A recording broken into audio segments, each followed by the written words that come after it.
Well, hello, viewers at home. I did check when was the last time I made something under the Museum of Oddities moniker. Guess how long it's been? Mid-August 2022. Almost a year has passed, which I don't know what to think about that really. I've been meaning to do one of these variety packs more often, but I guess I just got lost with all the other content I wanted to do along the way. But the recent Steam sale proved to be quite fruitful, as I have acquired a couple of neat looking games, all released within the past year actually. So these are hot out in the oven, more or less.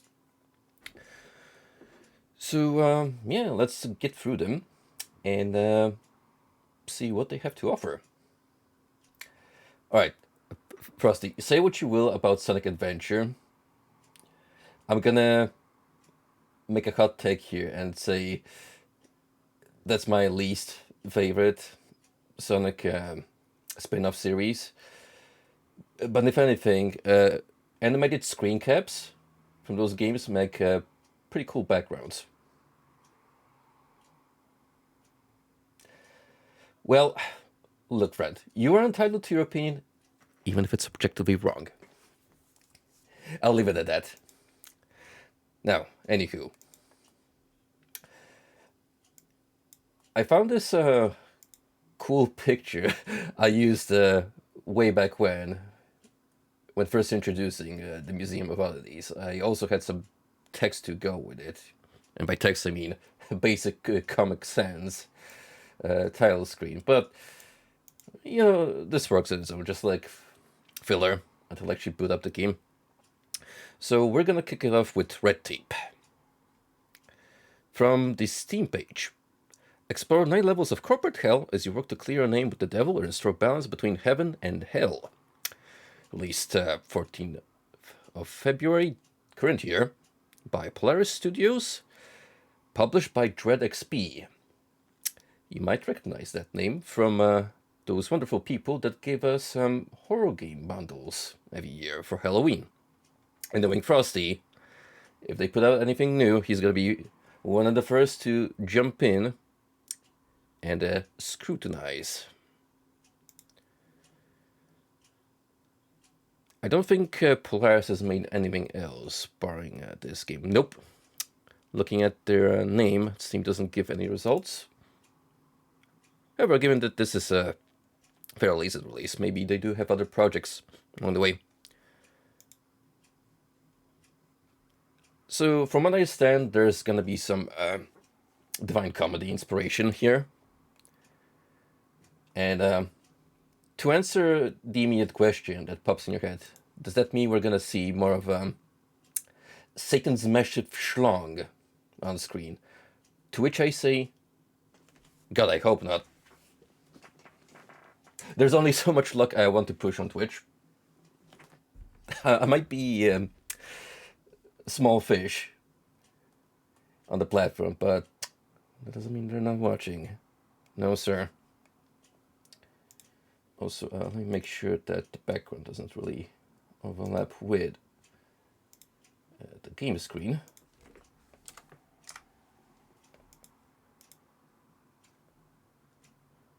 Maybe I'll just shut it off once I'm in game. Do it. So yeah, just from the title screen here, it seems like we're going for a particular kind of stylization. And yes, there's your biblically accurate angel on the right. Might have become mainstream, but that doesn't make the design any less cooler. To all of you SMT crackheads that might be tuning in, do look up classic biblical angel designs in your spare time. They're actually a pretty interesting look into Bible lore and what people back in the day considered to be the voice of God before Christianity decided, you know what, maybe this spiraling mass of eyeballs with wings all over it is a little too intimidating. Yeah, what's up, Golden? All of the games featured tonight, I pretty much know by proxy. So either from watching other people talking about them or just randomly bumping into them on Steam. Let's check our control scheme before I pop in. WSD, spacebar to jump, interact with left mouse, next item, previous item, escape, quests. Looks like there's gonna be more than meets the eye.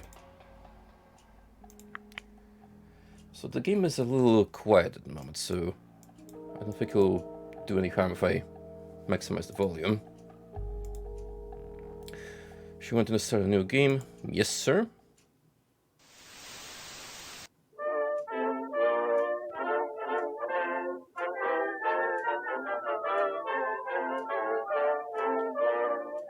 Red Tape, directed by 1950s Disney Studios.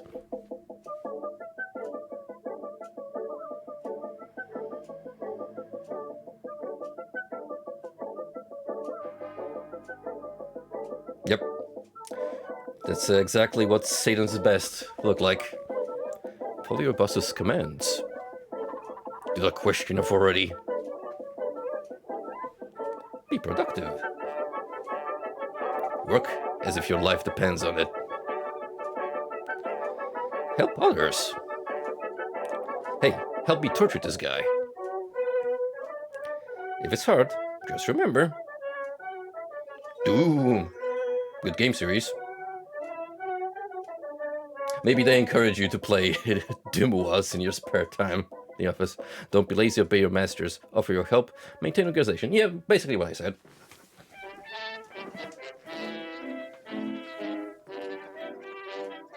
Work well, you're in hell. That's all, folks.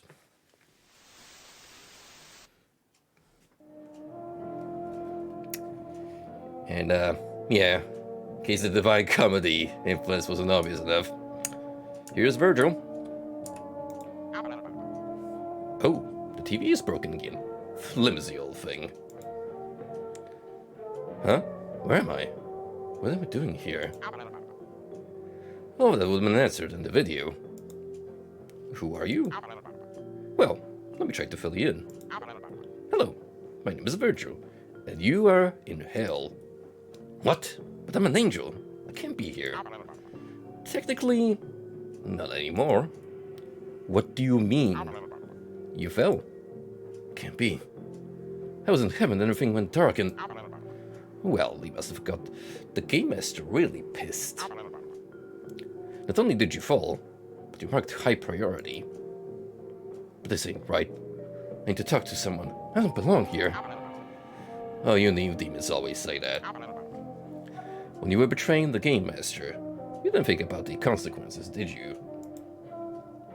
I never betrayed him, and I'm not a demon. Well, I have no say on this. I'm only here to help you in your adaptation process. I mean, look. Angels, depending on the canon we're talking about, might be considered demons. That's your second reference for tonight. The thing is, you were an angel, you fell, and now you're a Hell Incorporate employee. I think that's all the video said. This is not right. Well, keep your protest to yourself. What you need to do now is lose this angel form and be registered as a demon. But I don't want to. I want to talk to your superior. And you will. But you need to do as I say first. And what is that? To start, you need to leave this room and follow the corridor until you get to the registration room. Okay, but this ain't over. I'm sure it isn't. New task, be registered. There he is. Good old Lucifer.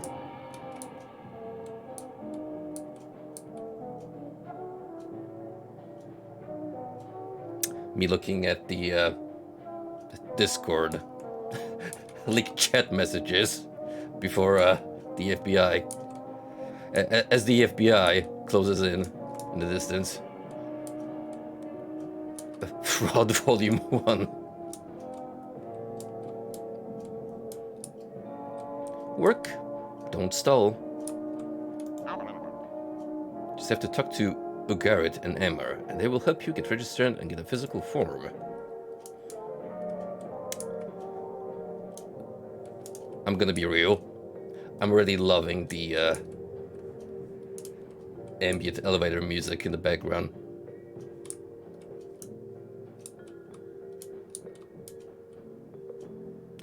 Despite what's happened, it's still you.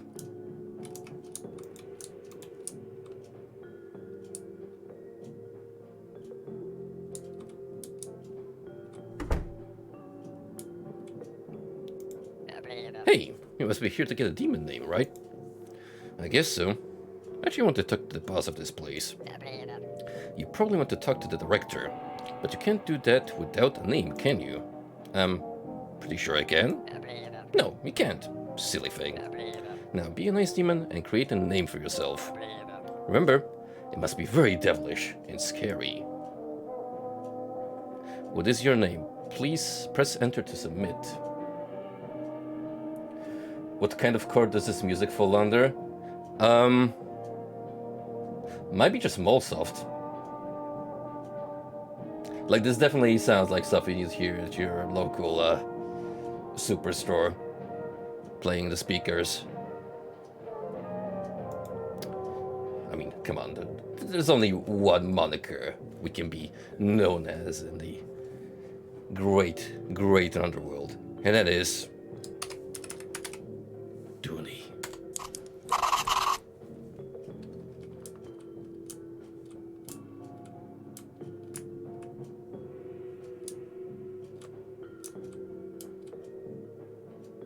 I like how these look like just AI generated images of take classic art and introduce desks. Hey there, you must be here to get your demonic form, right? No, I'm an angel. Not anymore, you aren't. Now you're a demon, and you must look like one.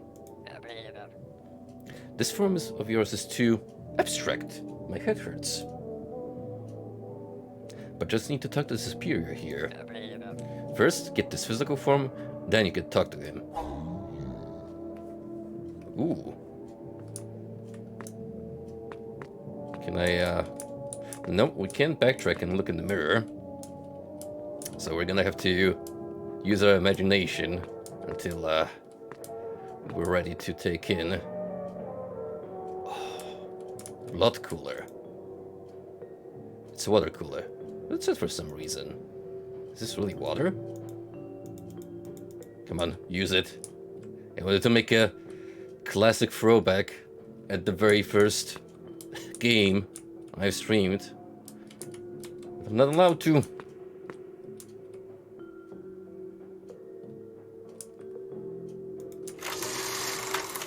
Oh. Use mouse wheel to switch between items. That's neat.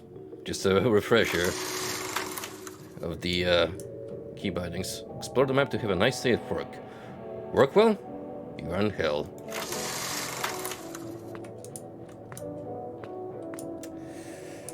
I am contemplating playing Invisible War at some point. Maybe even after we're done with this pack. I'm still not decided what I want to do as my secondary for Ultima Underworld in the background. But there's a lot of options to choose from. Nice, it's so good to see you nice and registered. How do you like your new demon form? I hate it. I want to talk to your superior now. You can do that now. Just walk across the hall and enter the door on the right. You can't miss it. I'm going to fix this misunderstanding once and for all. Welcome to your node job. Get fully registered. Okie dokie, now go talk to Virgil again. He's right next to the door. and it's registered, you should talk to the director for this floor.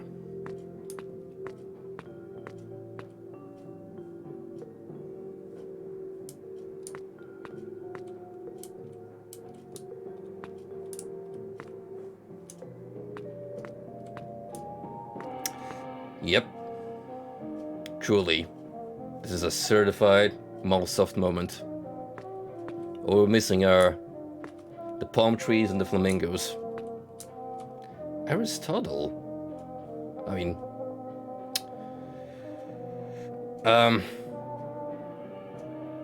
technically, in the Divine Comedy, he stuck to the outside nethers of hell, where people who weren't really evil by nature, but they just happened to be born before Jesus' coming, they were bound to a city outside of the gates of hell, and they just kind of existed there.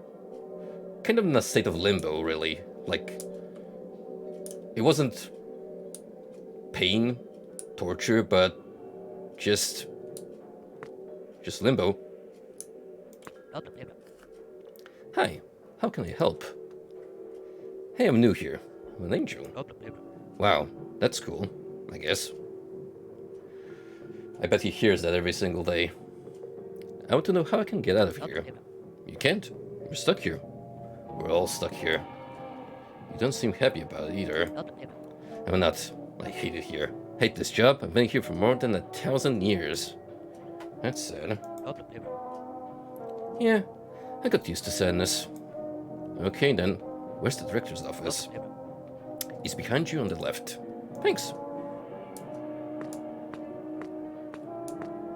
Oh, how convenient. Of course it's Beelzebub. Why would it be him? You lost a little weight since I last saw you, bub. Not as chunky. Also, neat. Hey there. You must be the new kid. Your name is Dooney, right? Yeah, I think so. So, what are your expectations for working in hell? None. I'm not working here. I'm an angel. Oh, I see. You're in demon denial, right? No, because I'm not a demon. I don't deserve to fall.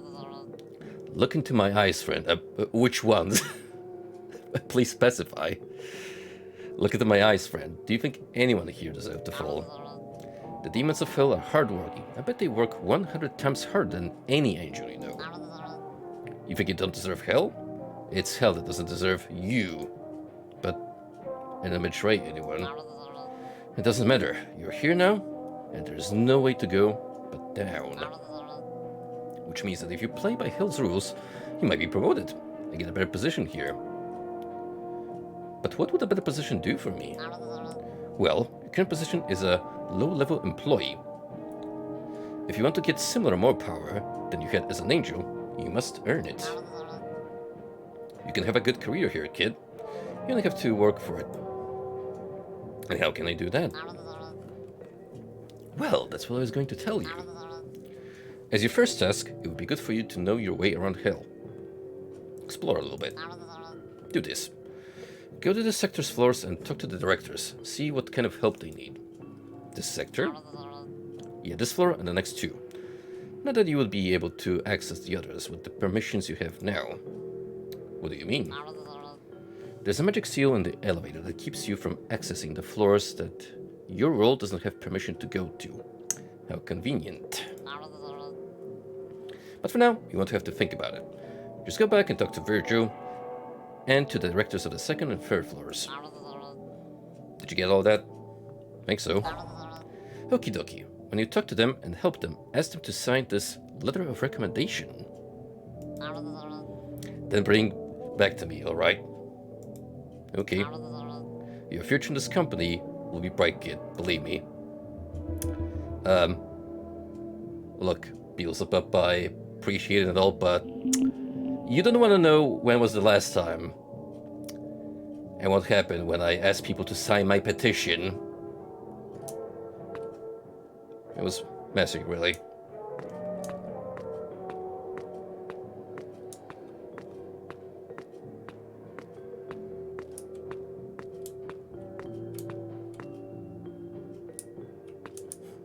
You gonna sign this, or do I have to ask your next of kin? Hey there. Did hell already sink in? No. I'm still going to find a way to prove my place isn't here. You know, demons. It's always that I'd like to talk to you. So what can I do to help? It seems like I need to help you and get your signature on this recommendation letter. Can I help you in any way so you can sign this? No, you've already done enough for me with your tantrum. Here it is. Thank you. You're welcome. Come visit me once you get used to the place. Hey, thanks, buddy. That was easier than anticipated. Yo, Moo. Yeah? I mean, sure, it's a walking simulator, but it's got a good atmosphere so far. It's very chill. It's got a very clean-cut aesthetic it's going for. So, yeah. Even if it proves to be on the short side, which,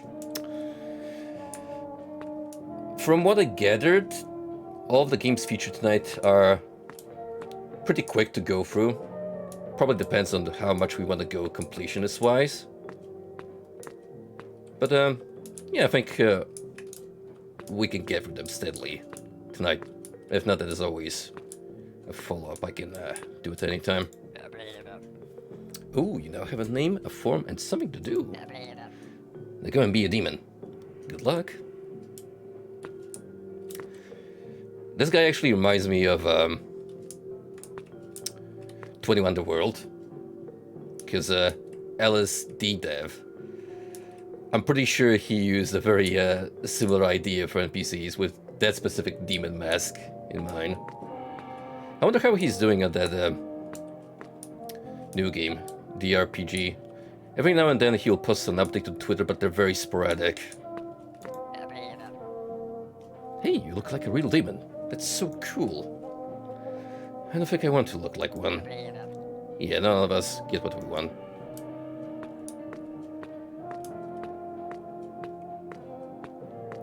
Oh, you. You're not wrong, though. It's a nice fountain. There are some coins at the bottom. Beelzebub's promotion, Floor 1 Limbo. Your boss told you to get the sector's manager's signatures and recommendation letter. If you do it, maybe it'll be easier to convince them you didn't deserve to fall.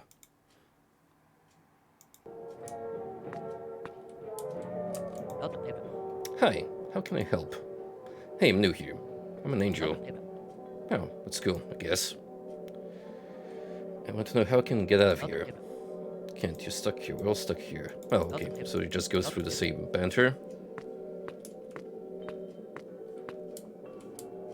Is there anything cool in your office? Oh. I can, swap back to my fist, which I don't know if there's a purpose. I don't expect there to be combat here exactly, but, well, you never know. Alright. Alright, Beal. I'm gonna have to ask you to show me your laptop. It better not be there. What I think there might be.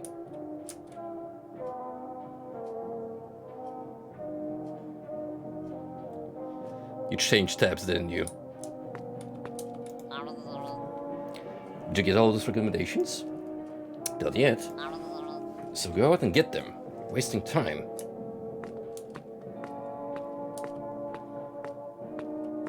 Abandoned hope, all ye who enter here.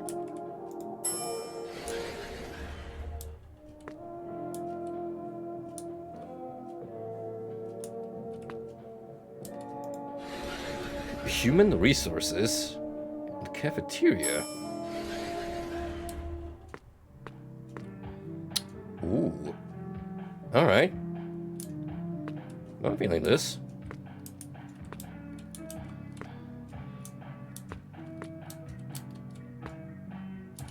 Fofoga magazine. Social media. Oh no. They know about Twitter, I mean X down here.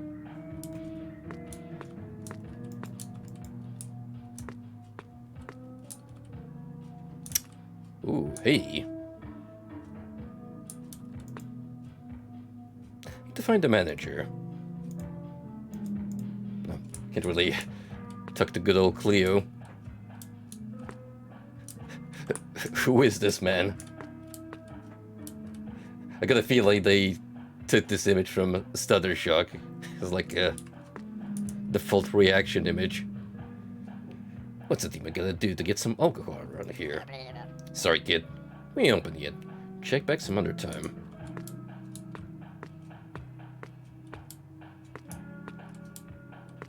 Narcissus. Hey, I need to see the manager of this department. He must be the new kid. As you can see, the heads of this department are currently indisposed. You may answer to me for your tasks. Fine, but if I do, can you sign this letter of recommendation for me? If you do your job right, then maybe I will. What should I do then? Let's start with something simple. Something even you can handle. Make me a copy of this document. It's impossible to screw this up. New task, office gossip. Esma and Diva.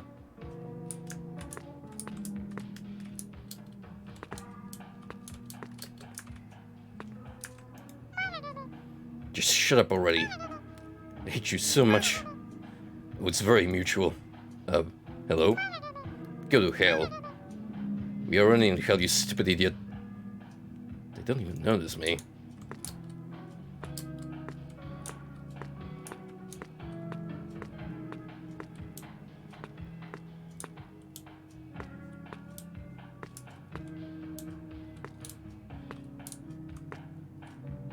Igloo.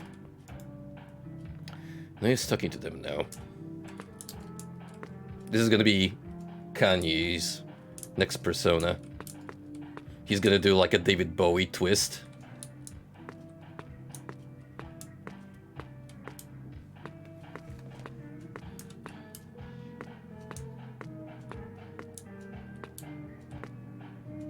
Nice grippers. No time to chat. Need to make me a copy, I guess. Ardat. Hair trimmer. Okay. Guessing that's for another quest, possibly.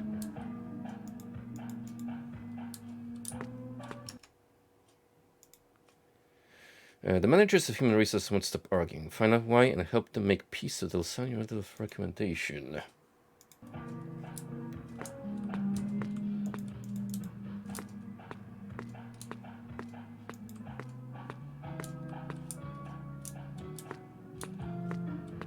Samson.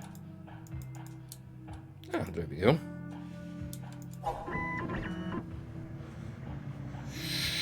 Well, it's a copy, so can't really expect much in terms of quality. Finally, let me see. Oh my god, I was wrong. You somehow managed to screw this up. This is the worst copy I've ever seen. Nope, do it again. I can't accept this. Here, try again. Faster this time. I don't have all day. Alright.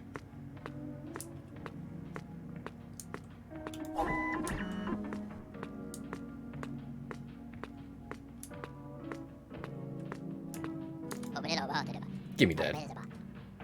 Wow, a 5-year-old could make a better copy. Just wow. You know what? Forget it. I'll have Samson do it. I'm honorary head of department, not intern babysitter. Go see if anyone else needs anything. I don't care. Yep. Already was swimming. First day on the job. Looking for work, babe? We can get a lot of work done together. She's doing the thing. Sorry, not the kind of work I'm looking for. Narcissus is giving you a rough time, huh? How'd you know? He's giving everyone a rough time. ever since he got himself the role of honorary head of department. More like stole himself that role. I'm Cupid, by the way. Wait, the real Cupid? The god of passion and desire? What are you doing here? Well, Christianity is pretty popular nowadays. I'm not big fans of desire and erotic love. Can't you fix this whole situation? Use your bow and arrow to make the bosses fall madly in love again? I could. Someone stole my bow, though. Probably that Cleopatra. She's out for me since day one. I'll see what I can do. What's up? Cupid's bow? Why do I want that dreadful little thing? I've had a lifetime of precious artifacts, honey. Unlimited riches. Petty thievery. It's not my style. But I heard a juicy rumor that Ardent has been acting quite suspicious. Here we go. You old wild goose chase. Actually, you got anything for me, pal? Nah, too basic. Not cut enough to work with me. You should know your place. Wow. Rude.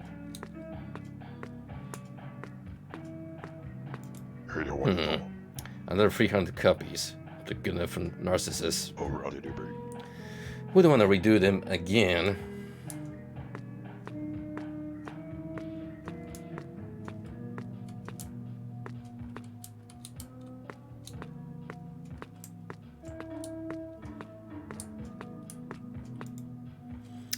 I know that you stole Cupid's bow. Oh, you found me out. You're gonna arrest me? Put me in handcuffs? Slam me against the wall? Please stop. Just give it back. I really need it. Oh, I don't have it. What? What you said? Come on, babe. We were just playing, weren't we? At least you really want to cuff me up, slam me against... Okay, yep, that's enough. Got any leads from me? Anyone who might have stolen the bow? Ugh, Killjoy. I don't know. Elo seems like he could do something like that. Maybe he did. I don't care.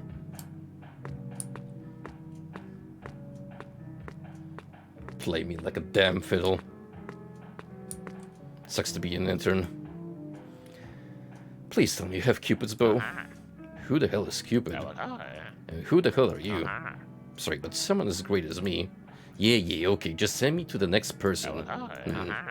Someone was looking a bit on edge lately. That's good enough. I'll talk to him. You know what? I really appreciate that line of dialogue. Just not taking anyone's shit anymore. Samson, do you know who has Cupid's bow? I know. Okay, well, do you have any other... Wait, you know who has it? I do. But I won't tell you. Why not? It's none of your business. What are you gonna do about it, little one? I already told you, I'm not telling you. Leave me alone if you don't want any trouble. Finding you would only ruin my hair.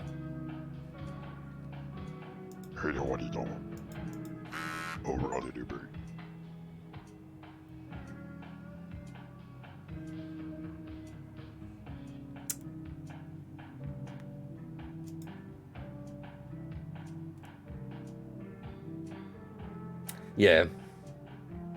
That's right. Sorry. Why did you do this? This is a nightmare. Oh my god.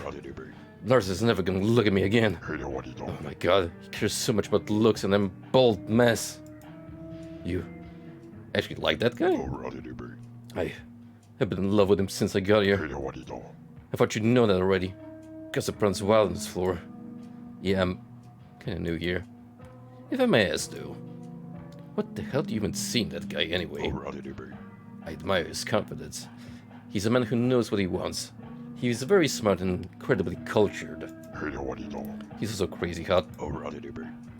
Used to be kind too. But since this whole honorary head of department thing happened, I've been making copies all day. Why does he need so many copies? Why is he so picky about them? It's really just a copy. I've been doing everything for him. He didn't thank me, not even once. He didn't even care that I kept his secret. What secret? He stole Cupid's bow. He wanted to reunite the bosses. Don't tell him I told you that. I'm trying doing favors for him. I don't keep a stupid secret anymore. Well, that's neat, but... I mean... Look. At least you're buff, and you know what they say about people with a lacking hairline. You got it. You still got it.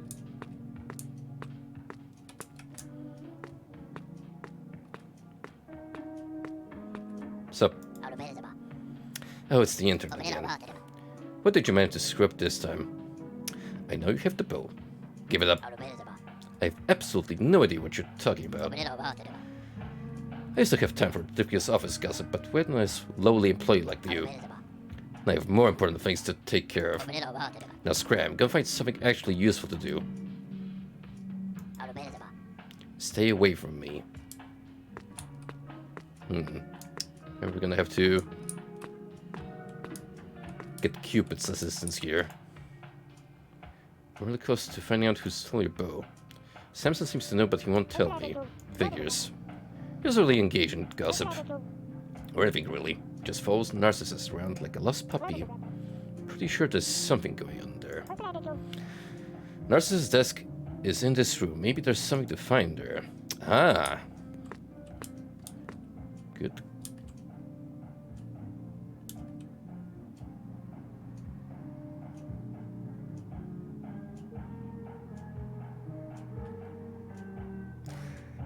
I am not booting up that computer. No way.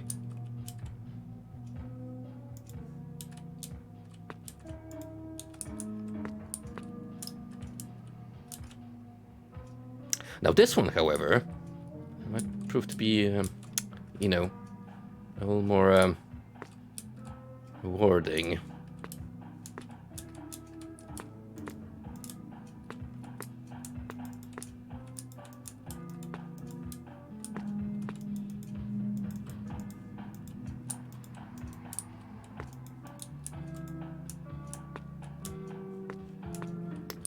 Is it? I'm assuming it's one of the two unoccupied desks.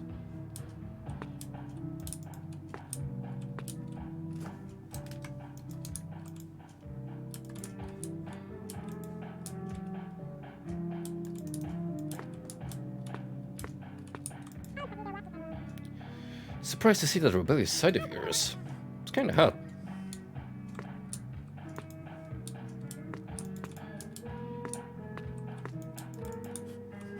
With those and me. Now that is true, hell.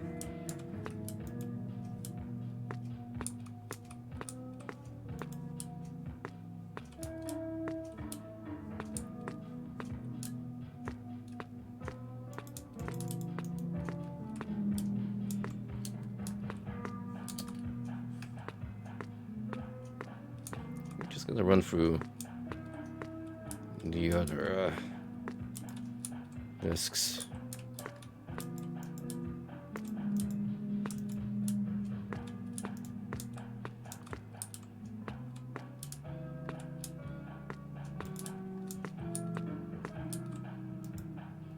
Could go for some coffee.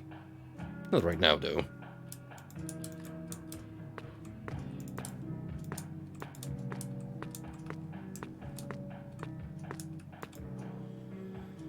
Hey, can I borrow this mirror?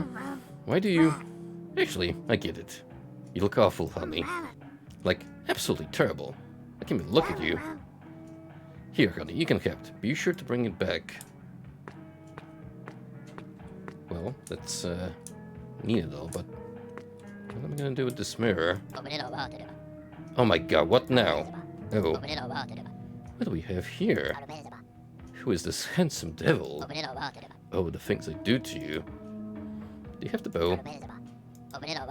Huh? Yeah. Can I have it back? Yeah, sure, whatever. Can't you seem busy here? Now, where were we? Oh, right, I was thinking about how beautiful you are. Yeah, because... Narcissus.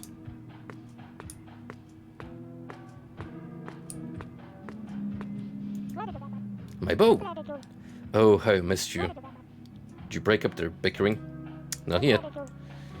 It's okay. I give you permission to use the bow of passion just this once.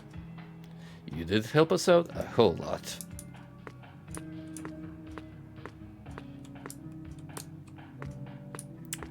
I don't know. Every single time the Cupid bow is used in a piece of media, it ends up getting the wrong people to fall in love for each other. It's the most basic cartoon trope out there. Maybe if you weren't so freaking stupid, you would, oh, you look so freaking hot right now. What were we even talking about? I have absolutely no idea. Do you wanna... Right here? Hell yeah. Hey, sorry to interrupt. Can you get your signature on this letter of recommendation? I'm trying to get promoted. Sure, whatever. Show me this letter. There you go.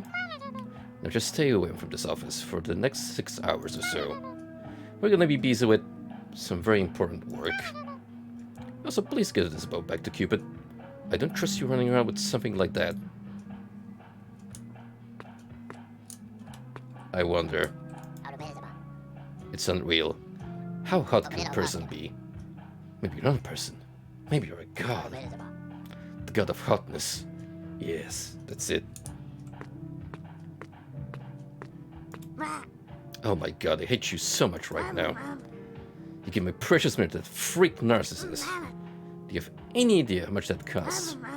Here's a little hint. It costs more than your soul. That's what I get for being a good person.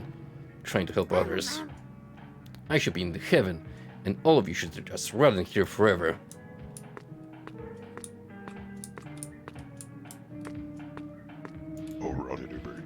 He'll grow back. He'll grow back. You want a extra large tank of copium, my good sir?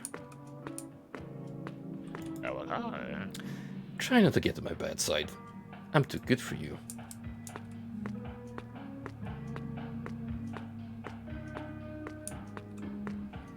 I know what you're thinking, and no, we are not using the bow of Cupid, the already horny lady. Did you do it? Yeah. Finally, some peace and quiet. You can work in peace. You do know that we don't do any work around here, right? Thought you have picked up on this by now. I had my suspicions. Here's your bow, by the way. Alright. 2 ciggies down. 1 more to go.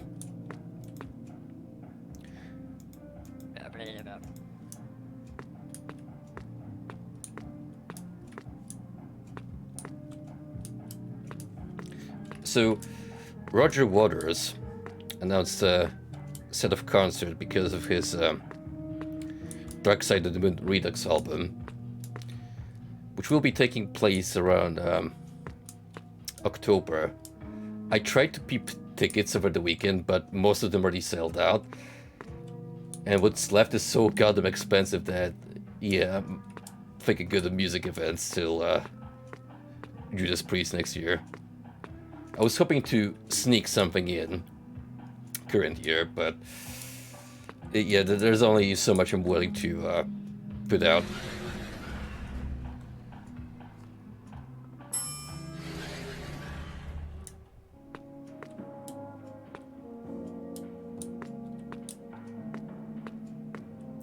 Sir. Well, it's French, so I'm gonna botch it anyway. Guillaume. Hello, demon. Hello, do you know where I can find the manager of this floor? We must be talking about the cook. He's in the kitchen.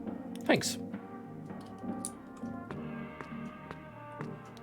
Clog. Who goes there? Hello, I'm a new employee. Don't come too close or I'll take your blood. Unfortunately, I'm a demon. I have no blood for you, sorry.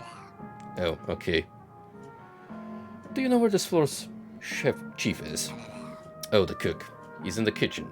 When you see him, tell him I'll never work for him again. Oh, okay.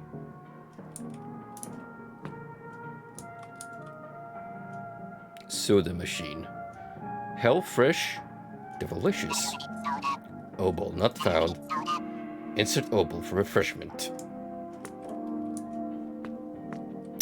Well, that's a hint on what we could do. I mean, look, it's not a Jack Frost vending machine, which, as we know, gives out the best soda out there. But it'll do. Wait, is that Reggie? What's up, man? Hey, don't bother me. Well, I was just going to ask you, who's chief of this floor? You're looking for the cook. That son of a gun. He must be in the kitchen.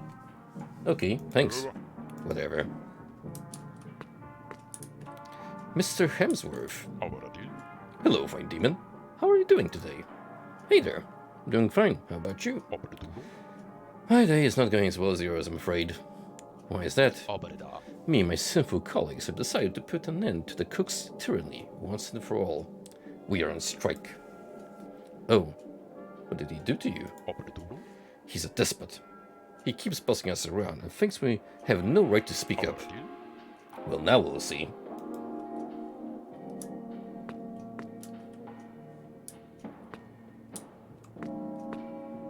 The cook. Mice, dice.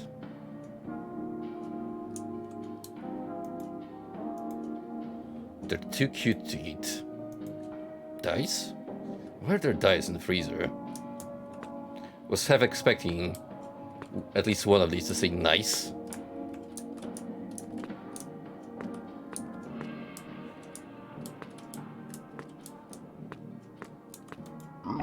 Hey, you must be new, kid, right?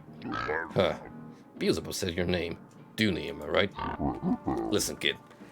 Everything has been a mess here for some time now. What is happening? You know, hell's not a very fertile land. And we also can't create livestock here. But there are some demons and ghouls that must eat. How to get food then? So, we have some sinners that we call Prometheans, and they, well, regenerate. Oh my. Yeah. But the current problem is, the Prometheans decide to go on strike. They won't even talk to me. They used to give parts of their bodies for us to prepare food, and now, for some reason, they won't do it anymore. We just used the last limbs we had stored in the freezer, and the hungry demons will come any moment. And if they don't find their food, they'll come for us instead. And I'm sure I don't regenerate. And you want me to talk to the Prometheans? Yeah, they will not talk to me. Okay.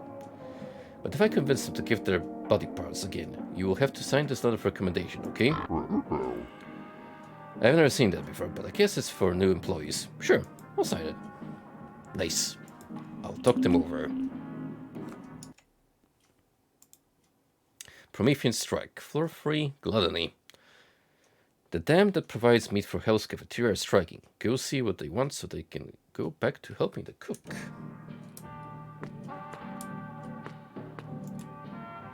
Hey, are you Promethean? If that means I'm just a pawn for the cook to get his meat, then yes, I am. You seem grumpy. Yes, I am. How did you guess? I don't know. Your expression and maybe your way of talking. The question was rhetorical, but yeah, I'm fed up. I mean, what's the deal with hell? What's the deal with hell? I get that this is a pit of eternal suffering.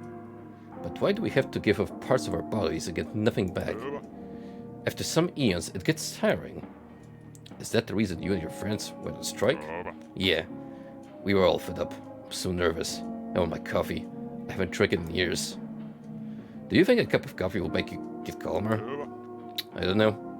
It's been so long since I last drank a cup of joe. Okay then, I think I can arrange that. Indeed we can. Yes, we did see a vending machine. Or rather a coffee maker. The floor below. Huh. See one right here. All you had to do was move a couple of steps forward. You lazy. Is this a cup of coffee? Give me that. Ugh, this is boiling hot. You mean to get burned? Do you know how long burning the roof of my mouth would take to heal? I'm so sorry. I didn't mean that. Take it back. I like iced coffee. Oh, I didn't know that. Let me fix it. Yeah, let's just stick that in the freezer.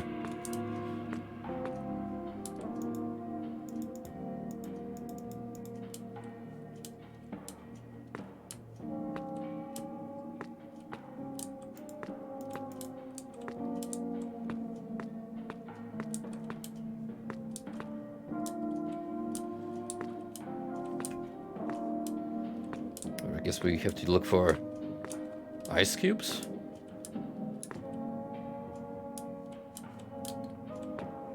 Which, there are none. Never mind. I stand corrected. There we go.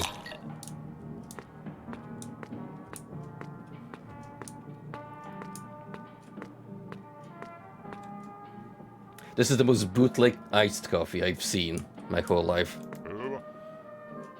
It's a cup of iced coffee? For me? It's your favorite, after all. Oh, thanks. I needed that. So many years without caffeine made me too angry. Do you think you can go talk to the cook now? Yeah, I think so. I hope he has the decency to give me a coffee break once in a while. I also hope he does. Oh, that was simple enough. Hello. Are you by any chance one of those Prometheans the cook told me about? Indeed I am, my friend. My name is Mr. Hemsworth. And you are? I'm new here. I'm helping the cook. Why won't you help him anymore? That rascal, always demanding and never giving anything in exchange. I know I'm here to pay for my sins, and in life, I was not the best boss. But it wouldn't hurt if he did something for us sometimes. And what did you want him to do for you? We're famished. But it is contractually forbidden for us to eat on this floor. But the contract says nothing about drinks. You want something to drink? Yes, a beverage would be very good indeed. Something carbonated perhaps would do. And if I get you some soda, will you be friends with the cook again? I don't know about my fellows, but that will be enough for me. Yes. Okay then. So, we're gonna need a coin to shove into the machine. Otherwise we need to use our mighty fist. Hi, vile creature. Why do you come to talk to me? You are a Promethean, aren't you? I've had the gift of vampirism for 1,000 years, which means my body regenerates, so yes. This looks like a blood gargle cosplay at home for Halloween. Nice. And why are you on strike? Blood. I give all my blood to the cook, and he never gave me a single drop of the fresh stuff. I need blood to produce blood. If I bring you some blood, could you agree to at least talk to the cook? I will. But you need more than luck, as no vile creature of hell has fresh blood. I think I can find a way. Blood? Mr. Hemsworth was a cabernet drink before he gives up striking. Glog the vampire hasn't drunk human blood in ages. He will do anything for some blood, even stop the strike.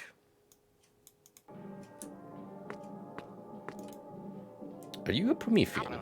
I am. Why are you on strike? Actually, my colleagues convinced me to enter the strike. I must admit, I don't know for sure how hell works. What do you mean? I'm a knight, and my goal was to find the Holy Grail, and my place is in heaven. How did you end up down here? Well, my search for the Grail was so intense I looked inside all the chalices I could find, and that made me acquire a taste for the spirits. That's exactly how it starts. The Holy Spirits. No, booze. You got half of that right.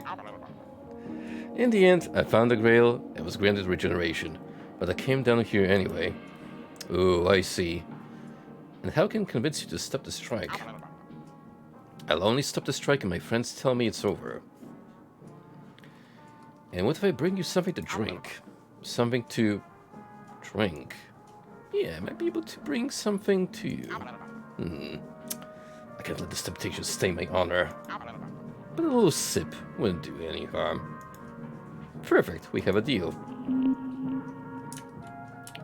Just a little sippy. Teensy weensy.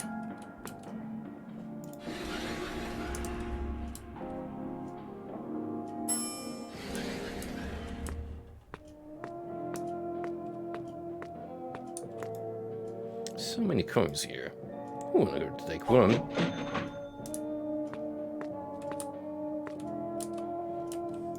I was thinking that you might pick up one of these bottles. But then again, there's also the bar on human resources, so that's probably where we need to get the alcohol for our armored friend.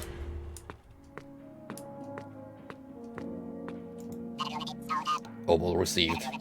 Dispensing refreshment. Soda Drinker Pro. Bonus soda. That game is like the perfect shitpost. Is that what I think it is? Yes, sir. Oh, that's wonderful. Give it here. Oh, this is scrumptious. So refreshing. So will you go back to working for the cook now? You can be sure I will. I hope he keeps providing me with these delicious beverages. I also hope so, my friend. You probably want to sign a contract with him, though. It is hell, after all. Who's to say we'll be keeping our promises down here?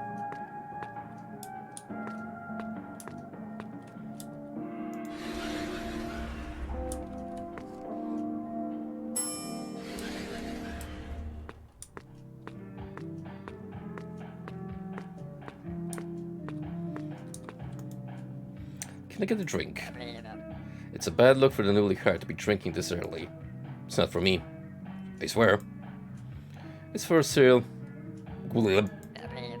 Ah, one of my finest customers. Send him my regards. Of course we're giving him wine.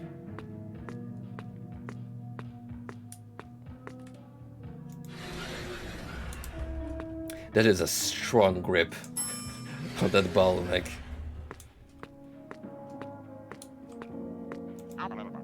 Do you have the liquor? Yeah, I do. All I could find was this bottle. Ooh, wine? I love this. I'm glad you like it. Yeah, this is very good. So, after you're done, do you think you can go back to working with the cook? Yeah, for sure. Alright. 3 out of 4. Now, we just need to feed this bozo some blood.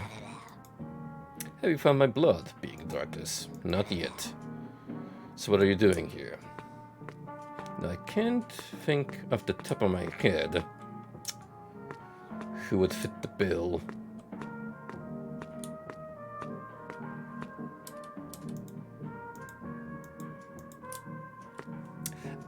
I was considering for a moment pulling off Vampire the Masquerade. Just giving him a rodent.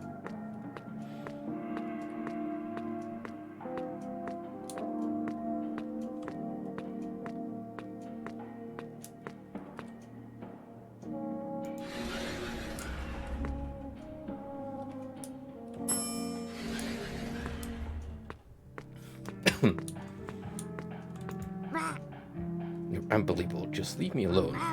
Still can't believe you gave Narcissus my precious mirror. Sorry.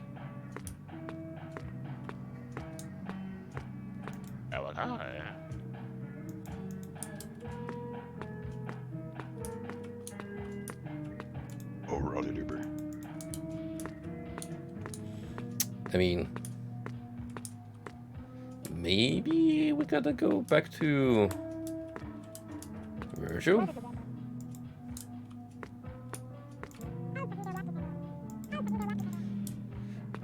I'm thinking either him or Aristotle, because they're like technically the two humans I can think of off the top of my head. Well, besides Cleo,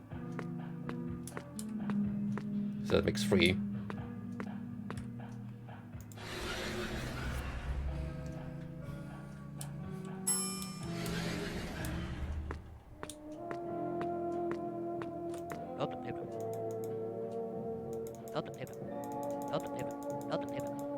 Nope, it's not you.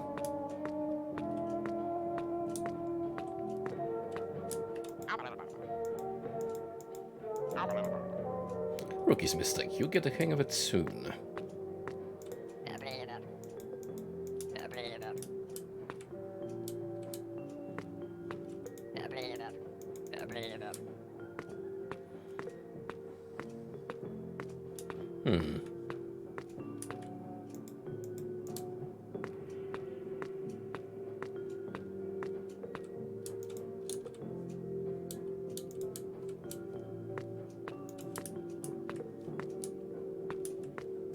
Oh, maybe the cook will know about the blood.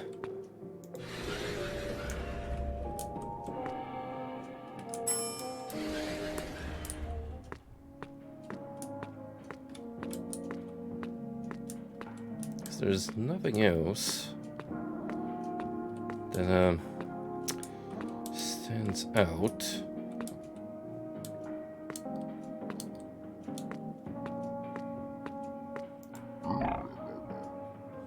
Have you talked to them? What did they say?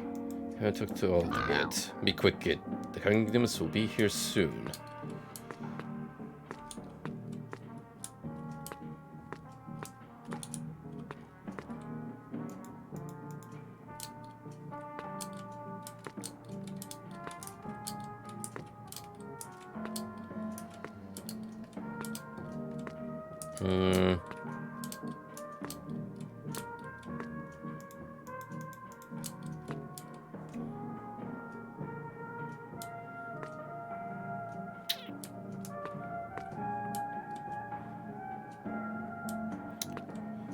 Okay.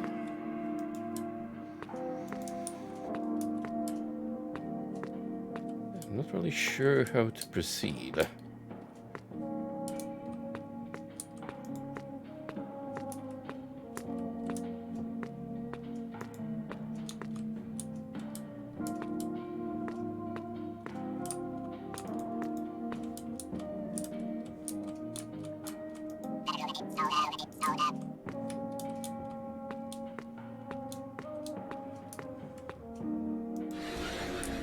That's definitely gonna be somewhere. These 3 floors. Oh, wait, hold on. I remember now.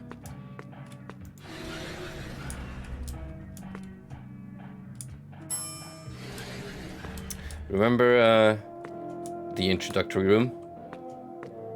And the off-color water cooler?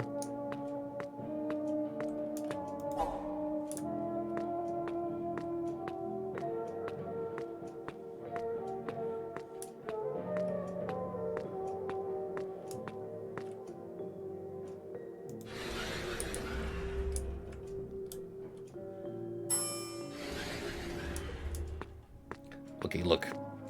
This might be not a particular fresh batch, but you don't get to be picky, Mr. Beggar. Blood. Give it to me. Here you go. Ooh, wonderful blood.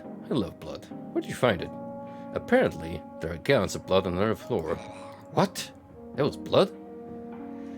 How could I have never noticed it? I don't know. But why does the cook need your blood if there's just fresh gallons of this stuff? You offend me, demon. My blood is much more nutritious than mere human blood. I see. Will you go back and talk to the cook? I think so. He better let me visit that blood gallery every now and then. I'm sure he will. Well, it's all for Prometheans to count for. Yeah, I convinced them all they're gonna keep doing whatever they were doing before. All I had to do was give them some drinks. Oh my Satan, that makes sense. I never asked them if they were thirsty. These working conditions, I'm surprised they didn't strike earlier. Hey, do I get that from sign or not? Yeah, I'm sorry. I'm going to mind my own business. You better. Show me that form before I change my mind. Here you go.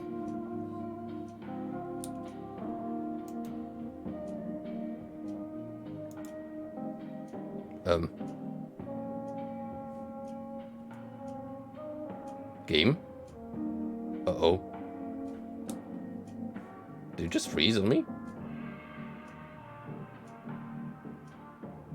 Hello?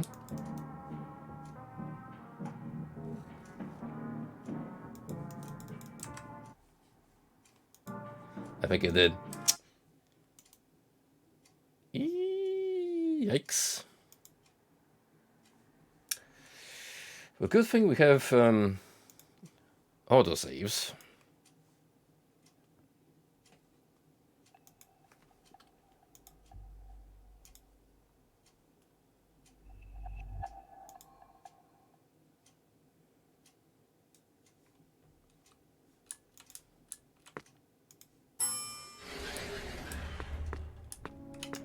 So let's see.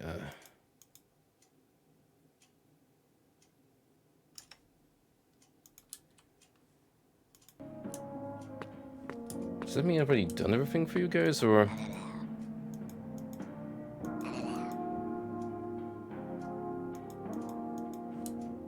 I think so. Just need to give you the form.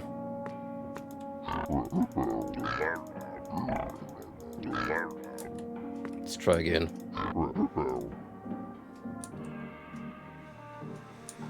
Uh-oh.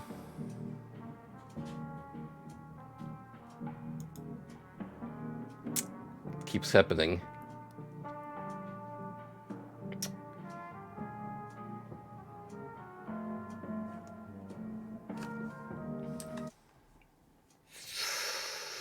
Oh, this is not looking too good.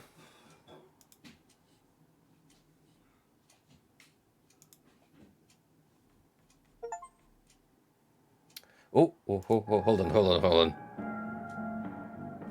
That took a minute, but finally it's registered. Thanks a lot, Mr. Cook. Look at that signature. You're welcome, kid. Come here later to eat something. Yeah, I guess well... Whew. I was worried we were stuck in an unwinnable scenario. That would have been a damn shame, because I'm really digging red tape so far.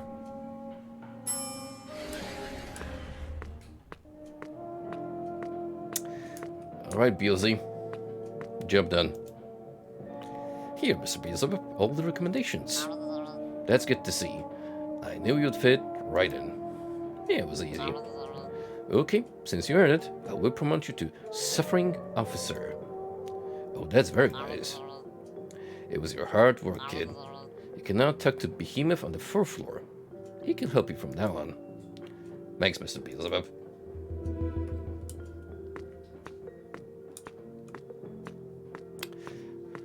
New floor, new opportunities. Well, an extra 3 of them, in fact. We got accounting, customer service. Oh, I tried that one. I'm sure all of you who worked in retail can strongly relate.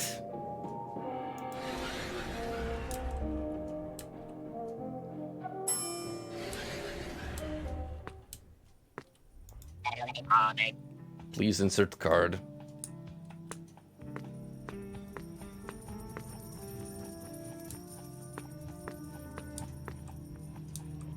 Me when I get paid by the end of the week. Sisyphus. Damn, he's looking extra jacked compared to Hades' appearance. Hello, are you new here? Go talk to Behemoth. He's in that room right there. Thanks. Yo. That's a pretty dope design. Hey there, newbie. I heard about what you've done on the lower floors. Impeccable job. Gonna have to get straight to the point. The work is not done. I need your help. What do you need, Mr. Behemoth?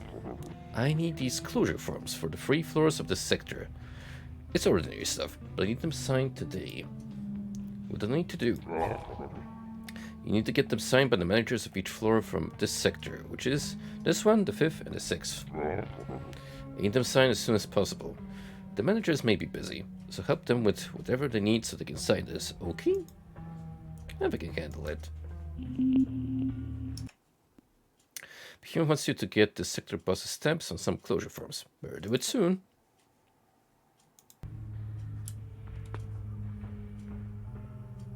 Oh, the slowdown music. The reverb.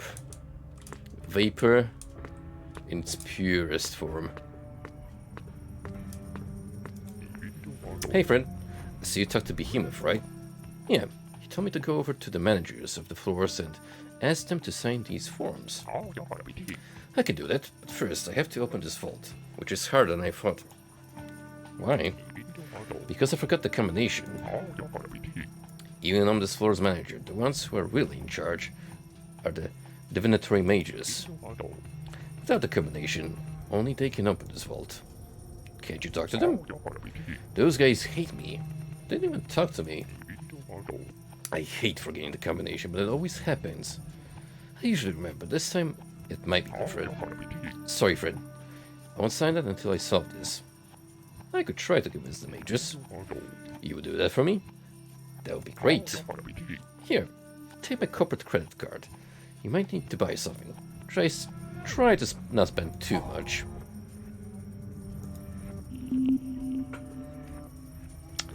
Alright.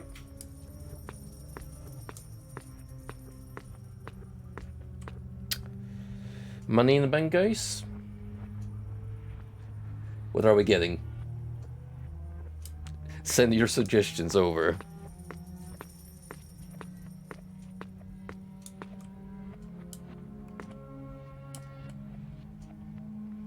Rasmus.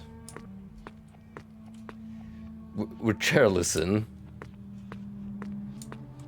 Damar. Balfour. Balfour looks like my kind of guy. He's peak wizard posting. Actually, this whole floor is wizard posting. Also, you're really on the nose there. I didn't think demons do laundry. How they do. Of the, of those, you know, Benjamins. Hi, who are you? Why are you here? Sisyphus sent me here. Him? What does he want? He wants you and your friends to open the vault. Oh, we can't right now. You know, we're busy, literally, divinating about how the stocks will behave in the next few days. For your information, we are the ones who hold the economic structure of hell together. I get it. But you only have to push a button. Yeah, we can do that. Maybe in a few days. Unless what? At least you give us something in return. Like what? We like money, if you know what I mean. What do you mean is quite literal, actually. So yeah, give us money, and we press the button for you. I'll see what I can do. Boy, you are gonna be in massive debt once I'm done.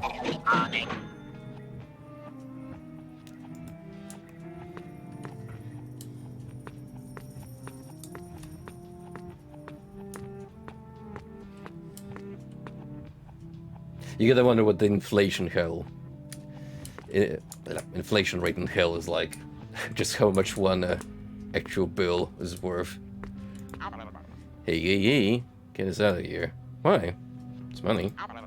It's dirty money. You weren't thinking of giving me that, right? I actually was. Why is it dirty? This money is traceable. can feel it comes from Sisyphus' bank account. You have to wash this money to cover the tracks. How do I do it? That's up to you. I'm going to wash this money.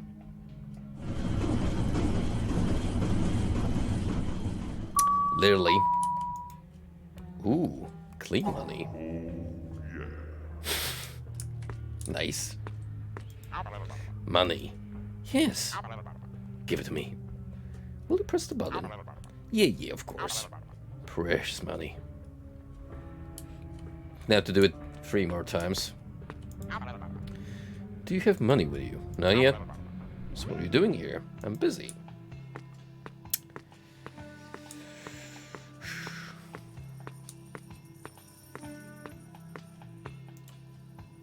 The ATM is off.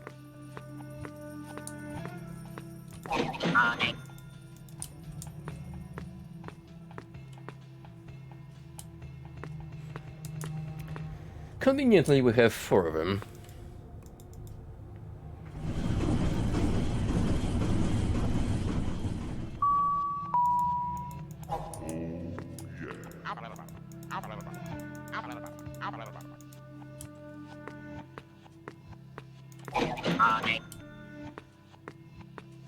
Quick, before he finds out what's going on.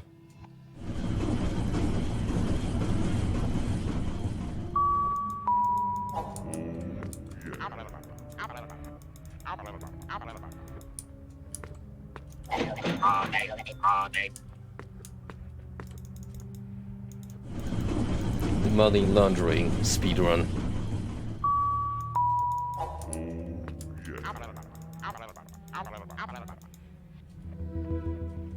There we go. Job done, my friend. You convinced him. I can open the vault. Yeah. How did you get the money? Did you raise it or something? Yeah. For sure. That's great. You can give me back my credit card now. There you go. Okay, let's open this vault now.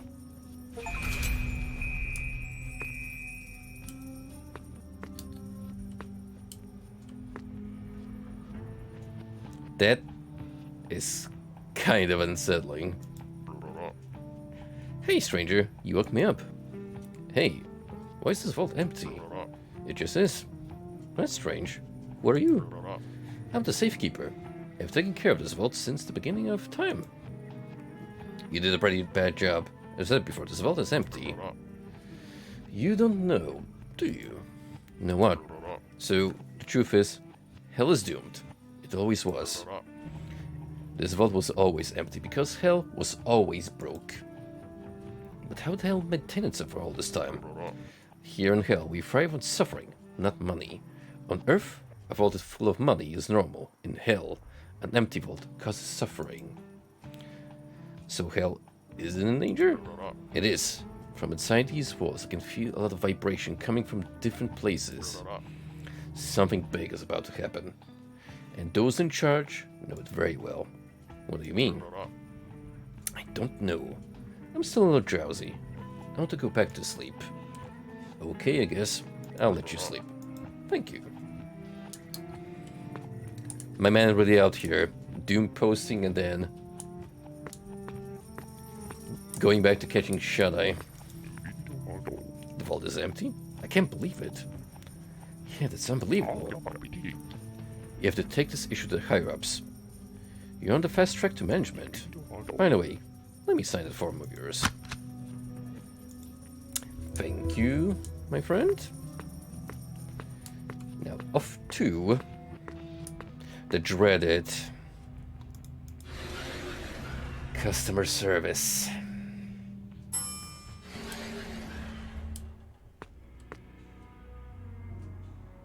Hang on.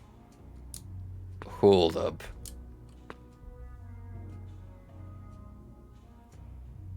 Visually, this is pretty awesome. It's like a realm you'd find in a dead MMO like worlds.com. Hey, hello. I've been sent here by Behemoth. Hello, are you the angel that just turned into a demon? I've already heard of you.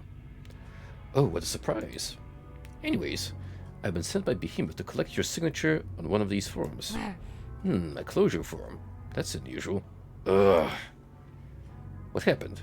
Are you okay? Yeah, I'm sorry. I can feel a phone ring, and that makes me furious. But you work on the customer service floor. Is it number that phones are ringing? Yes, it is. But after some budget cuts a long time ago, there's no one to answer the phones. After some time to get under your skin, I hear nothing though. It's because I'm a fury. We have very good hearing. My sisters are actually better than me at that. I don't know what they would do if they were in my place. Do you need help with the phones? Actually, I do. But you can't help me right now. Why is that?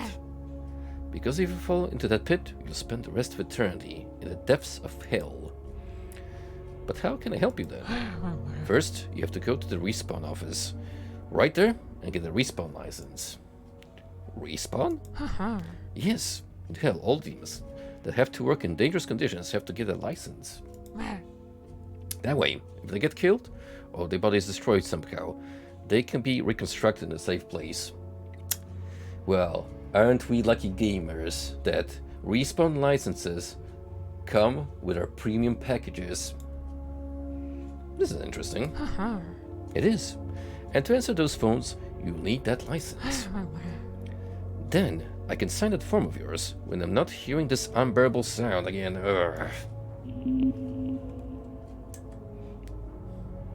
Alright. Let's talk to good old Jerry. Hey, I need a respawn permission or something. You don't get that with me, kid. You get that with Dusa. Dusa? What do you mean, Dusa? Sorry, you seem a little dead, so I thought I needed to talk to you. That wasn't funny.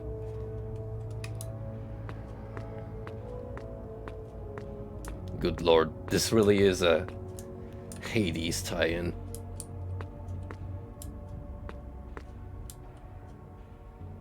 You're looking a little different than how I remember you.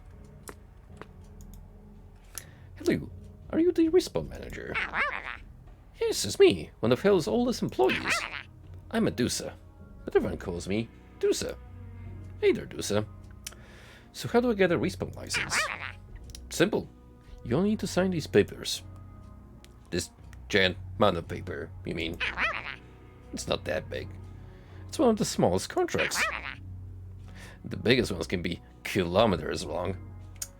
Americans in the chat seething.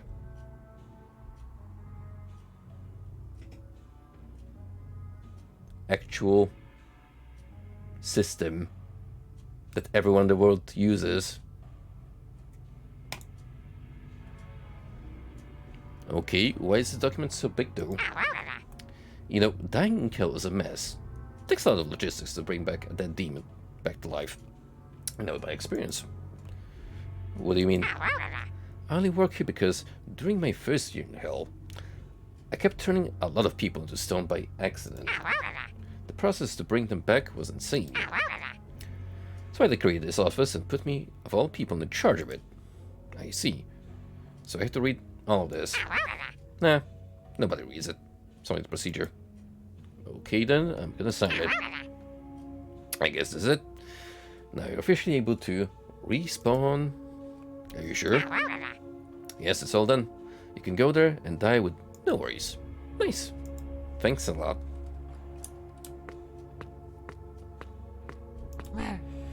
I see you've got yourself a respawn license. You seem different. Are you for real?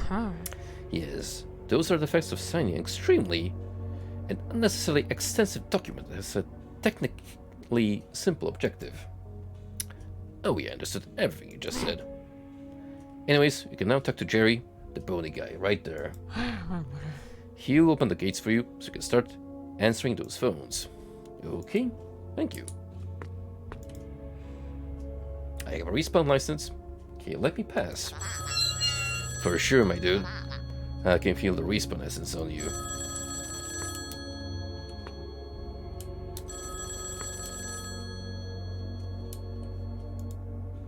This phone isn't ringing.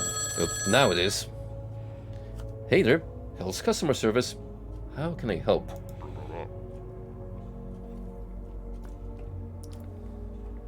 Hello, I'm from Purgatory's accounting department. I'm calling to discuss Hell's debt. Debt? What are you talking about?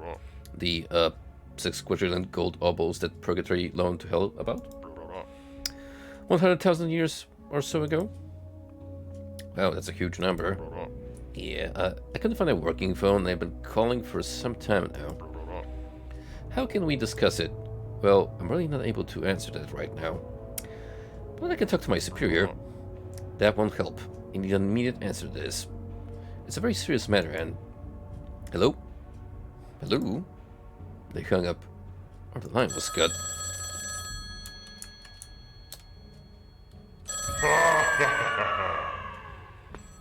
Hey, we needed to test the respawn mechanic at least once.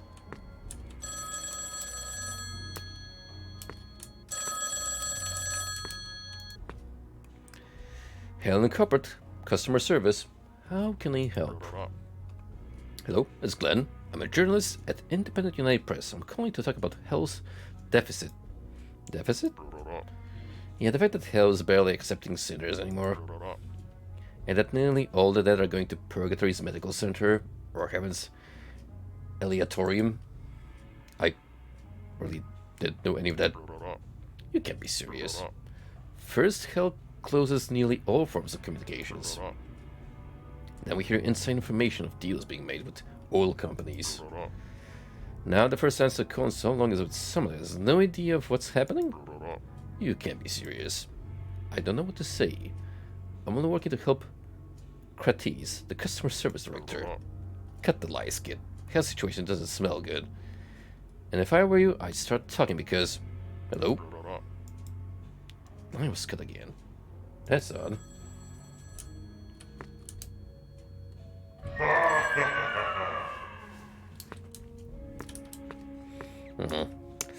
We really have to be taking the long way to each device. And eventually they will cycle through.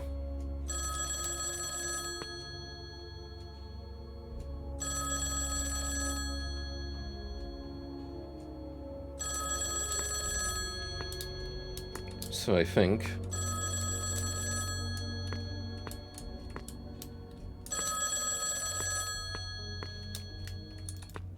Hello? Hey, psst. Mr. Illegal Fly, psst. What? The reception is very bad. Bzz. I really can't hear you. Bzz. I'm calling. Bzz. What? Why are you calling? I'm calling to know bzz, how our child is doing.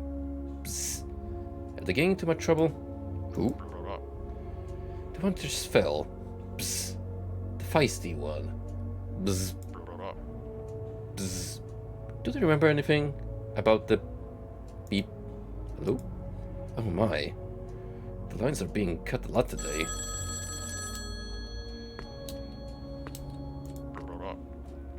Hello, this is an automated message from Apocalypse Toys Corporation. This call is to confirm the shipment of 150 billion rubber ducks to the dependencies of Hell. The shipment will arrive in 4 to 8 working days. Thank you for trusting Apocalypse Toy Corporation. Why would Hell buy a lot of rubber ducks? Especially when it's going through a hard time like this.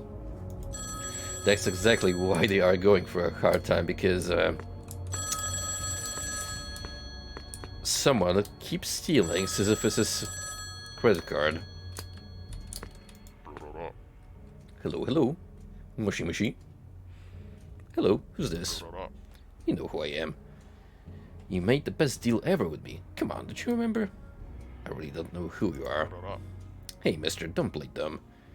This is Jack in from Mega Oil. Mega Oil? Hey, this is starting to annoy me. Mr. Illegal Fly, we have a huge deal on our hands. We have to start preparing the ground for the sale. Sale? Who is Illegal Fly?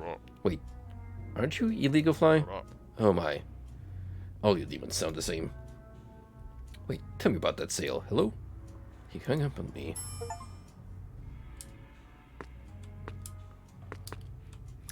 Oh, looks like that's all the calls done and dusted. Oh, the silence. It's so wonderful. I think I answered all the calls. That's perfect. Have you solved all of our clients' problems? So, that's the strange part. Most of them were people trying to collect on loans that Hell apparently defaulted on, or shipping confirmations. That's not good, I think. It isn't. Maybe you could talk to Behemoth to see if he knows about something. Yeah, that could be a good idea. Maybe he can figure it out. Oh, by the way, where's that form? Here it is. Can you sign it? I sure can. It's great. Thanks.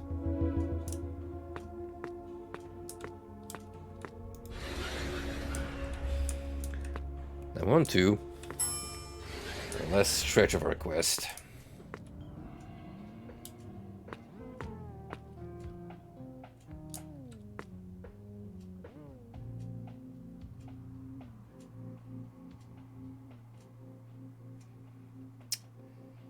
So why hasn't anyone told me that Cocaine Bear 2 already came out?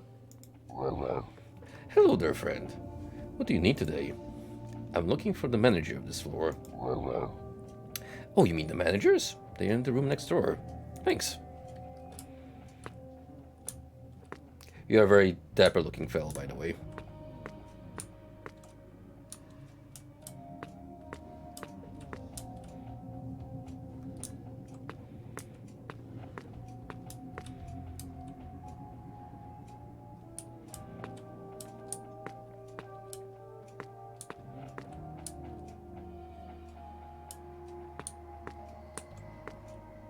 The free Morar. Hello, child. We see your path has been very hard. We also see what you want from us. You want that form signed by us, right? I guess so. But your path isn't finished yet. We need your help, noble demon. We feel a fierce disturbance ahead. And you are the only hope. What do you mean? You will bring back hope. Hope that there is justice, even the most vile place. Social media. That's where hope lies. Take this phone and get your fellow employees to follow Hell on social media. You want me to gather followers for the company page? Yes, that's pretty much it. Gather at least 10 followers. So then, you can sign your form. And you can continue your journey. Okay then.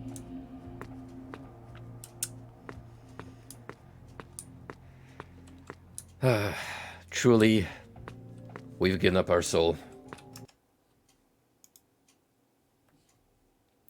The Moray talk in a very mysterious way, but it seems they want you to go ask your fellow employees to follow Hell Incorporated on social media.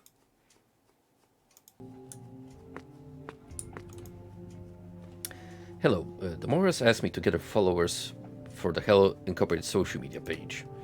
Could you follow? Of course. Here it is. Wow, you have a lot of followers. Yeah, people used to follow me a lot.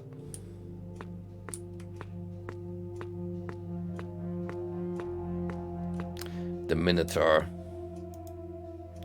Hey there, Mr. Minotaur. Would you care to follow Hell Incorporated social media? I don't have one of those, I guess. Oh, I see. Thanks anyway.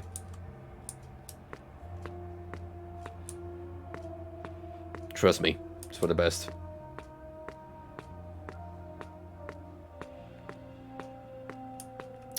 But you know who might have a phone? You guys don't have phones? Jerry. Hey, Jerry. Would you mind following Hell Incorporated on social media?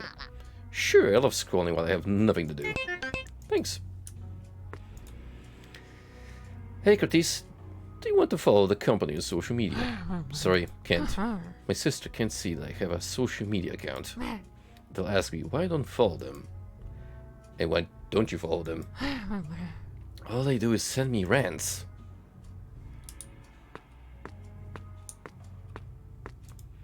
Hey, Dusa, would you mind following Hal on social media? I wouldn't, darling. Thanks for asking.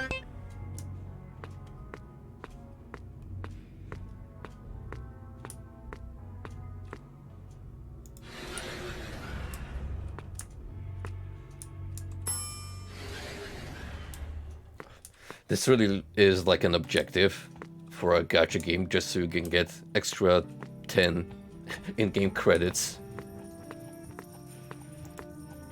Hello, Mr. Sisyphus. Could you follow Hal on social media? I sure will. I'd love to check my social media. I get sad because of it every day, but the next day I'm there again. Buddy, tell me about it. I won't follow him. Leave me alone.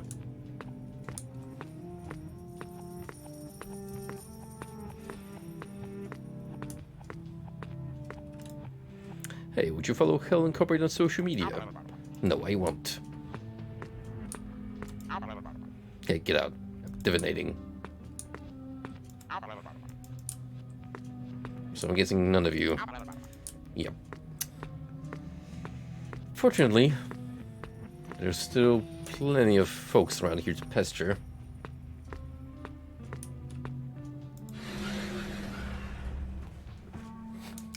I'm sure Cleopatra will be delighted to indulge my request. Hello, Glog. Can you follow Hell Incorporated on social media? Can't. I only follow my prey into the night. Boomer. Hello, sir. Can you follow Hell on social media? Yeah. Yes. Of course, my friend. Hey, can you follow... You know the drill. Yeah, after that cup of coffee, I can get into the web with no worries.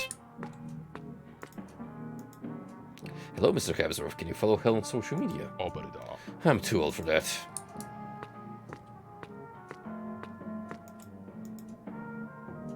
Hey, Cook, can you take a little time to follow Hell social media?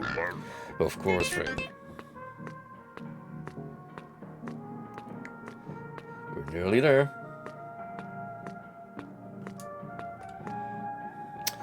I'm sure if I ask my old friend Cupid and the horny office lady, that's already 2 free follows in the books. Hey there. Hello, can you follow Hell on social media? Sorry, babe. I would if I could. I lost my phone. That's sad.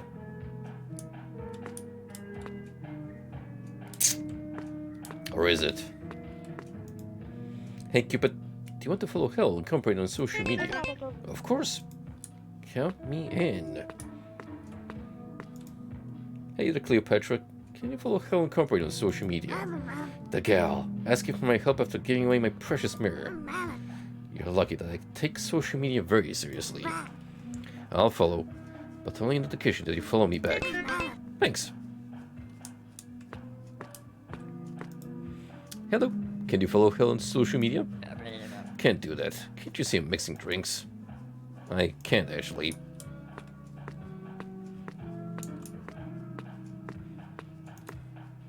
Hello, could you follow Hell Incorporated on social media? After you shave my hair? No, I couldn't. Oh, come on. Let bygones be bygones. Hey, could you follow? No. But you didn't let me finish. I don't care. Whether that last fall was actually impossible to acquire.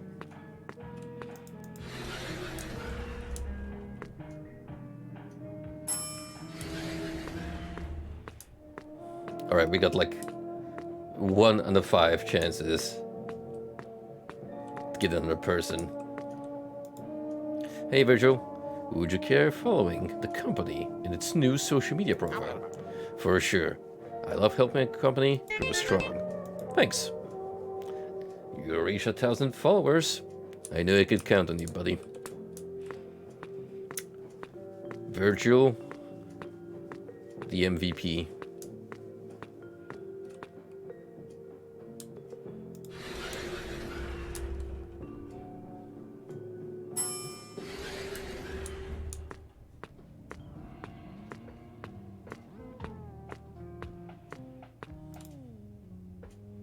What if you created social media profiles so you could follow the company?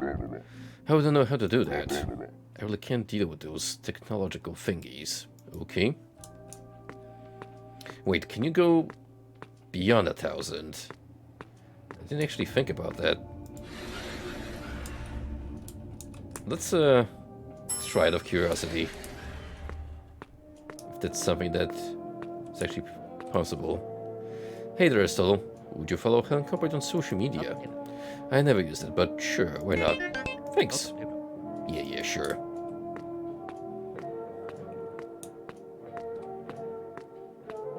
Indeed you can. Hey Gert, could you help me and follow the Helen Copperton social media page? You're in luck. It's my turn to use the phone. So I can follow the page. Nice. Hey Mar, would you care to follow Helen Copperton on social media? I would, but I can't. God has her phone right now. That's sad.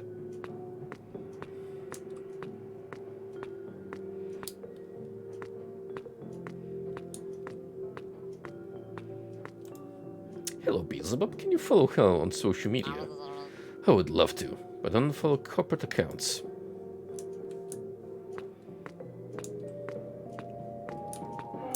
Well, I believe that's every single person. Or,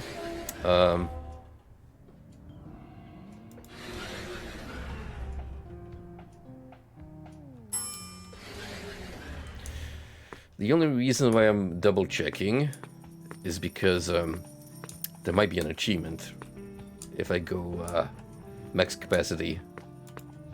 Hey, Mr. Safekeeper, sorry for waking up again. Would you mind following Hell on social media? If you promise not to wake me up again, I promise. Then it's done.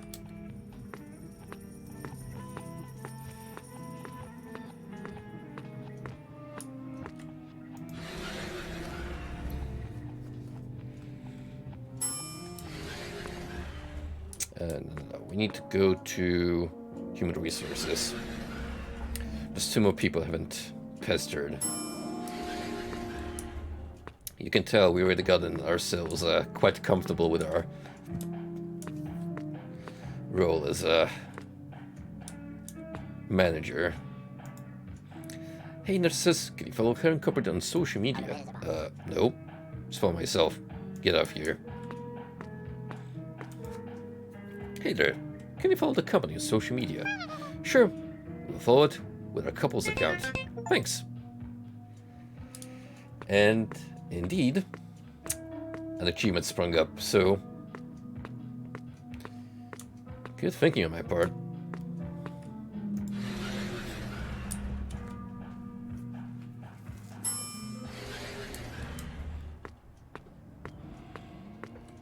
I don't know if I'll be able to get all achievos this game has on one run. We'll probably have to look into that. Once it's game over. You did it. You gathered the followers. The social media page is a success. There is hope in hell. Yeah. The strings of destiny were strengthened today. Thanks to you. And thanks to you again. They'll be even stronger. Now show us the faded document. The document is signed. Now go. Okay.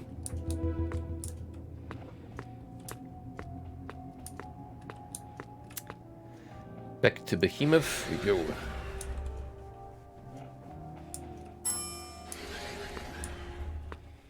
We're moving on pretty smoothly. Up the hell ladder. Did you really get the signatures? You're too fast. Yeah, I guess so. Your work was great. These forms are essential for the future of the company. Speaking of, I noticed some strange things while talking to the managers of the floors. There is some irregular stuff going on. Irregular? What do you mean? Well, for starters, the accounting vault is empty. The customer service floor has no customers. There's rumors that something bad is happening to the company. It looks like something is keeping Hell from making progress. The higher management doesn't care. Whoa, wait a minute. Are you talking about a conspiracy? I don't want to use that word, but it all seems so strange. Hey kid, if I were you, I would focus on working hard, continuing to evolve, and not listening to rumors about other employees. Remember, gossip is on the second floor. Do you want to work there again? No, sir. I thought so. I can assure you, Hell is going to be fine. We've been on this path for eons, and we're not going to be shaken by a little recession. We can withstand a lot more. Okay, then. Okay, let's move on to the good stuff. You've been promoted. Seriously? Yeah, you've been working for Baphomet now.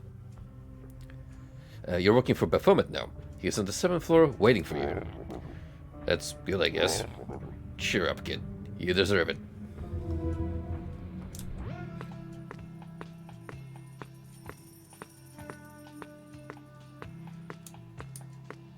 Hell yeah, top chain, baby. Legal, planning, and the VIP lounge.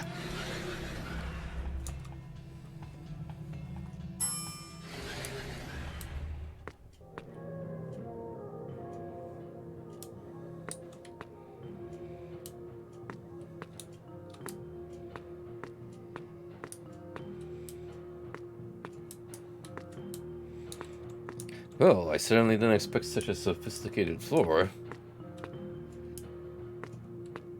Or, we have Croc at home.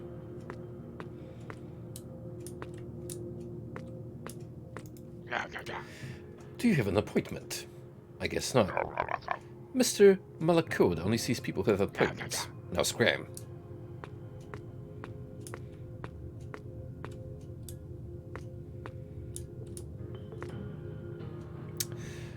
No matter the depiction, they always get Baphomet to look.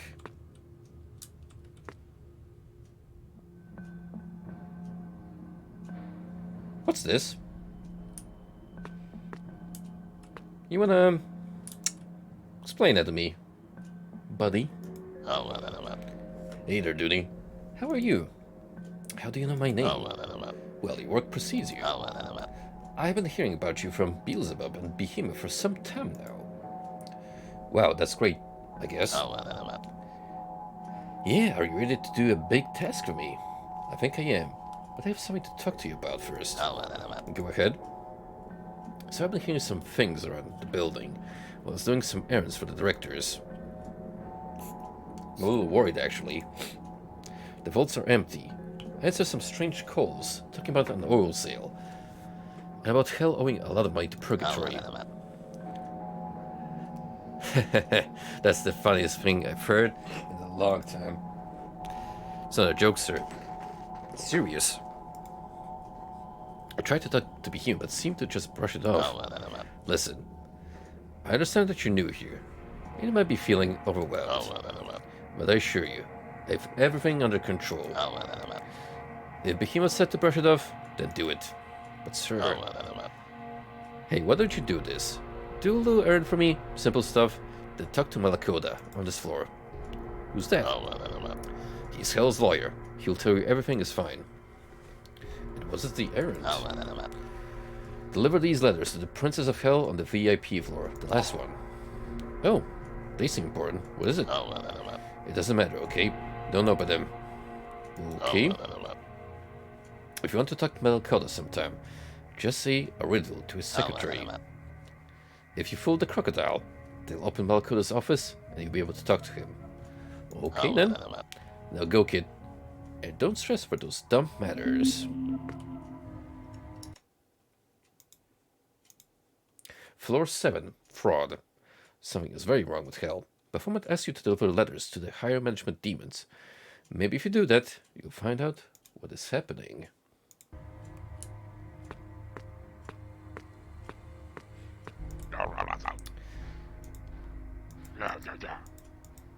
What if I told you a riddle? What? Yes, a riddle. Say it. Say it now. Are you having problems? What is something that the more you go up, the more you also go down? Oh, that's a good one. Is it a ladder? No, you're wrong. You have one more try. I don't know. Damn it. A road? A pit? An elevator? No, none of those. What is it then? The path of sin. Seriously? Yes. Seriously? Seriously? Yep. Now let me talk to Malakoda. Okay, you won. I bet Baphomet asked you to tell me a riddle. Yep. It was him. You know, you could have just told me he sent you. It would have been enough. Yeah, but where will be the fun in that?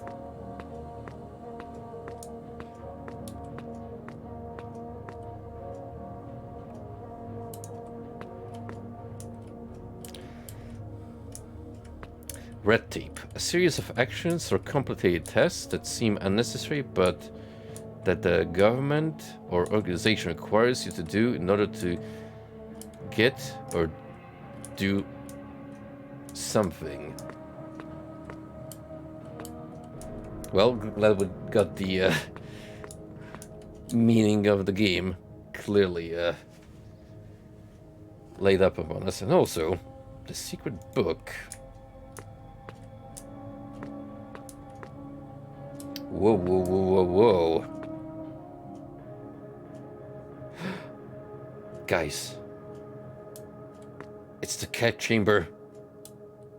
And this low poly goat.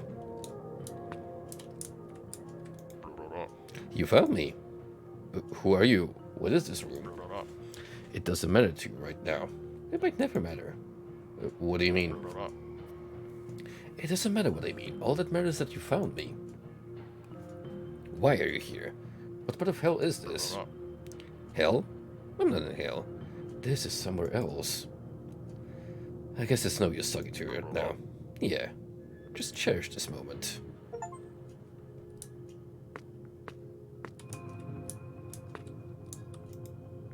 Hello, Mr. Malakoda.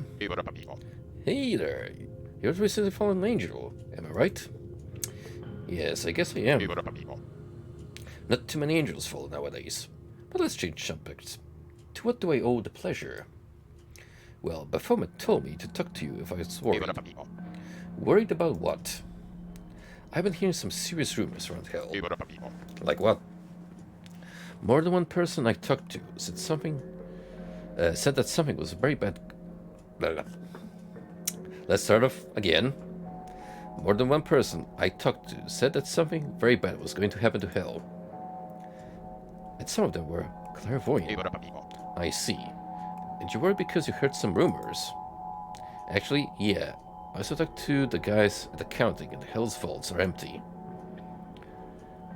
And in customer service, I heard that Hell is not accepting people in anymore. That's strange, but you don't have any concrete proof, do you? I don't. I only heard things. Yeah, we can't do much with that, can we? Guess we can't. But I can assure you, Fred, Hell is in good hands. Earth has been passing through some recessions lately, and it reflects on Hell. But that's nothing to worry about. We've been through worse. Everyone tells me that, but it doesn't ease my anxiety. I know, but that's how things are. Yeah, I guess we can't see the future. Wait, maybe you can. What do you mean? You see, this floor used to be a huge library once. We salvaged some books and turned them into my office. But there's one book. One book that's stuck in a room no one can access in years.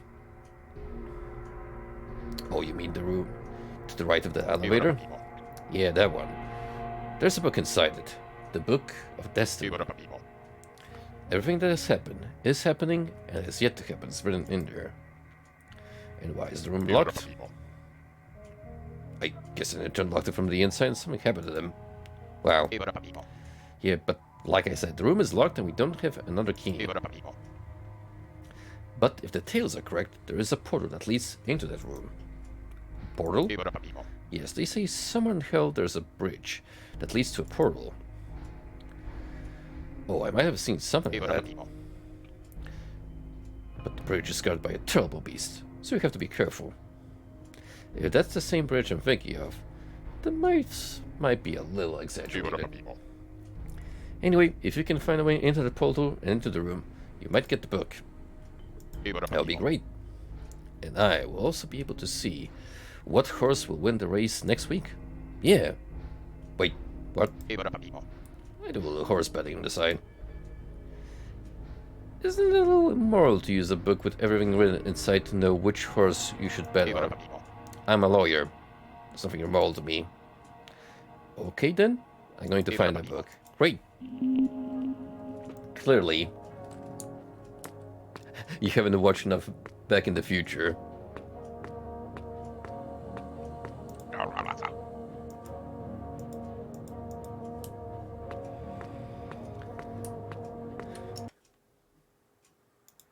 Hell's greatest lawyer. Malakota told you to find a book in which everything is written, so you can see what's going on in hell. It's across a bridge guarded by a beast. What could that mean? That means we need to return and talk to our chill Minotaur friend.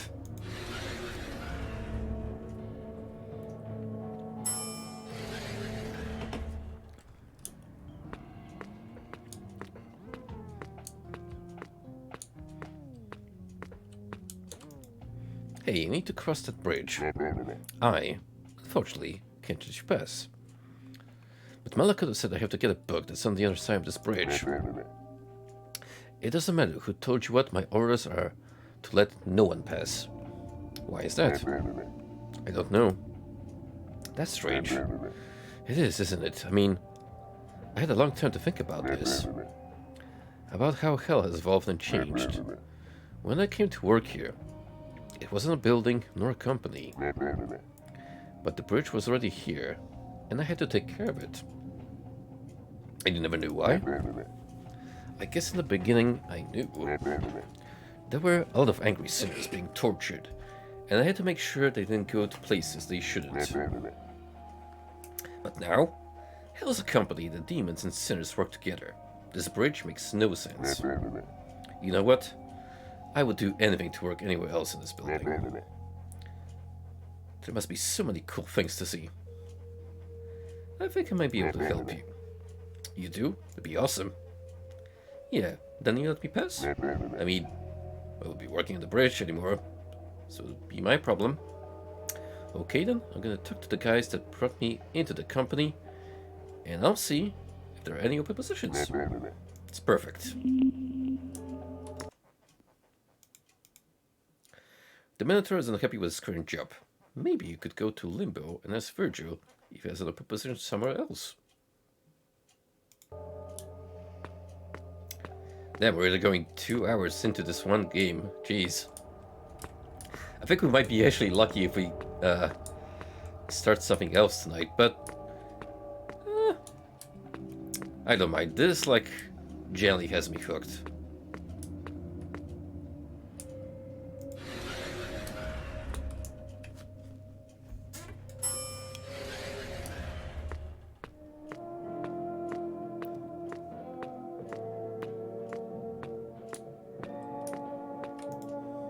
Hey, Virgil.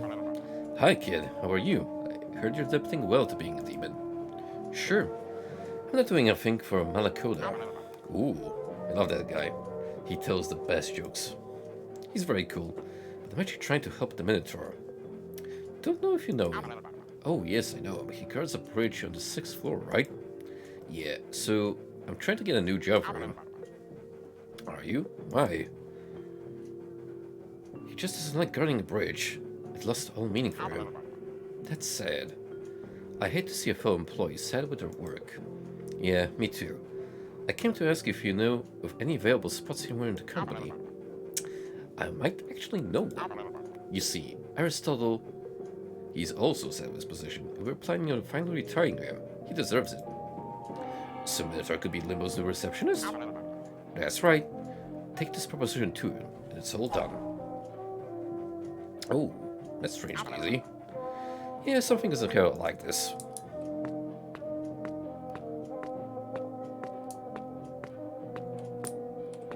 hopefully they put you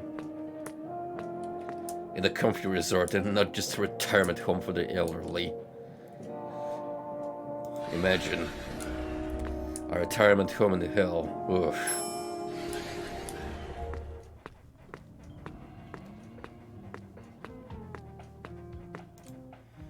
I have good news for you. Do you? So excited.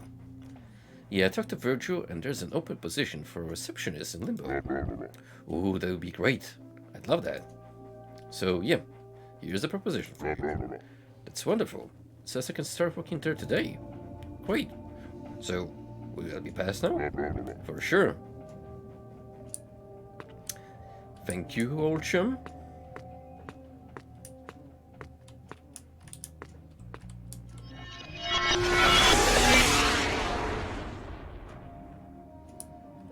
And here we are with the Book of Destiny. And also Larry. Oh no. Poor guy died in here. Oh, never mind.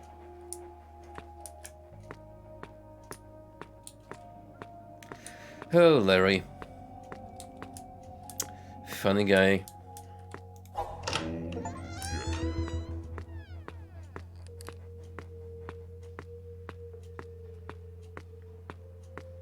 Alright, friend. Let's look at those horse racing results. Hey, is this the book? Yeah, that's exactly it. Let me see.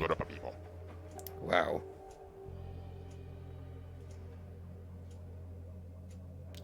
Oh, I think the game is struggling once again to load through. Oh, never mind.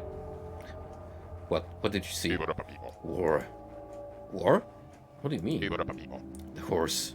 War. I knew I should have bet on war. He's recovering from an injury. But it's indeed a great horse. Focus, Malakota, what about hell? Oh yeah, there's that. Let me see here. Okay, I see. What? What?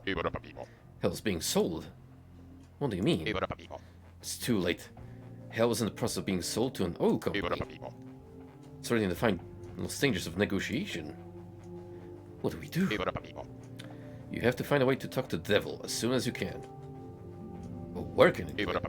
He is on the last floor, the ninth. But Cerberus is guarding the elevator. You must have permission to go in there. Permission from who? From Baphomet, I think. So must do this letter thing he has me to do. Yeah, do what you have to do and go talk to the devil. He has to know about this. And here, take the book back. Why? Because it's telling me that you must have the book. Wow. And you must also have this weird broken picture thing I found and for some reason kept it with me until now. That's specific. That's it, now go. Okay.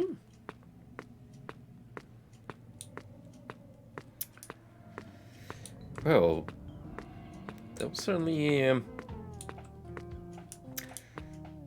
fascinating diversion we've just gone through. Floor 7.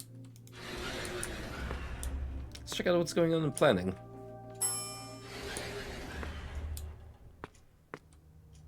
Bird. Guys. Rusty works in hell. Confirmed.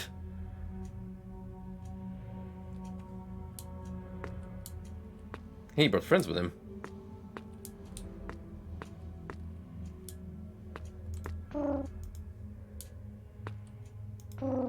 Hey kid, what are you doing here? Nothing, I guess. Good for you. Oh my dear, oh my dear. Why are you so worried? Can't you see? There's a bomb on the table. Wow, why is it there? I don't know, I'm just an intern. I went to the second floor to make copies, and when I came back, it was here. That's serious. Oh my, if I did something about it, I would totally get fired. Or you might die. After all, it's a bomb. Oh, that doesn't worry me. Anyway, can you help me? I guess. have any clue who planted the bomb here? I don't know. It was one of them. The planners. Doesn't help me. I really don't know. They're capable of anything.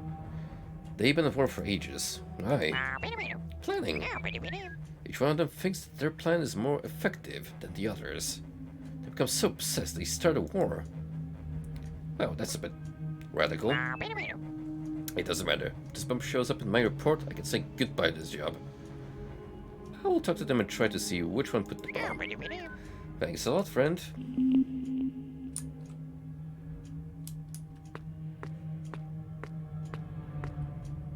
Joey. I mean,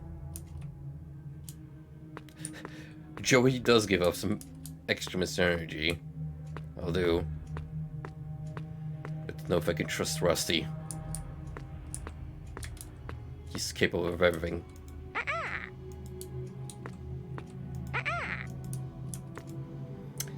Hey, are you one of the planners? Why? Were you sent by the others?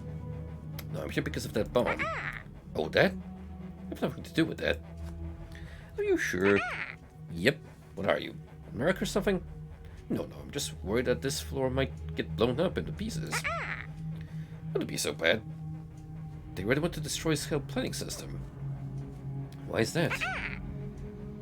They want all the planning to be done here, by them, instead of letting everyone have a voice. They said everything will get held up if we wait for others to chime in. But in the end, all that does is make the rest of hell upset when they do something no one wanted.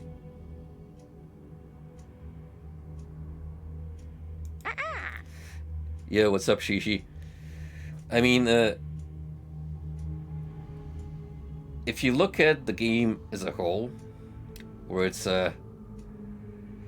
very on the nose depiction of working in an office environment, then it does get pretty surreal. Always trying to compromise instead of coming to my side, which is obviously the right one. I guess he just doesn't know what to do around here. And HR, the cockatiel guy, he gets under my feathers. Actually, maybe I can help you. What do you mean? I think HR might have something to do with the bomb. How do you know that? He's always on the computer. It's actually where he stores all his planning data. If that computer suddenly broke or something, maybe he would talk to you about the bomb. You want me to destroy his computer? Yeah, I think it might help freshen his memory up. Okay, I'll see what I do. Or he just wants me to destroy the competition. I'm pretty good, buddy. This is still the first game I started off with. It's been going on for a while, but really fun. I like the visual appeal, the weird vibe is going for. Pretty chill and comfy experience to just traverse through. Hey there. Hi, what do you want? I want to know about that bomb. Do you know something about it? I might know. Will you do something about it? I just want to disarm it so this floor doesn't blow up. If it blew, at least the other guys would learn a lesson. What do you mean? By the way, Yushishi, how did your stream go today, buddy? I saw we were live earlier.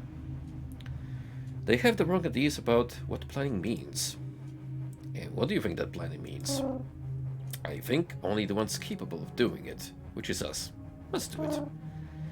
You don't see meddling with matters of other floors, do you? I guess not. Exactly, but the other guys don't see it.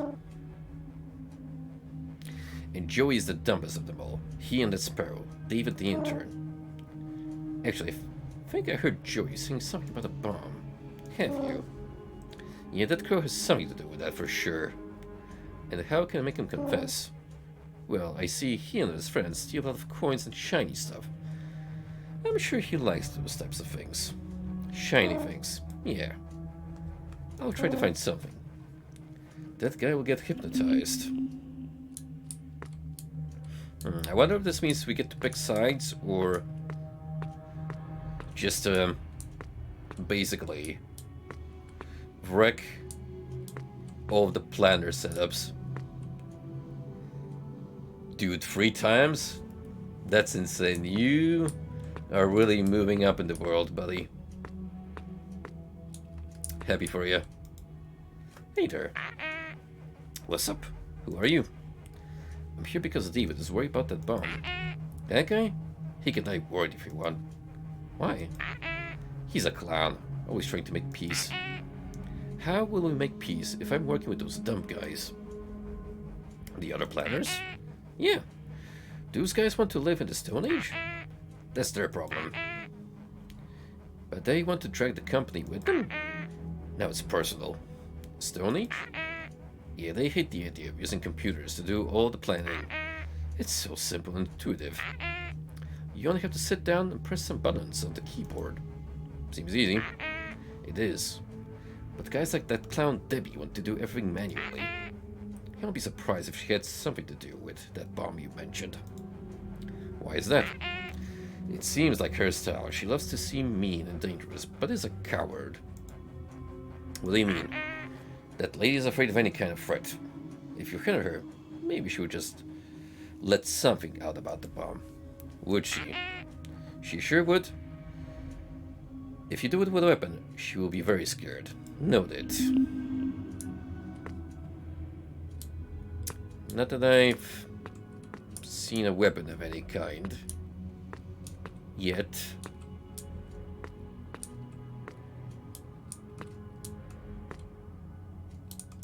Oh.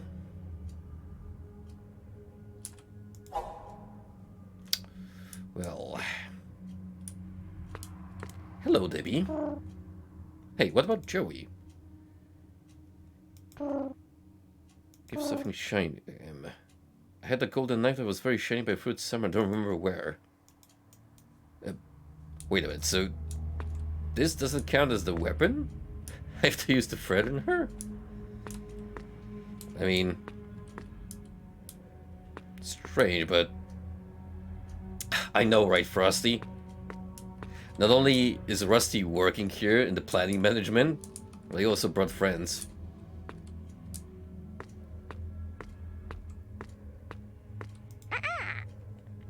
Hey, what do you have there? Nothing. Only this shiny knife. Wow, that's so beautiful. That's the most beautiful thing I've ever seen. Yeah, I agree. Can you give it to me? Yes, but only if you tell me what's your connection with that bomb. Me and the other guys planned it. I helped connect the wires. I only remember the second digit, which is 2. Thanks. Now give it to me. I'm starting to think all of you did this conjoined. This is the computer I need to blow up, I think.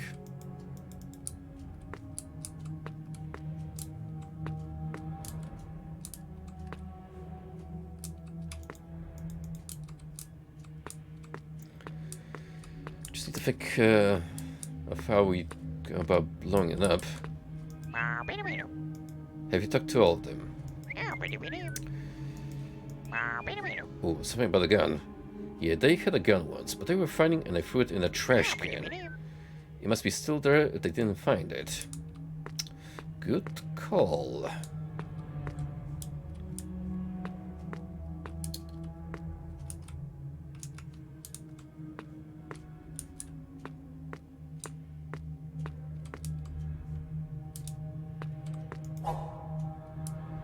Now, it's personal. Hey, I have a little matter I want to talk to you about. What? HR told me you might know something I need to know. Hey, point that thing away from me, please. Only if you start talking. About what? What do you mean? I'm scared. About the bomb. Don't play dumb with me. Oh, the bomb? I helped plant it. It was my job to get the explosives. And what's the combination to disarm it? I don't remember. I remember the third digit was 3. I swear. Good. Now go away, please. It's gonna be 1, 2, 3, isn't it?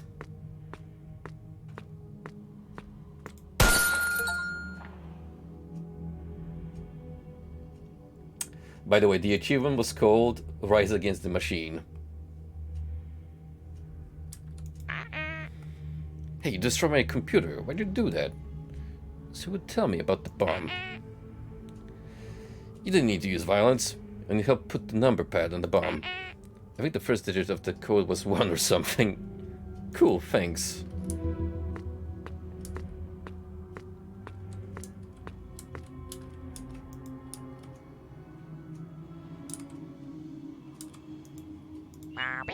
You did it?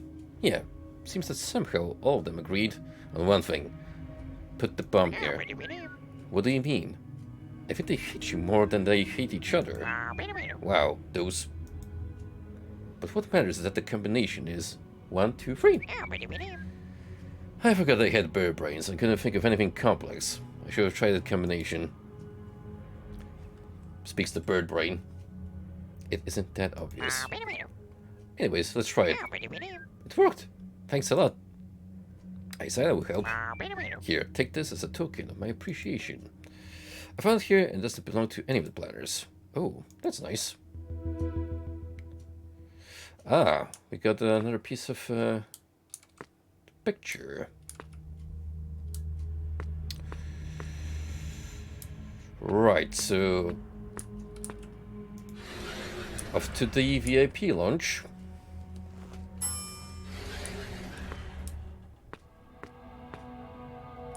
It's him. Dante. Hello, being of light. How do you know I'm an angel?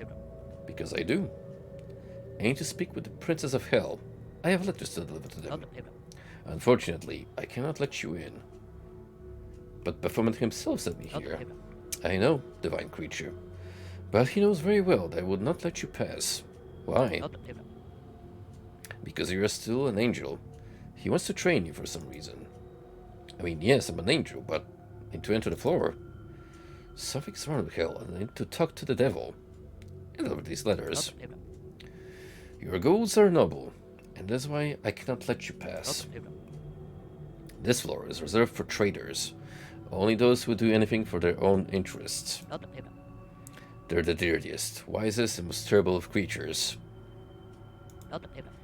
And even if I wanted to, I could not let you pass, because I've been trying to pass for years, and never succeeded. So you say, but in canon, he does actually go down to the last floor, and there's 3 traitors down there. Judas, Brutus, and Castor. What do you want to go there? Because my loved one is in heaven, at the Aleatorium. There's only one way to enter there, going through the Devil's Den. But this floor knows if you are a true traitor, and none of us are. Therefore, we will not pass. So I'd have to do something shady for you to let me pass. Yes. What if I somehow bribe you? There is nothing in the world I would accept. Nothing at all. Nothing that you desire. The only thing that I desire is in heaven. How I miss her. I barely remember her face. I had an amulet with her photo, but I lost it somewhere in hell. Maybe that's a hint. What did you say? Nothing. Very well. Go, creature, and continue your journey through hell. Okay? There. Journey done. It's her. It's my love. I knew I'd find it. My God, she's so beautiful. Now I remember. I'm suffering right now, not being able to be by her side. Why did you make me suffer like this? It was not my intention. It was. You wanted enemies to pass through these gates, and now you cause my suffering. Maybe you are really a demon. No, I'm sorry. Work with me, kid. The floor has to think you betrayed me. Why did you do this to me? I'll never have peace again. Yes, yes. I I just wanted to see your suffering. I know. In the end, you were a true traitor and a wicked demon. Go on, creature of heaven. Only you can save this place. Thank you, Lord Dante.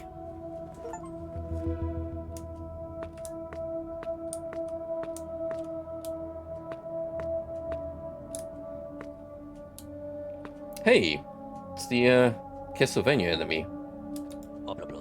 Hey there, are you lost? I'm actually not. I'm supposed to deliver some letters around here. I see. Hey there, little thing. Hello. Are you doing lovely today? I am. You are. And I feel you've got something for me. I have.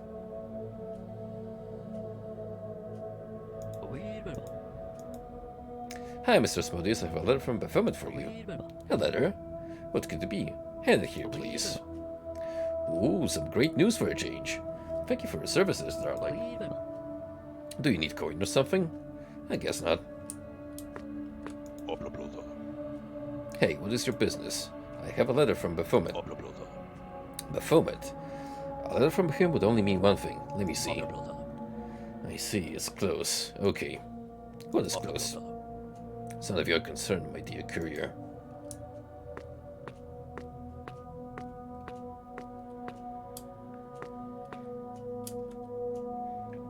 Who is the small child? Hello, you're the angel, aren't you? Actually, I'm a demon now. No, you are everything but a demon. Hey, Mr. Ball, I have a letter for you. It's from Baphomet, right? It is. I already know what it is. Give it here. Oh, yes. Just what I was thinking. What is it? You'll know soon enough. Hey, another one from the Castlevania game, although not as lanky as his equivalent from there. Who are you? I'm the new kid. The talented one. Yeah. That's nice. That's nice. What are you doing here? Baphomet sent me to deliver letters to higher management. Letters? Where are they? Let me find them real quick. Hello, Mr. Stullis. I have a letter for you. A letter? From whom? From Baphomet. Oh, it must be concerning the important matter. It sure is, thank you. You're welcome. Well, one more left. That is not what I expected from Cerberus. Yeah, I've seen some Cerberus, right? Cross media, but I think that's what takes the cake. Woof! Can't pass. Why? This goes to the devil's den. You only have, woof, permission. Oh. I don't have any letters left. So, guess I delivered them all. You know what? It is the best one. Followed by the Hades version.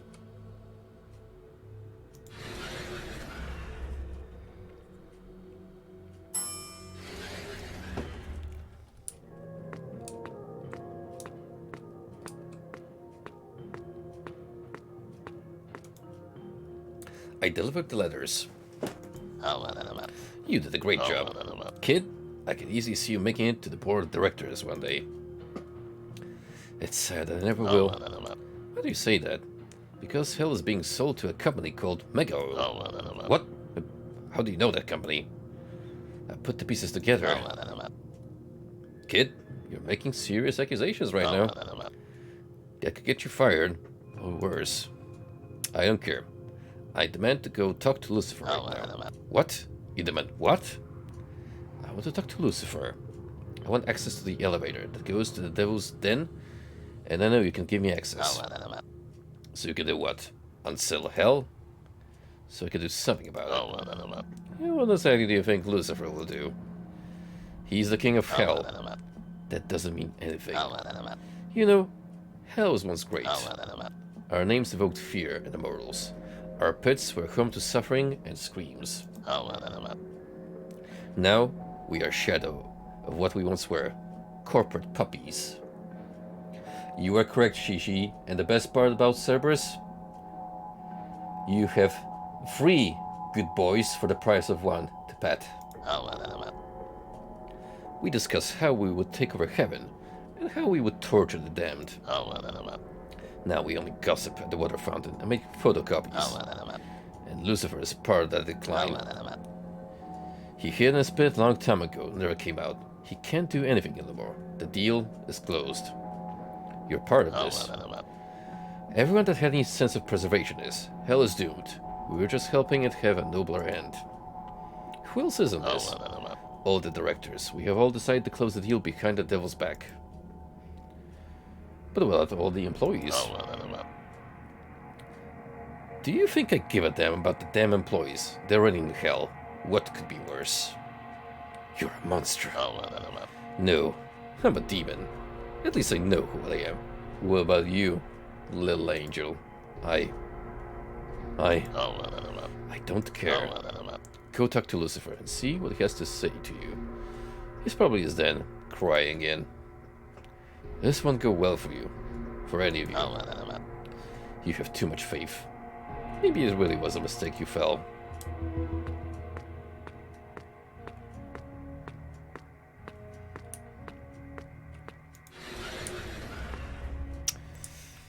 Oh boy. What could possibly Lucifer be like?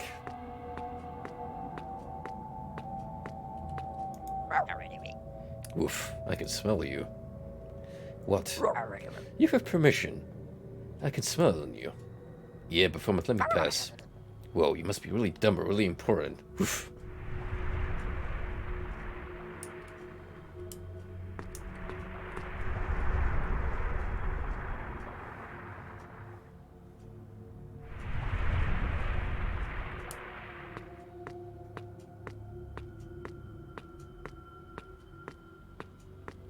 We don't know that, actually, Shishi. We woke up with semi-amnesia, and we're just trying to figure out what the hell... what's going on in hell? It's a little more, pristine than I imagined Lucifer to look like. Hello? Well, hey there. Are you Lucifer, the devil? I sure am. In the flesh. What a surprise. I thought you would be more menacing. Well, thousands and thousands of years of fire and brimstone don't do any good for the skin. I see. Well, Mr. Lucifer, I come here to warn you. Warn me about what? Did my tea run out? No. Worse than that. Hell's in danger. What do you mean? Spit it out. The directors are planning to sell hell. Oh, I see. What do you mean, I see? Do you know about this? Actually, no. But I can't do nothing about it. How? You are the devil. You own this company. I do. But I haven't controlled it for a long time now. So you're willing to let hell be wasted by some old company just because you're afraid? What can you do about it? I'm old now. I don't think I am the same ravenous devil from erstwhile. But you're the boss of hell. If you can't do it, then who can? I don't know, young one. But why? Why did you give up on hell? I love hell. But when you try to organize a placement of chaos, there's only so much you can do. I end up seeing my dream project slowly getting corrupted. I couldn't watch that anymore. So I hid my den. I've been here since then. It's not much, but it's something. I think I understand. But I won't give up on hell. I love to see your stubbornness. But who are you? I'm an angel. Actually, I fell. But even though I want to save hell, I know my place is not here. A recently fallen angel. I may have an idea. What? I think you might be able to get more attention to this matter if you talk to the Game Master. The Game Master? But how will I do it? Don't underestimate me, kid. I have a path that goes directly into heaven. But how? You aren't the only fallen angel, kid. Just keep in mind that heaven and hell are more connected than it seems. Now go. Enter that door, and you make it to heaven in no time. Thank you, Mr. Lucifer. You're definitely not as bad as they paint you. I guess that time has made me soft.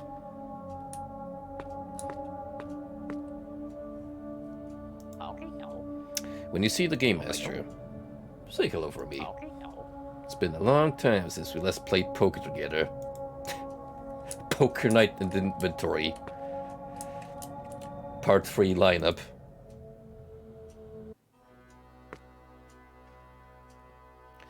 So our angel, or demon friend, ventures once again into the Aleatorium, or heaven, if you wish. The angel runs through the well-known slot machines and poker tables, looking for the Game Master's chambers. When the angel finds the door, they are being guarded by Metatron. That looks like a Kino Fabino shitpost. Or Viper's next album cover. What are you doing here, he says. You shouldn't be here. You're a demon now. You're right, but I have to talk to the Game Master, the From Angel says. Hell's in danger. In danger? Haha, Metatron laughs. Do you think the Game Master's gonna fall for that? It's true, the Angel insists. It's all written in his book. When the Metatron sees the Book of Destiny, his tone immediately changes. He's pogging. How did you get that? Metatron asks, shocked. You know what? Give me this. Metatron grabs the book and runs away, leaving the door unprotected. Our angel friend enters the Game Master's chambers. Hello, child, says the Game Master, also known as Master Hands. Hello, Master. Told you. Says the angel, bowing in respect. You don't need to do that, since you don't answer to me anymore. Why do you venture here? The Game Master says. Then the angel tells it all, how Hell's bosses are betraying the devil and plotting to sell it. The Game Master listens to it, all in silence. You need to help Hell, the angel exclaims when finishing the story. I can do that, the Game Master says, but first, there must be a trial. The trial is held in Limbo. The Game Master stands as judge. Metatron is the scribe, and Hell's bosses are the defendants. Malakata is not allowed to be in the courtroom, but he promises the angels he'll help by providing evidence. The angel must convince the Game Master that Hell is innocent, and the bosses are the culprits. What the fuck is this? What? What is going on? Why is there a giant fly pursuing me?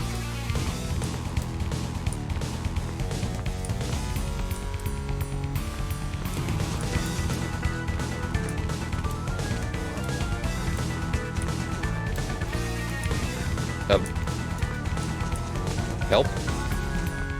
So what do we do with this?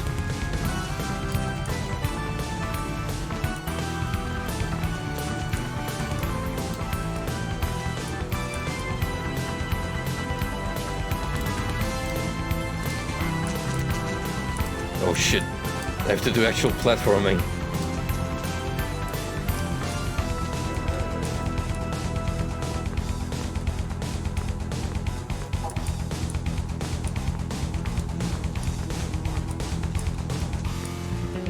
Brother, if this was Phoenix Wright, that trial would be lasting for 3 days straight.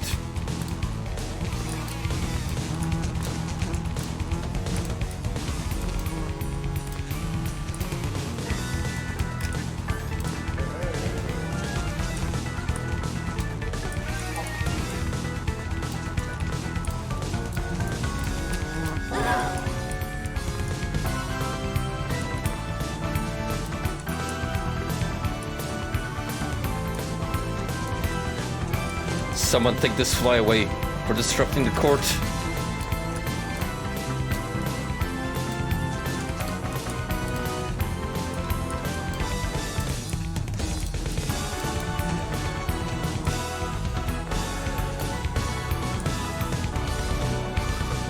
Yo, what's up, Dine?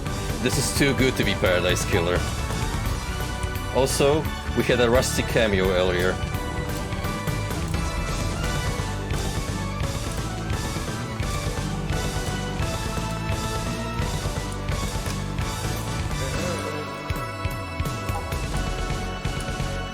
Alright, we got Beelzebub busted.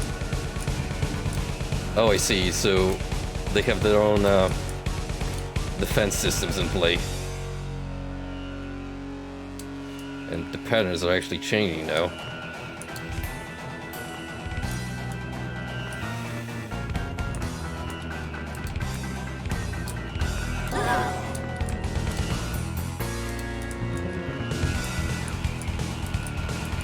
Ooh.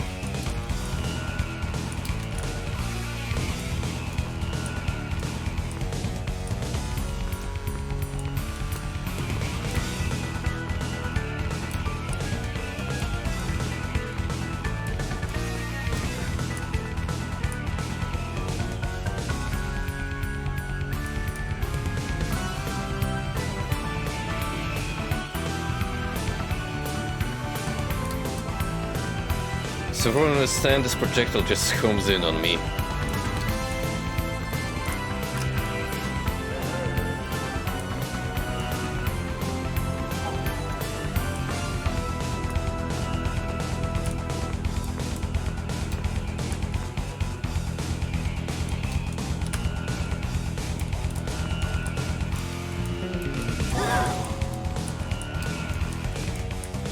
I don't know how many ticks I can exactly take before the game decides I have failed.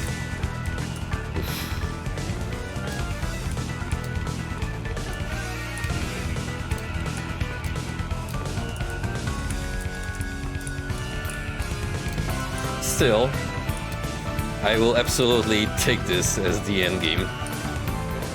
It is such a surprising twist for a finale. Plus, this song slaps. RPG boss music.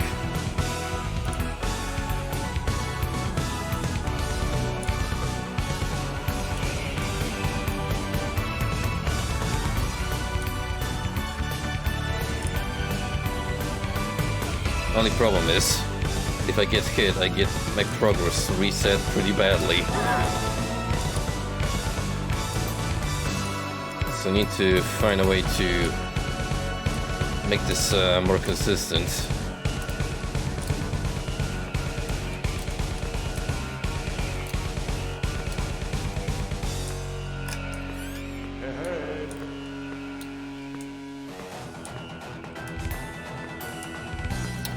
Ah, okay, you appear on the upper floors now.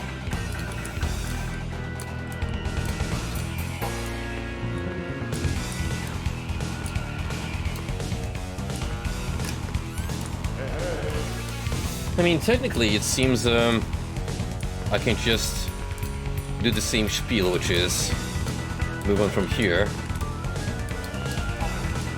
and use the exact same path.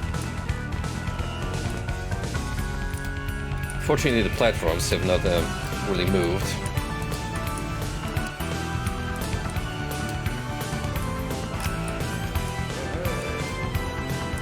Yo! Death Laser! Performance here really stepped his game up.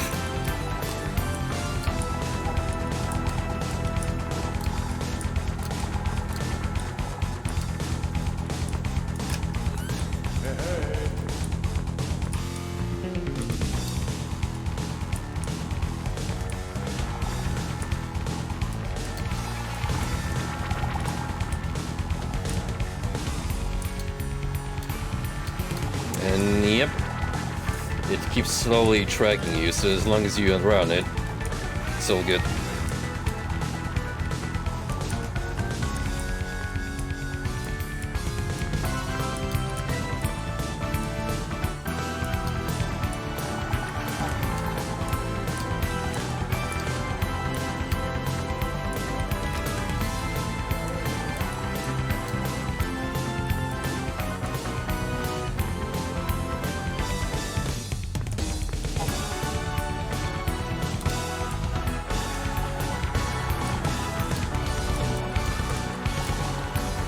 This I feel is easier than the middle stage. Baphomet gave us the most trouble with this pattern. Anyway, case 1. Justice has been served. Now the question is, what do we do from here? The angel did it. Hell was saved. The trial brought up a lot of evidence against the directors. They were proven guilty by the angel and arrested for the crimes of conspiracy and corruption. But in a turn of events, a new participant in the plot to sell hell was discovered. Metatron, the angel who was responsible for guarding all of heaven's knowledge and the Game Master's chambers. Turns out he used that knowledge to make a deal with the demons to have a stake in the Hell's sale. Our hero, the angel, was actually a victim. Metatron made the angel fall after eavesdropping on the conversation between him and Baphomet. The angel lost her memory in the fall. It was supposed to be a perfect plan, but the angel's determination won in the end. After the trial, Lucifer started leaving his den more and more. The employees at Hell needed a leading figure after the 3 bosses were arrested.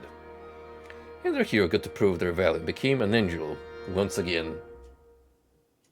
Be not afraid. But the angel, who is now an angel officially, gets permission to visit their friends in Hell whenever they want. Heaven and Hell, great album by the way, are at peace once and for all, or at least until the next apocalyptic event.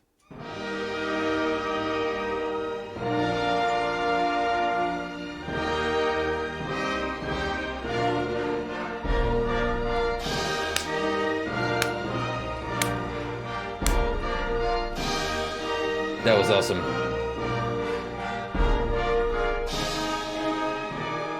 Great little game.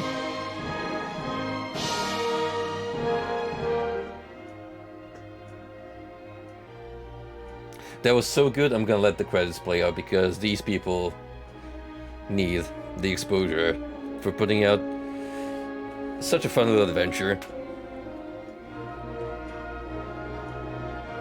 Sure, it might not be the most original premise, but their take on it was pretty damn good.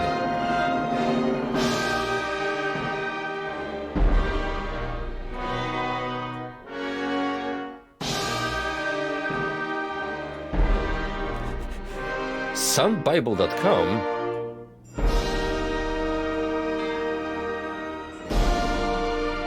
Oh. Thanks, game.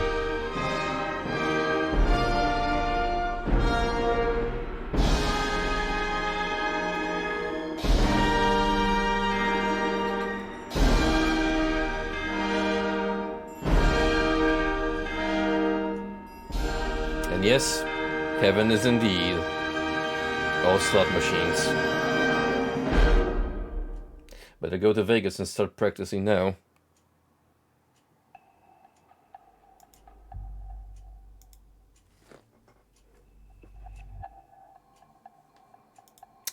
And that was Red Tape.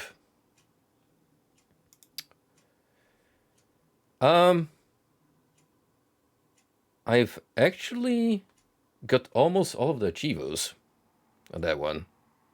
I'm only missing one, so I think I'm gonna try and look it up in my free time and get 100% completion because it sounds easy enough. But now that we're almost 3 hours in, realistically, I think we only have time to look at one more game. But that is okay. I think for a change of pace and something a little different thematically, we will go now with the Immaculate Drag. So let me change the game tag on Twitch.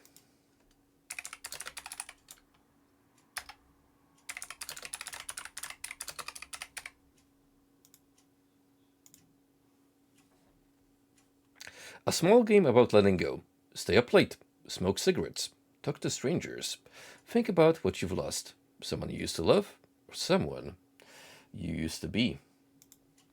From Discrete Infinity, released 17th of January last year, so fairly recent. What got me interested in picking this one up is the art style. Like, the moment you see, once I put up the game, you will understand exactly why I considered caving in. It is very much shuntcore, to say the least.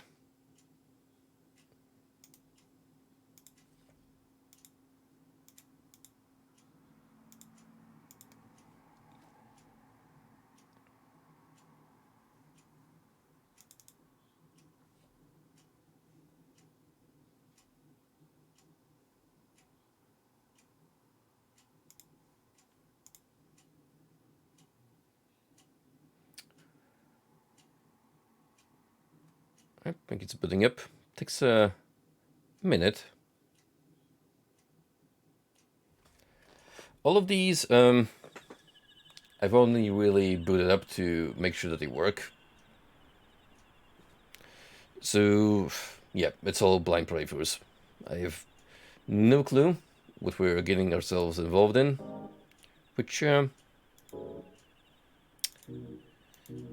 certainly make it more fun adventure for all of us.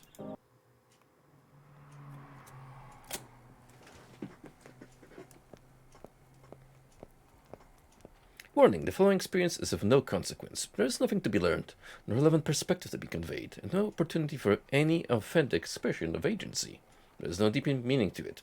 Your choices do not matter. They never have. You broke me like a habit, and I played you like the blues. Hey, see? I'm still working on that story. You know the one. The Chronicle of Regret. The Odyssey of Forgiveness. An elegy to the Scratchlands of Defeat. I'm still working on that story, but I'm just about to quit. Can't quite nail the sit of the words and the turn of the page. It's got me thinking, maybe it's not my story to tell. It's got me thinking about moving on to the next thing. Maybe this is it. I need a smoke. You know, I'm still a cheap sucker for the VHS filter, but whenever I see it these days in highly stylized independent games, I go back to Puppet Combo and half expect to have a monster pop up with loud audio banging in the background. Yo, check the scenery out. Wait, is this Miami? This looks like exactly the beginning of Vice City.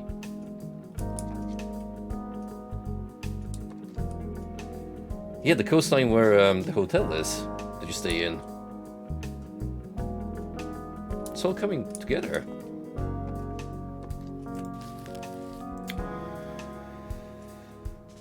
Cagney's eyes watch the void.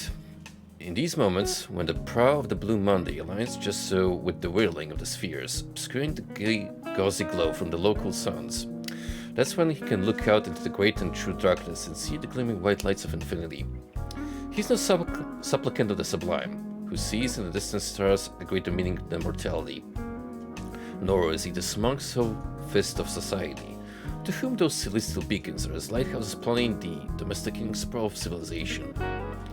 It's neither reverence nor recognition that possesses Cagney's gaze. He knows the distant solar systems hold no more significance than he does.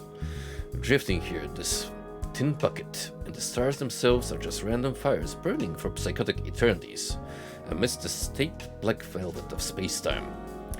In these moments, he loses focus.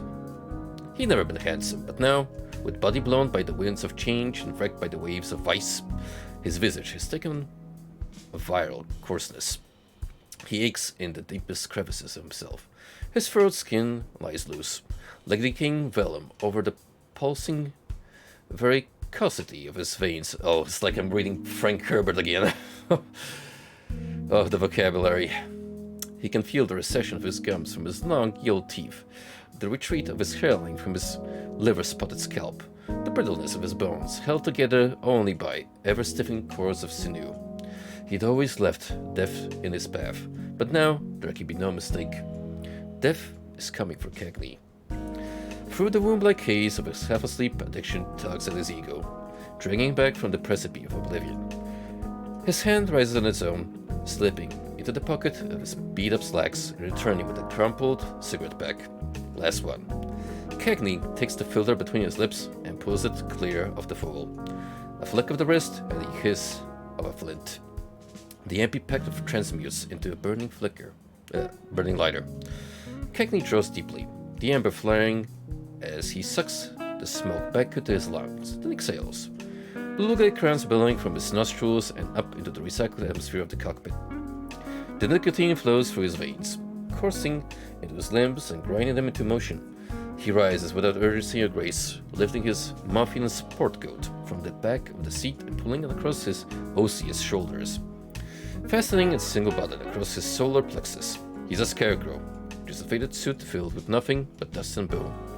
And just like that, just like he has 1,000 times gone, Cagney turns back on eternity and retreats into the mechanized frame of his ship. Hey, it's a page from one of my discarded drafts. It's funny. My Oddities always seem to pop again in the weirdest places.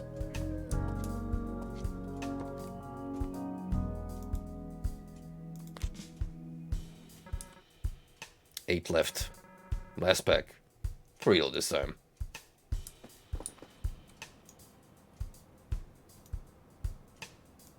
How long since I came to this place? You were gone, and in the spin of the wayward months I slipped from cold steel yearning into a warmer, deeper kind. Through that balmy pain blew the breeze that carried me to these shores. And I waited here for you. I would never say that, not before, not even to myself, that I was waiting for you. But I was waiting all the same. And all the more a fool I was for it. I should have known this is no place for the likes of you. The beacon shines through the night, warding the hapless away from these broken-hearted breakers. Never paid it much mind. Maybe it's time for a change. Ooh, I can already feel this is gonna be way more narrative heavy. But at the same time, it really does put you into that mindset of, hey, I kind of want to step out of my balcony now, if I have one, and just stargaze.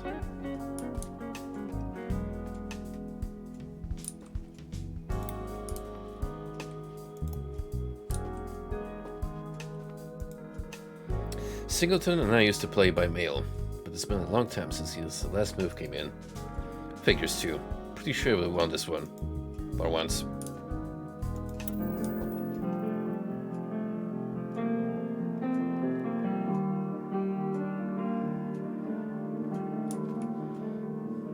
You are now watching the Signal Wave channel.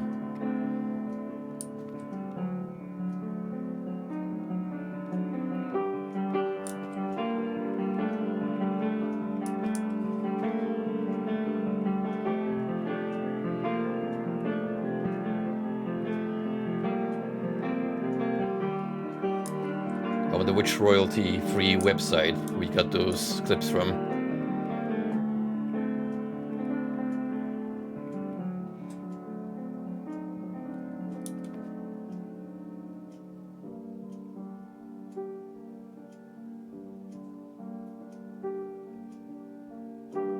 Ah yes, the sad piano music always invokes So many emotions.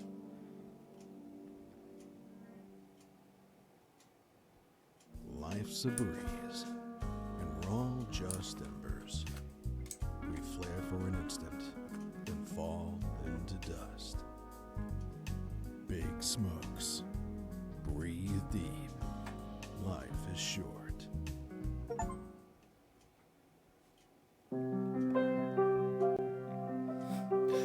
Watch the Big Smokes commercial.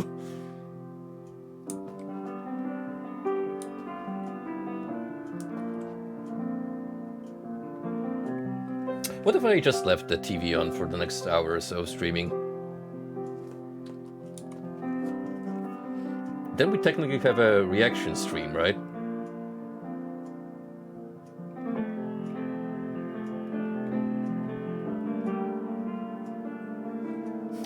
Or just overlay an actual movie over the TV screen.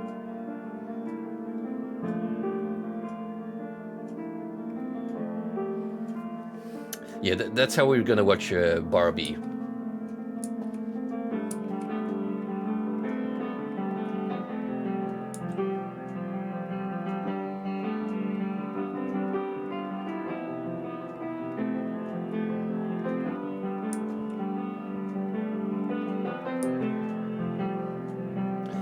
I'm gonna wait for one more cycle just to see if we get another interesting ad.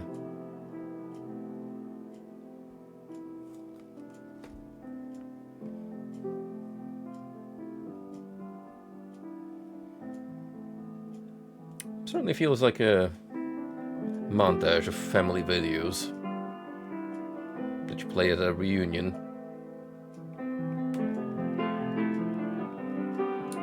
Oh, who am I kidding? No one does that anymore.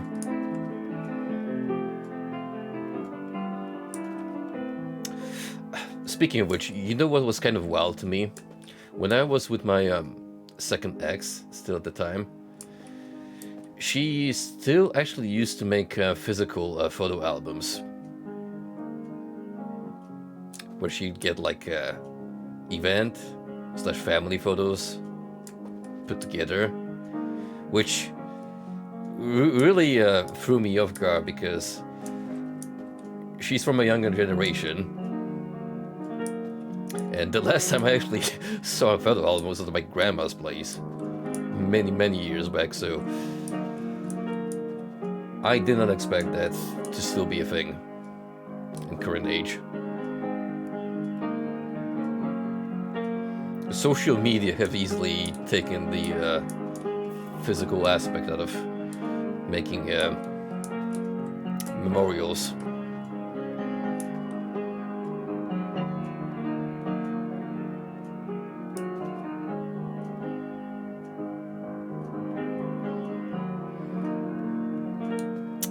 I think we're gonna get much out of it. This coffee maker and I have been through a lot of long nights together. It's probably the only appliance in the room that Dino had come to fix. Keep it black and keep it coming, little buddy. I'm trying to leave out of a suitcase, but somehow it's been easier than just committing to settling down.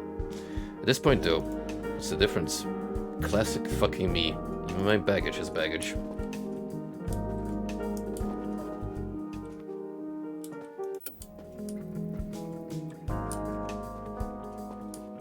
What else do we have here?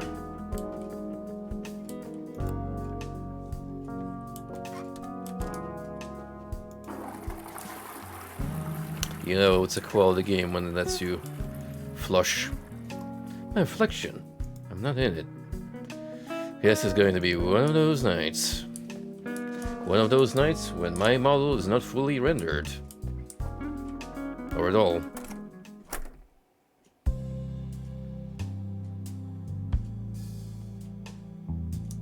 Oh, hell yeah.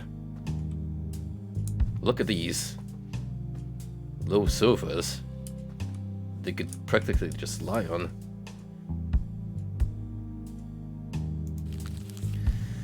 I did not kill Emily Jalan.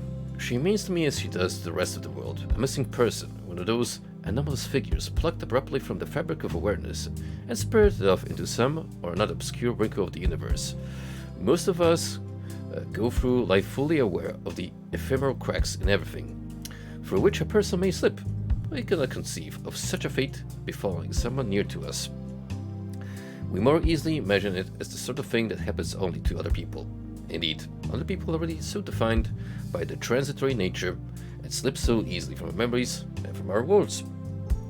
And so it is for Amélie Jolan. Her name, for a few fleeting days, perched atop the headlines and graced the tongues of the national news anchors. They chose the worst photograph, but the ultraviolet light of those deep, black eyes still glittered across the minds of the primetime population. In those tender moments, they perhaps mused to themselves and their partners, or a stranger within earshot, whether tragedy, or the beautiful young woman, and they might hope to themselves for the best. They perhaps prayed, enough in a way that Amélie Jolan was still alive. In this singularly crucial matter, I am different from them. This difference I have not told them, or anyone. I have not told friends, family, colleagues, nor have deigned to tell that impetuous detective who for so many weeks has insisted upon daily visits to my home. But nonetheless, this hope for the triumph of life stands true as the fulcrum of distinction between those health-concerned voyeurs and myself. For I knew Amélie Jolan, and though I did not kill her, I prayed to any god that might listen that she is dead.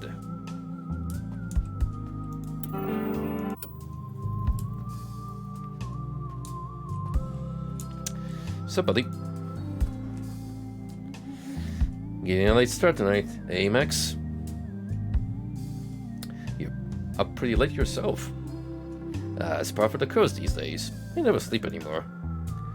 I only got so much time left, closer to the end than to the start. Know what I mean? Can't go sleeping it all away.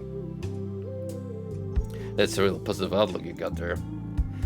I've picked up a little wisdom over the years. Not much, but a little. Clock every moment, enjoy every sandwich, and fuck 'em all, kid, because you only remember the ones you don't.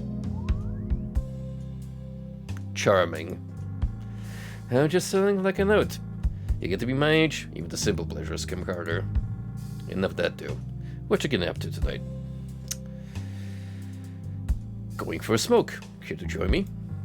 Thanks, but no thanks. I kicked the habit years ago. Bad associations. You know how some people say they can't smoke without drinking? Well, for me, I can't smoke without selling blow. And that's a wagon I do not want to fall off of. I used to sit up at the club, you know. Or a party, whatever. I just pick a spot somewhere deep in the fucking armpit of the shindig. And never sampled my own wares, right? Professional-like. So I just sit there, taking cash, slinging bags. And the whole time, I just be sucking butts. All night long, smoking bogeys till the morning come. One drag, I tell ya, I'd be right the fucking back at it. The call of the fucking wild. When you got that white powder, boy, you're the fucking man. Things come to you. I would have pegged you for a dope boy, Dino. Well, if you'd known me when I was a younger man, doubt you pegged me for anything else. I, lacked direction. I wouldn't say as though so much as found the trajectory. Met the wife, dropped the game, bought a hotel, I left the old days in the rearview. Say, you're coming back, right? Why do you ask? Kid, been running this hotel 3.5 decades now. Decades. I know the goodbye look when I see it. And you got it. Now get out of here. Go enjoy yourself, yeah?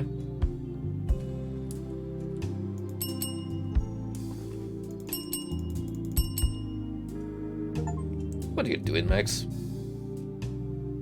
Hush, Dido. I'm creating art. I told you when you moved in here, no creating art in common spaces. Sport. Hey, see? See as in I see you when I sleep. Even now, all these years gone. See as in, can I ask you? See as in, can you come back to me? See as in, I coulda, woulda, shoulda, but I can't. See, anyway, it coulda gone. Any way else. Our uncoupled histories rolled on and left me here. This Miami Vice reboot looking pretty damn weird. I still have some time before the bus comes. I can hang out here for a while and head to the bus stop when I'm ready.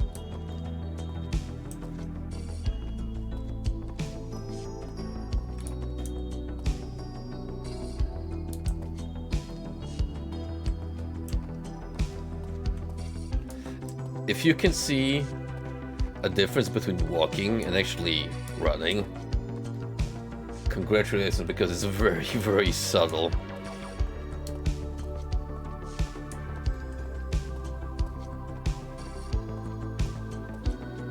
Sit and smoke. There are no seasons here, just the heat of the day and the cool of the night and all the technicolor vapor in between.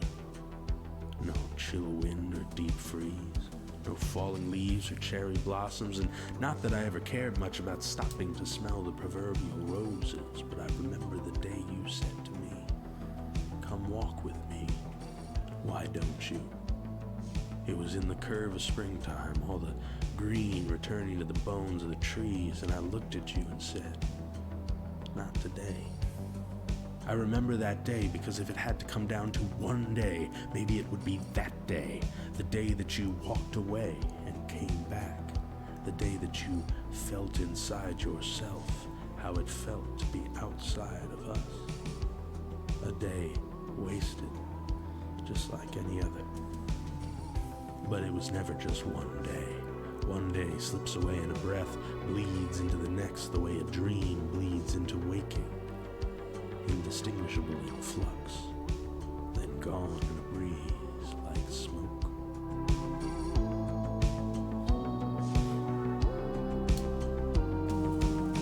I feel like a lot of this is going to be over my head, but at the very least, this game has some pretty damn good set pieces.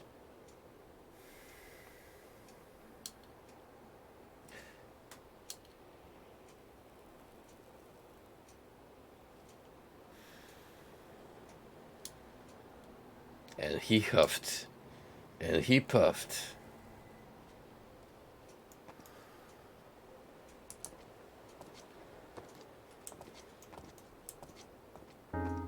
Six smokes left.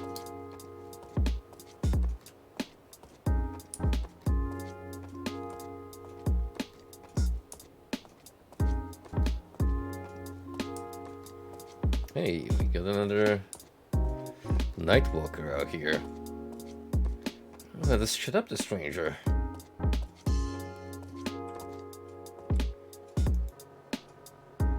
My friend, could I trouble you for a cigarette? Sure thing. Thank you. Join me, won't you? I'd be grateful for the company. It's been a night for strange omens. Lonely night? Indeed. I don't mind solitude. I can entertain myself easily enough, but tonight has been full of preoccupations. Restless dreams mostly, visions perhaps. Shadows that walk the streets like people. An open wood that speaks like a mouth. It says nothing but the truth.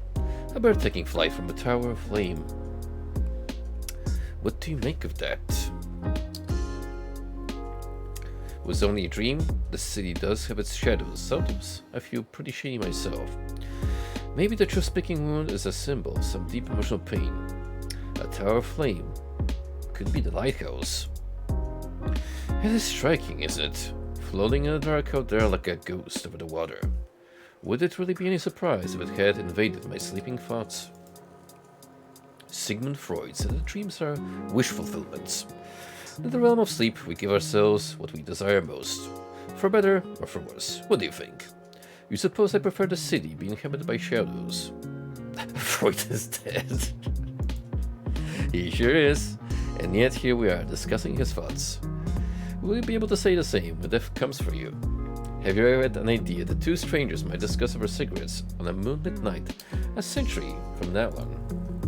Makes you think. But my friend, what brings you out here tonight? Writer's block, a severe case, thinking too much, couldn't sleep, just needed some air. Writer's block. Ah, you got a story in your heart, huh? Just not on the page. I know the feeling. Sometimes just a matter of letting it flow as it needs to. Other times, though. Is there such a thing as an unwritable story? story that you can only tell yourself. Maybe a story like that is already in its most elemental form. Pure vibe, all raw feeling, devoid of abstraction. I guess there are stories live by telling and stories you tell by living. I'm sure you'll figure out which this one is. Just gotta feel it out. And this city, well, it's not the sort of place that anyone's from, is it? Seems to me coincidence and fate are what brings someone to these streets. Which was it for you? Coincidence, I sort of ended up here by accident. Fate, just found myself here. Was waiting for someone, but she never came. Just needed a place to write. I was waiting for someone, she never came. Funny thing about people. Oftentimes they just don't show up when you expect them. Other times they appear in the last place you'd have thought they would. Myself, I was a poet. I was looking for home, and I figured maybe there were other poets out there looking for the same thing. So I thought I'd try and start something.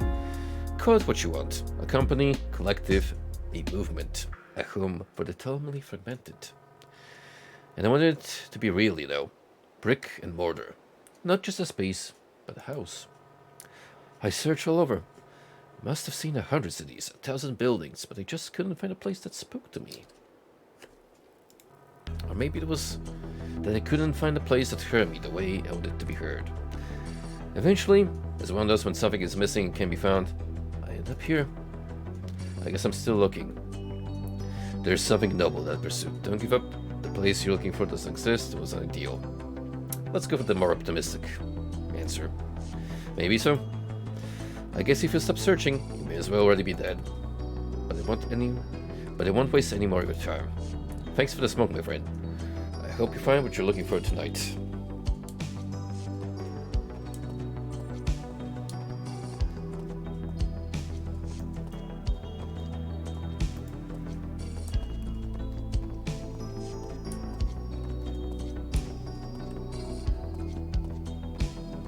Well, I sense an opportunity to increase my chances of getting cancer. Max, how are they hanging at you? One lower than the other, leaning to the left, shooting to the right. Try to keep your balance, yeah?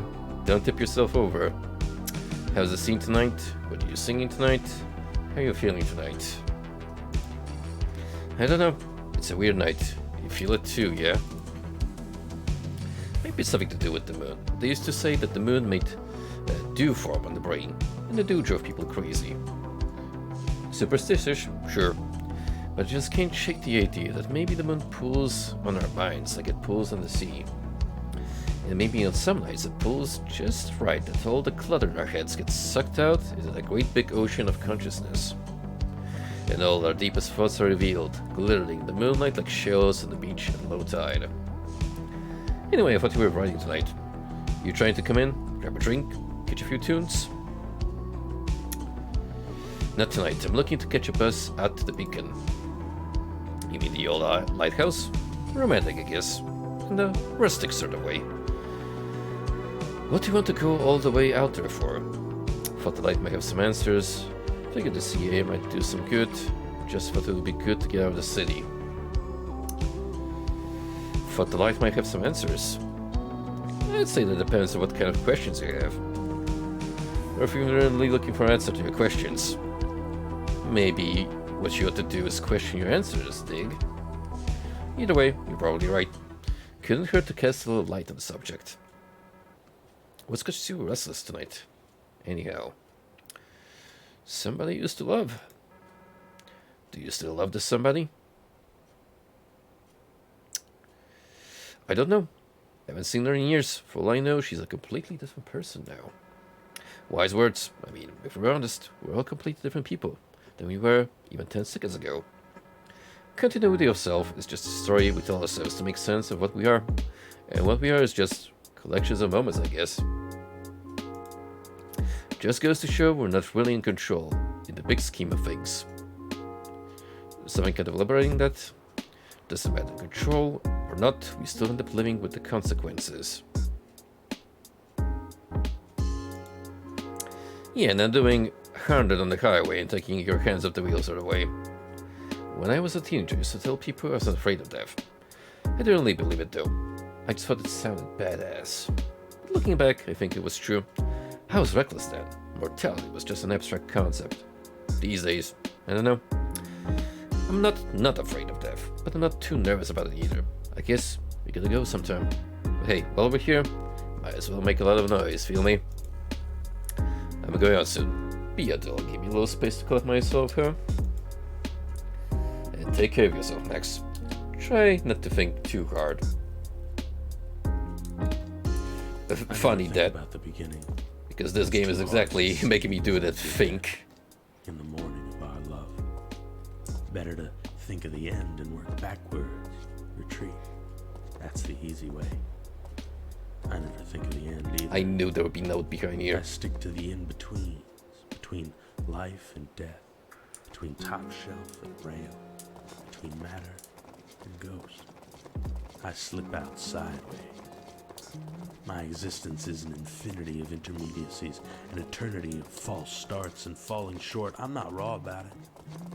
After all, failure is simply the wage of being a man. This life is an immaculate drag, Title drop. and you were my favorite mistake.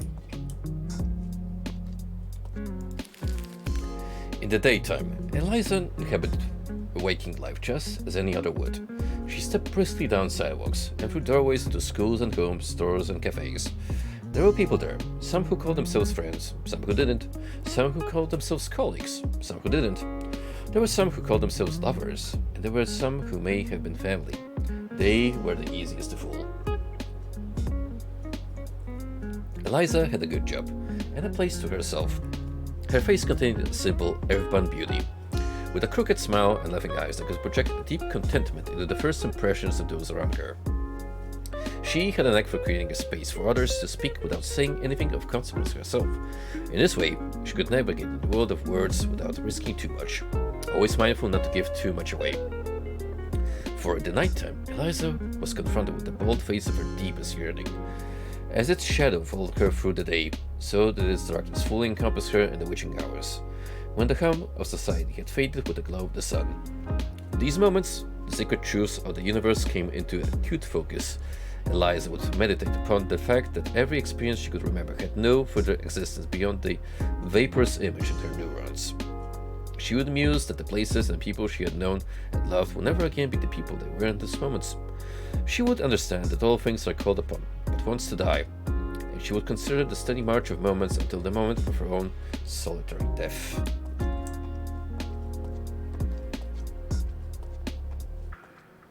Hitting some heavy tones tonight, are we? Regret, death, the purpose of life.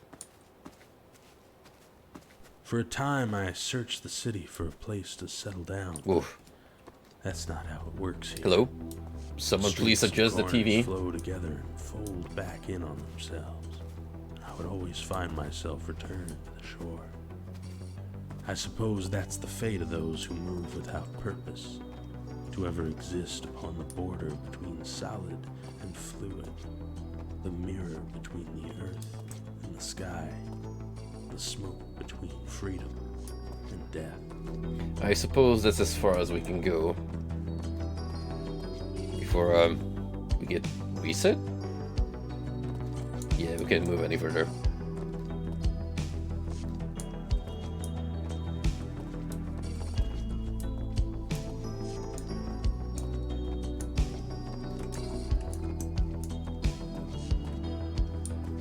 So let's have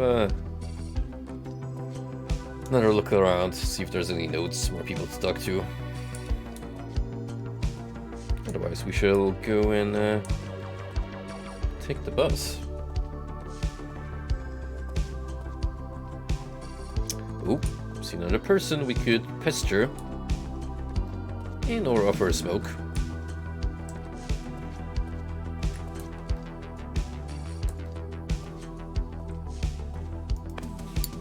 Ricky.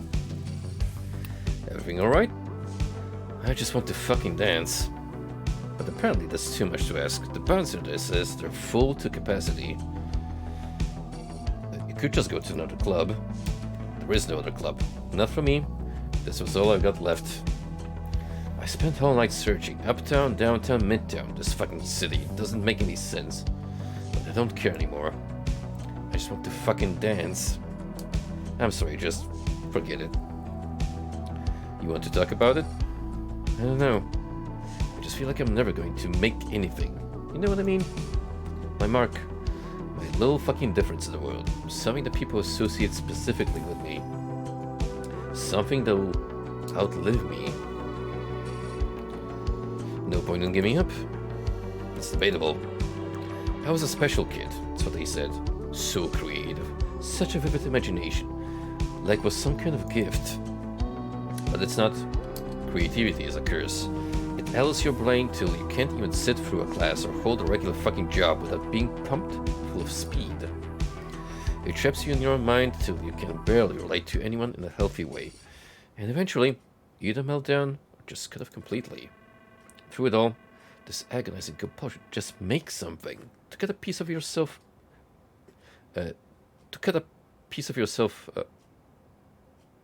some weird grammar here. Out of yourself, put it on display for everybody to see. It's fucking unseemly. You've got it too. I can tell. The fucking curse of the creative mind. Why else would you be out here tonight? So tell me, what do you make? Excuses. Typical. But hey, at least they're fucking honest about it. Most people are just full of shit. That's just life. Everybody's always fucking things up. If you're one of the lucky ones, you never get your illusions shattered. You get to walk around feeling like you're doing it right. Maybe you even feel like you made it. How are you feeling? Like shit, but thanks for asking. You know the most fucked up thing about it? Even if we were to make it, whatever that means. Would we even be able to feel it? Or we just keep chasing it? Don't answer that. If you make it, you come find me. Let me know. I'm sure I'm still be right fucking here. Just trying to fucking dance.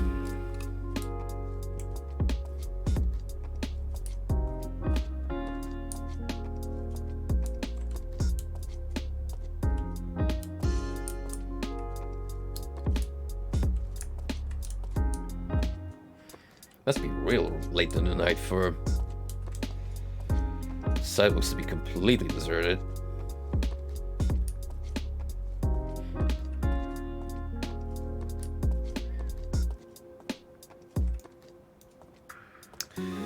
We got 2 smokes to spare, and I think where one of them is going. Oh yeah.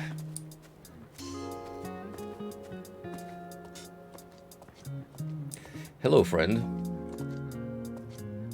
Yeah, let's share our tales. Oh. Dude. You totally should not be smoking. Breathe deep. Life is short. Exactly. Appreciate the concern, but that's already coming from me. Running a little late, if we're being honest. What's your excuse? This is my last pack. I'm quitting tonight. Hey, good for you. Shaking the monkey off your back. Here's hoping you stick it out. I know that you will. Just be careful. You don't have to live too clean. Funny thing about smoking, it always helped me breathe. Not like breathe, just, you know, take a breath, step away from the world. Personally, I don't trust anyone who's not killing themselves just a little bit. Nothing more human than self-destruction, I guess. You said, my man. The least one can do is own it, right? Not at all, Dine. This is basically the equivalent of hanging out with a group of friends who find smoking to be the cool thing to do. Everything ends eventually, ashes to ashes and all that. True privilege is being able to choose how you go out. Not necessarily the way of it, but at least the circumstances surrounding it. It's a proud thing to build a life worth ending.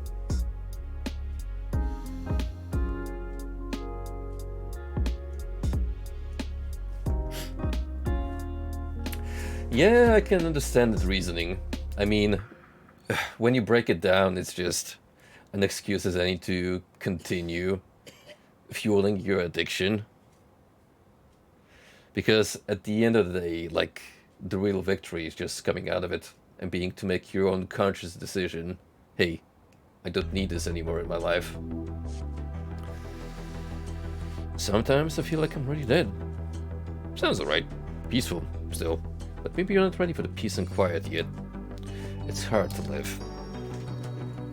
Maybe that's why you're out catching a bus at this time of the night. I'm going to check out the lighthouse. Well, I'll be damned, you're going all the way, huh? And the line. I'm not going that far. Not tonight. Everyone complains about the city, when I'm fond of it. I like the way the days run together. And like how transient it all is. Makes it easy to not commit to anything. Nobody's from here. No one ever settles down or dies of old age. Everyone who comes to this city comes to disappear.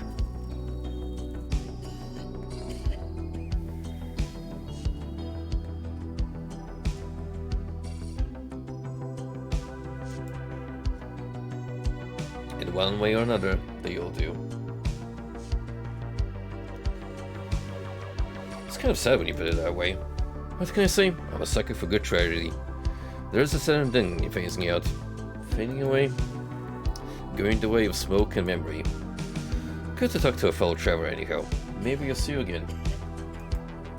In another life, on the other side. Last one. I'll save it for the beacon. The bus should be here soon anyhow. So, looks like we talked to everyone according to the game. And I don't think there are any other notes scattered about. Just gonna have a look on this side.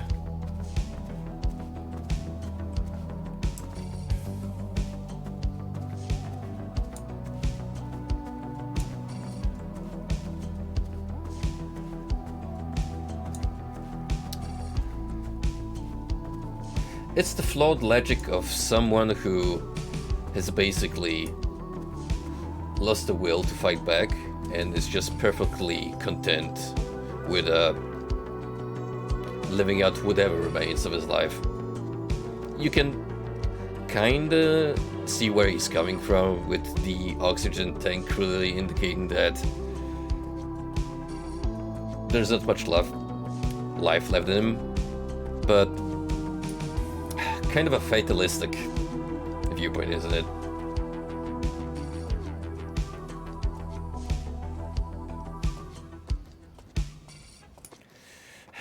If that studio ever puts out another game, please let it just be a walking simulator. Because if I am to give Paradise Killer any credit, is that it actually did the exploration part right.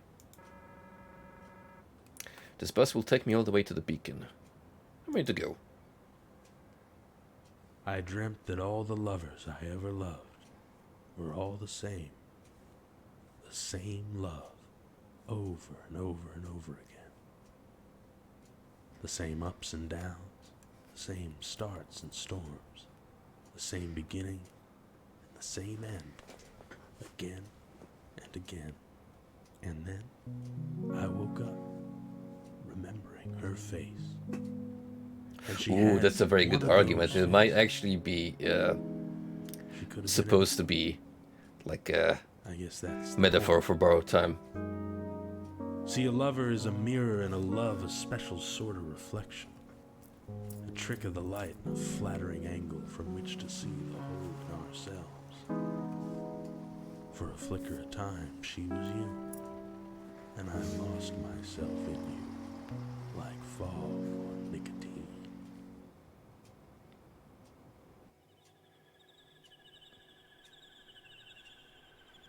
Ooh. Looks like sunrise is coming up.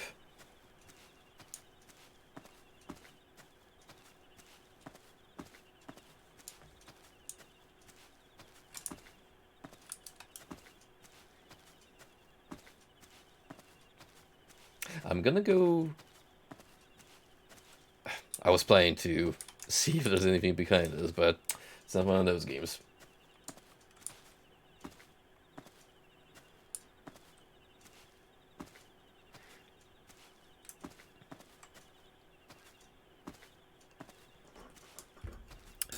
You know, I'm kind of sad that this game paints a very romanticized ideal of just going out and talking to other people.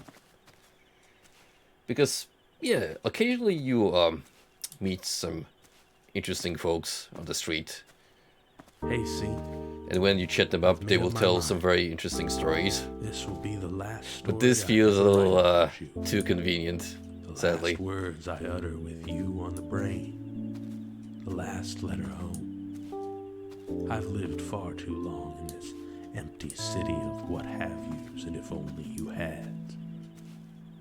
As the new morning crests over the sea, the ember of my last cigarette will flare in time with the turning of the beacon.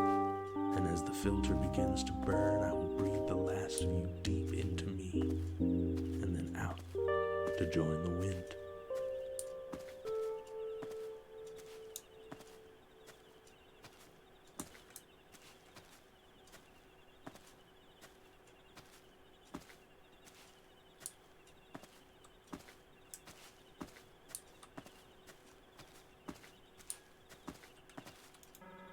Locked. I'm not getting in without a key. Well, here's the objective. Find the key. The shack. Because, you know, there might be something worth of interest in there.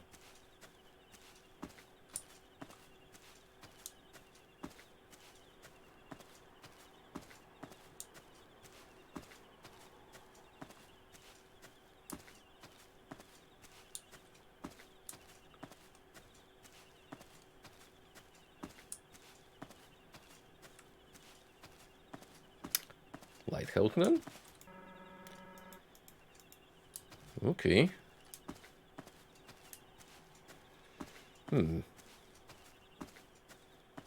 Mayhaps we need to face the dawn, and then a key will magically sprung up.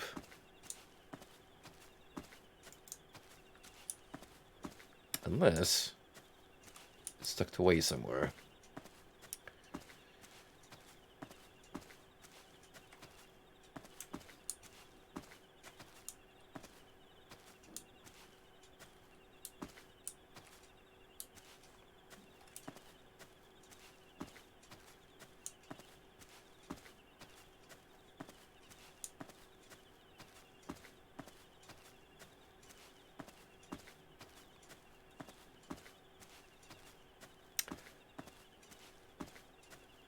That's the impression I'm getting so far myself. Like, sure, the dialogue may be hemmed up just for the purpose of making this more entertaining for the audience, but these definitely do feel like real conversations you'd have with people who are willing to speak up and just dump their past experiences on you if you're willing to listen. Especially while sharing a smoke or a drink. In this case, the stimulant is just a bonding tool. And just like that, in one immaculate drag, I'll be gone. Get the new morning ending. Ooh. That implies there's a couple of endings.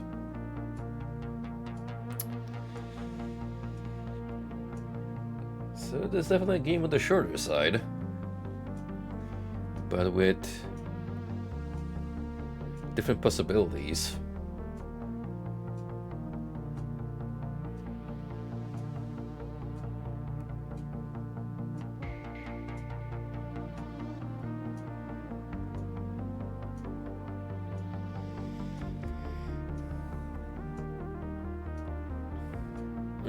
No, I feel like we're going for a short loop that you can take to different places depending on the decisions you make. Because mind you, there's a lot of dialogue options to pick, which implies that you can get different outcomes.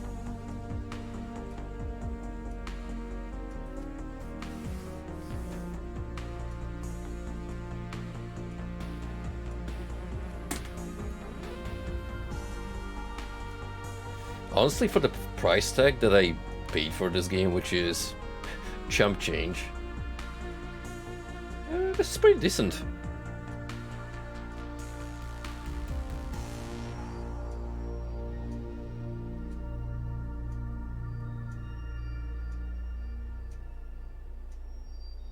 It doesn't overstay its welcome. It's making a clear point, getting you think about some more ethereal subject matter.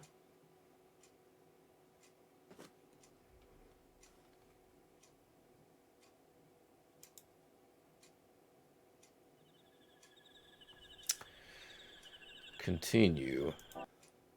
Where would that throw me? Oh, okay. Right here before we take the final puff, huh? Alright. Let me go to the community page and see what else can we do here.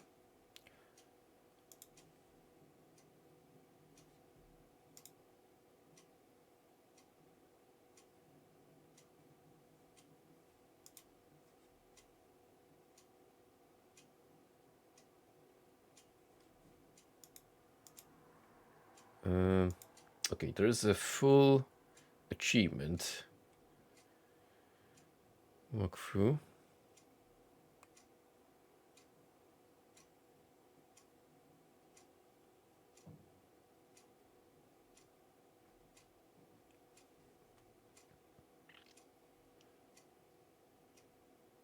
Seems to me that there's a lot more notes.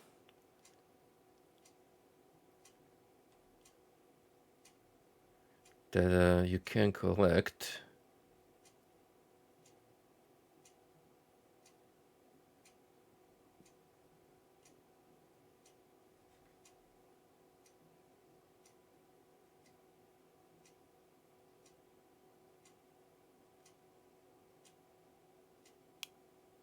Okay.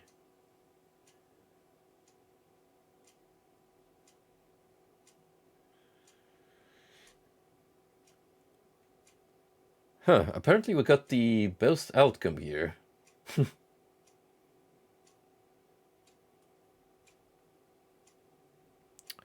With there being 2 other alternate endings.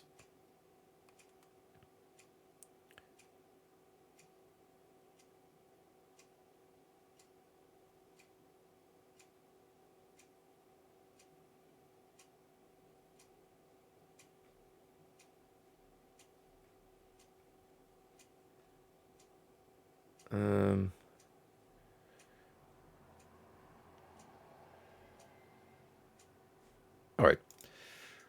Let's try again, because if so, this is pretty quick to go through.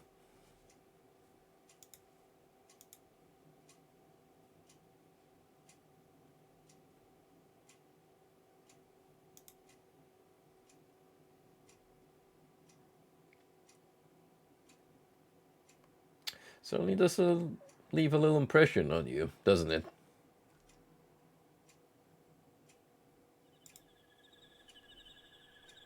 Funny enough, I think this ending that we got was actually tied in to having at least 1 cigarette left in the pack, so we could smoke it on that bench.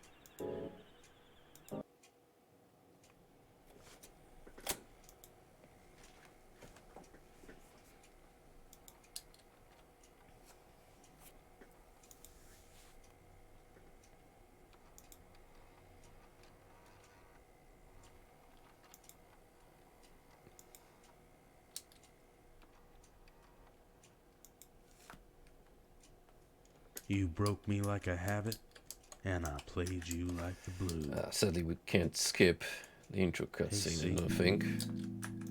I'm still working on that story. Alright, fine. The Let it play again Chronicle of Regret, for the immersion. the Odyssey of Forgiveness, an elegy to the Scratchlands of Defeat. I'm still working on that story, but I'm just about to quit. can't quite nail the sit of the words and the turn of the page. It's got me thinking, maybe it's not my story to tell. It's got me thinking about moving on to the next thing. Or maybe this is it. I need a smoke. Alright, so this next ending requires us to just rush to the end game, which we can do pretty quickly, from what I understand.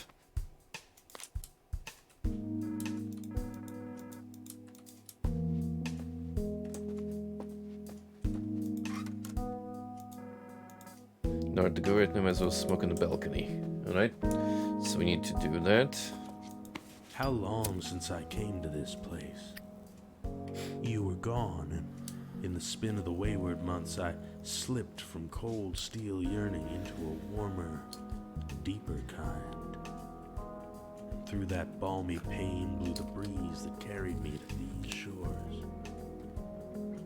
And I waited here for you. I would never say that, not before, not even to myself, that I was waiting for you. I was waiting all the same. Yeah, how is it going through The fool I was for. smokes as someone who I should have hasn't known really this partaken? place for the likes of you. Did you just go through packs without thinking as much and only Shines through the until you ran out that you realized, oh night, shit, half away from I need these to resupply? breakers. Never paid it much mind. Maybe it's time for a change.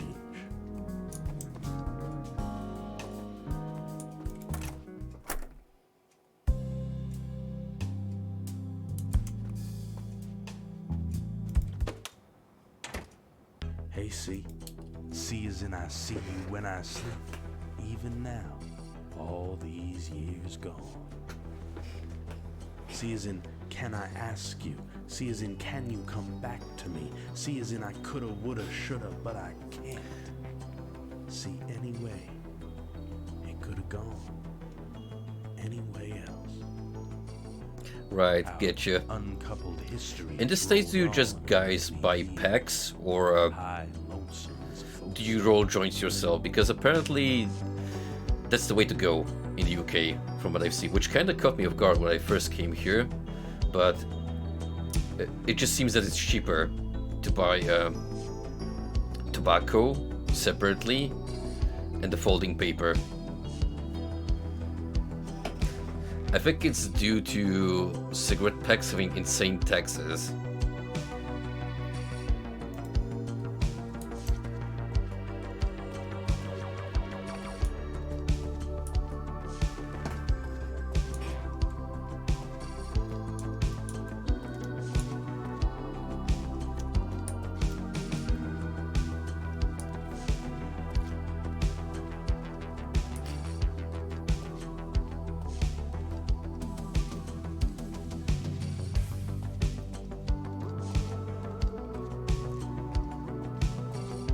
Oh, dude, I get that. When the hunger hits, you are not concerned, at least, about such petty nuances as budget.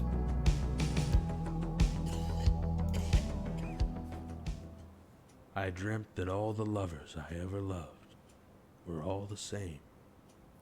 The same love, over and over and over again. The same ups and downs, the same starts and storms, the same beginning and the same end, again and again. And then I woke up, remembering her face. And she had one of those faces. She could have been anyone. I guess that's So the point. sad. See, a lover is a mirror, and a love a special sort of reflection. A trick of the light and a flattering angle from which to see the whole in ourselves. For a flicker of time, she was you, and I lost myself in you, like fog or nicotine. I hate tobacco smoke, but actual Mary Jane fumes are the worst. Like, that stench I find to be especially nauseating.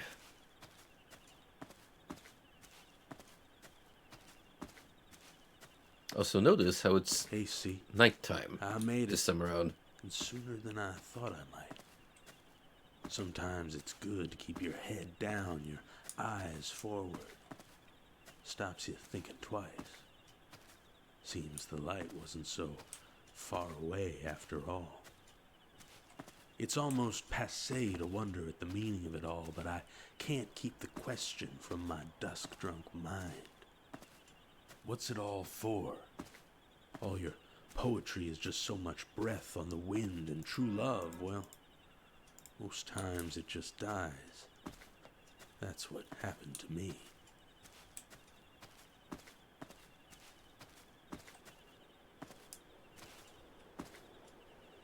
And the evening. Some people are just asking for it.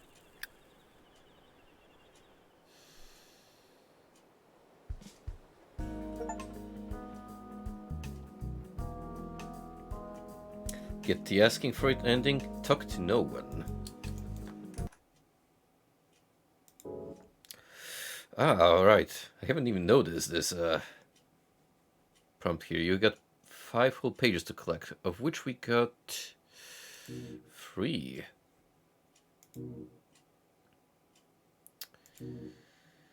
Right, now can we do one more ending?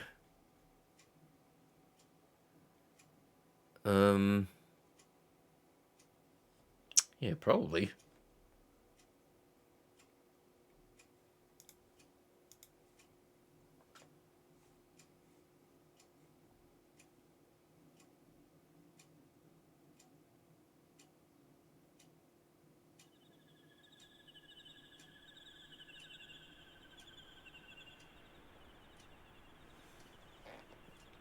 Well, if you think the guy with the oxygen tank is a little too direct, never forget Constantine. And Keanu Reeves pulling out a cig as he is diagnosed with cancer. I mean, sure, he does get it ripped out, but still, not the healthiest activity to partake in. Okie dokie, let's see how much we need to engage ourselves in this other ending.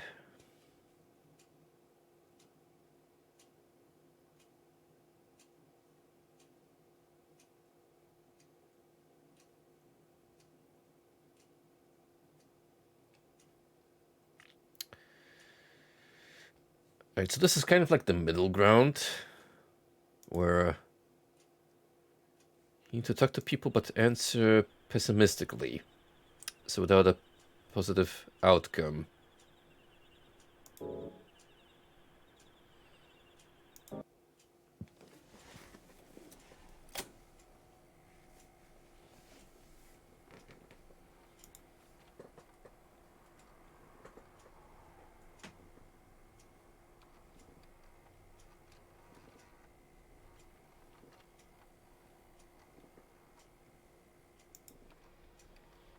It's the easy way out. That much we can agree on. You broke me like a habit, and I played you like the blues. Hey, see? I'm still working on that story. You know the one.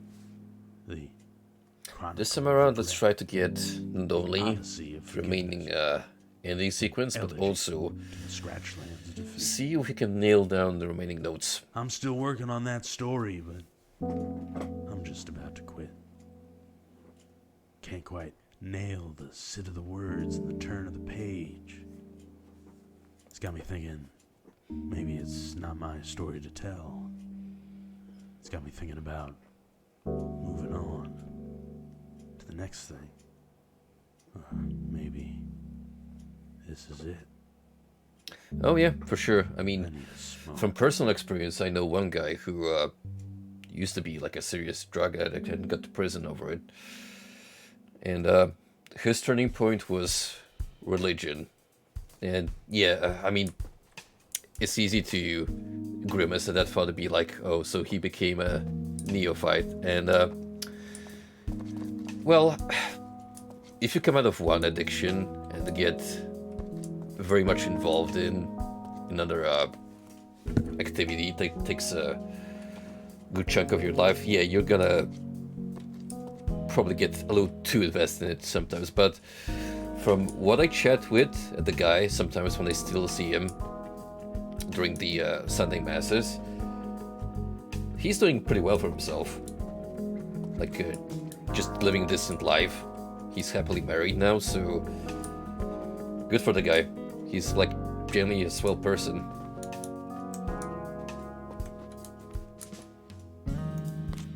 So yeah, you can totally get out of a mess. You just really need to commit to it. How long since I came to this place? You were gone, and in the spin of the wayward months I slipped from cold steel yearning into a warmer, deeper kind.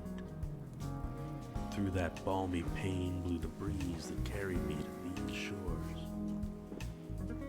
And I waited here for you. I would never say that, not before. Listen, Di, they were just really myself, proud of but I modeling was that cigarette pack and waiting for you. had to show it off to you. I was waiting all the same. All the more fool I was for it. I should have known this is no place for the likes of you. The beacon shines through the night, warding the hapless away from these broken-hearted breakers. Never paid it much mind. Maybe it's time for a change. Hey, but then again, different people have different smoking habits, including how you hold out your cigarette.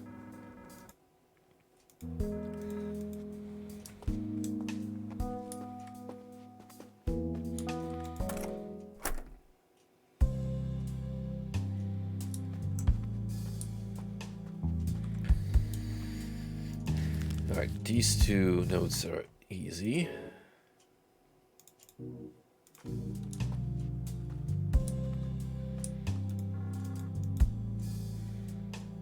To get out of the room, clear my head. Was feeling a little tight, get it. Prison of the mind. No good being cooped up for too long. Nothing but your thoughts to keep you company. Gotta get out, soak in the world. Here's some free advice from the worldly wise. Look every moment, enjoy every sandwich, and blah blah blah. Sarcastic, charming.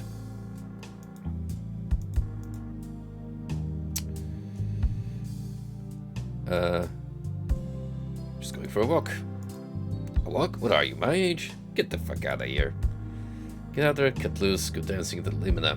Get your shirt ponzies. Take off your coats and jump in the goddamn ocean. For Christ's sake, do something. A walk? Jesus.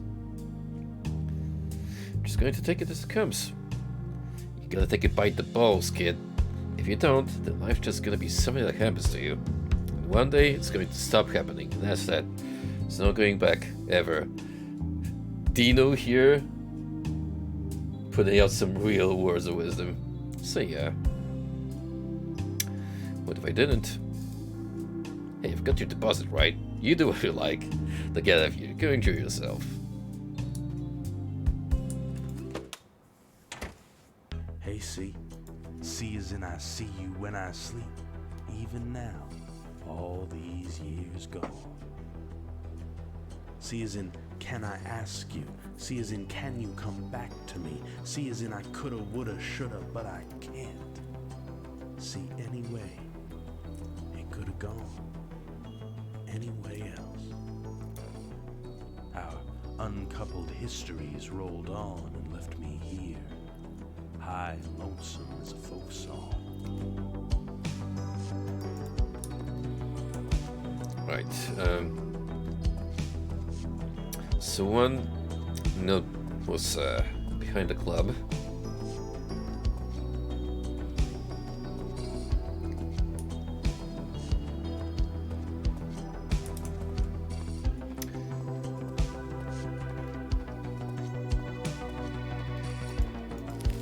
There we go. Ready to write up one. Let's have a quick chat with the girl here.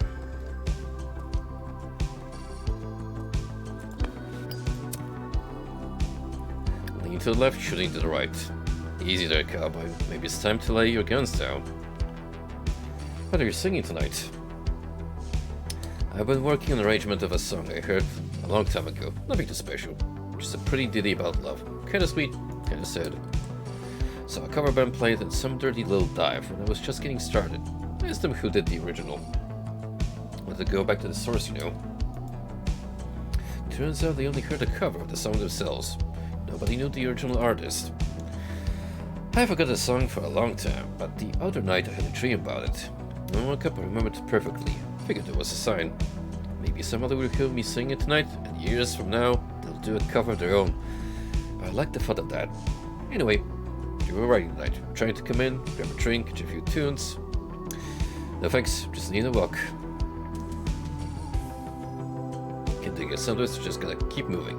Stay one step ahead of your ghosts. My ghosts follow me everywhere. They don't shake easy, do they? Your ghost is more than just a bump at the night. It's a presence, but not just like that. It's a presence where there should be an absence. Something that shows up in the wrong place at the wrong time. I guess that's what it means to be haunted. Shadows from the past creeping up on you silky-like, whispering all those what-ifs in your ear. At least you have shadows behind you. You know we're heading towards the light, right? So lay it on me. What's rattling at your heels tonight? Somebody used to be. The shade of a past self. That's a tricky one. But what's some past Meg's got in you anyway? He's got options. Does he, though? I figure his only option is to eventually become you. See how it goes. We can only ever do the only thing we were ever gonna do in any given situation. What I've always already done. There's no going back in any branching pathways through the curve of space-time. Well, it's just math, dig. As far as your past self goes, though, hey, at least you have the technical advantage of hindsight. You know all your old moves, and hopefully you've learned a few new ones. I'm running out of new moves to learn. Tell me about it. Sometimes I feel like all the new ideas have already been had. Maybe there never were any new ideas. We just get all of them second or third again. Hand-me-down dreams. So maybe new moves isn't the way to look at it. Maybe it's more re-engaging to you. All the ones in new ways. Keeping it fresh. Unpredictable. They say there's nothing new under the sun. Maybe there's still a chance so long as we're under the moon. After all, it's still a few hours to sunrise. Alright. Now I believe one new note should be in one of these cafeteria areas that I missed.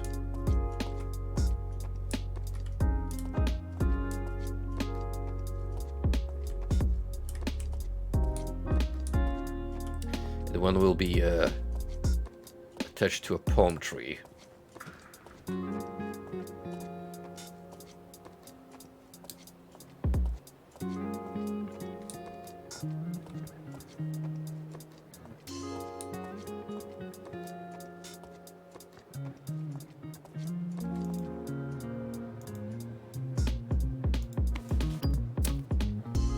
Omens of what?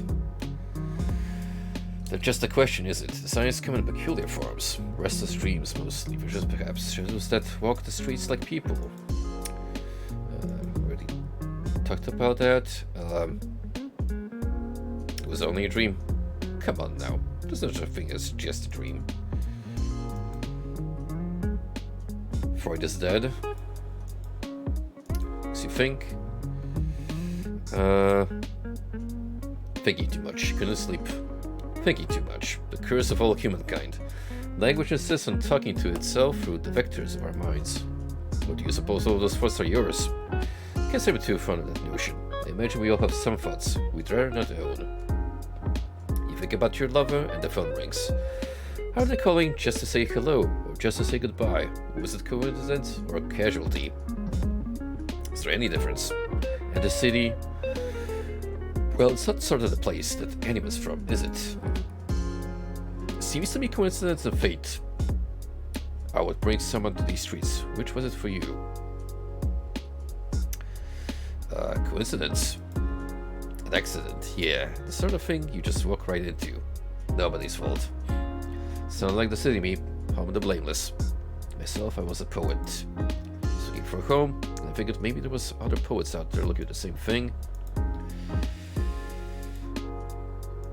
Same dialogue here.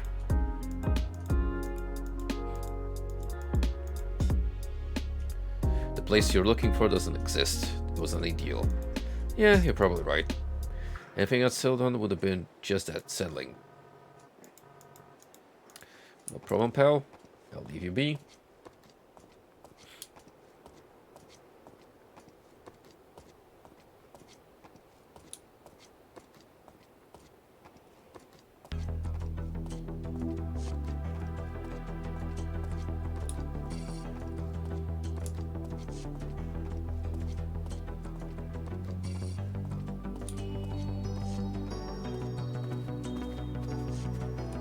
Yeah, bizarre, isn't it? This just seems like a gathering of people with this weird mindset of missed opportunities in their lives and just pondering on regrets.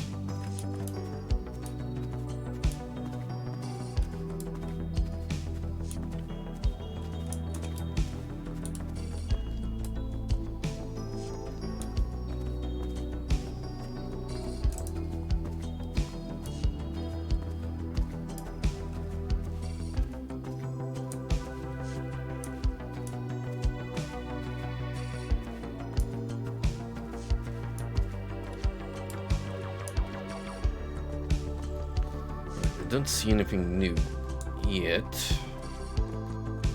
But let's talk to this dude here. Isn't it dangerous to smoke near an oxygen tank? The valve's closed, and I don't mind living a bit on the edge. If I catch fire, hey, just toss me over the railing. I could use a swim anyway. What's your excuse? I like the tar. Preach, brother. Like pitchy manna straight from God's gutters. Forbidden wine into the calves of our lungs, huh? Funny thing about smoking, it always helped me breathe. Blah blah blah.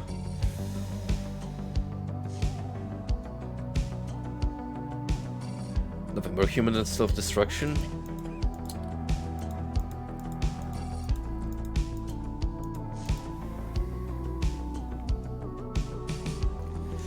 That's a hard thing to come to grips with.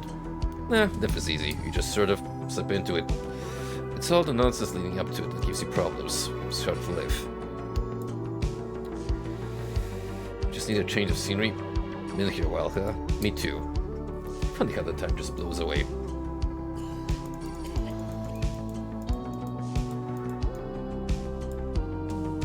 It's kind of sad when you put it that way.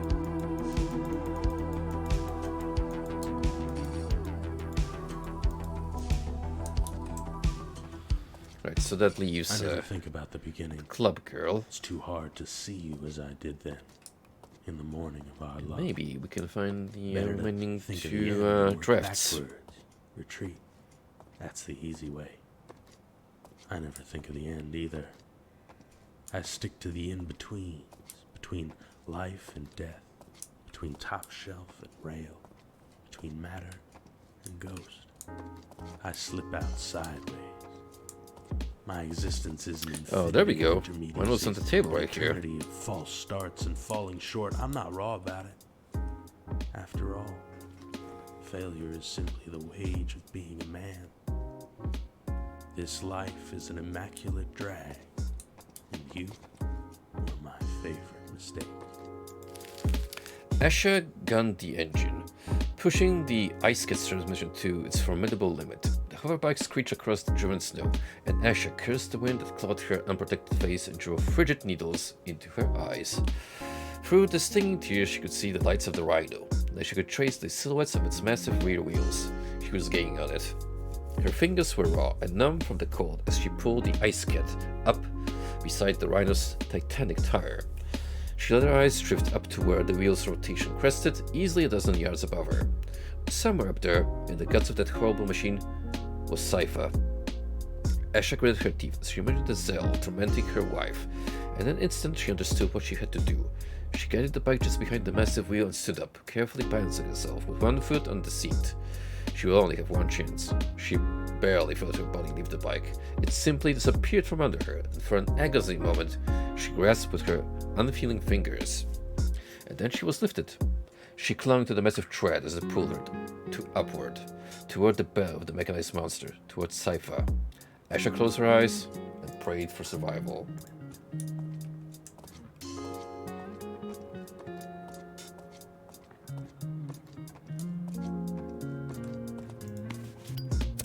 You don't look happy. Just want to fucking dance. You could just dance in the street. Yeah, I don't think you get it. Dancing in the street is what you do when you want to be present. I don't want to be present. I want to lose myself in a slurry of bodies and bass. And I get so blackout fucking drunk that I don't even remember who the fuck I am. And then I just want to fucking dance. What's so special about this club? It's not about the club, it's about the experience. I'm looking for a certain fucking experience, and you know this is where it is. I can't explain. You won't get it. What you're looking for is just an image in your head. It's a fantasy. Okay, maybe I was right. Maybe you do get it. I'm looking for a fantasy, yeah. Something to get lost in. I just want some way to get away from being me. At least for a little fucking while. Have you tried just going to bed? If I could sleep, do you think I'd be hauling my ass around the city right now? Between you and me, I haven't slept in 2 years. I mean, I get shut down sometimes. Like, a sort of half asleep, enough that I don't fucking die or whatever. But doesn't matter what I do. Because it's all just different ways of asking the universe who I am. And the universe is just like, you are what I say. And if the universe says I am, well, it doesn't fit, right? Because that wasn't the fucking question. I ask for a who and I get a what. Is it any wonder I'm so goddamn fucked? You get it too, can tell. Mistakes? Ha, you and me both, man.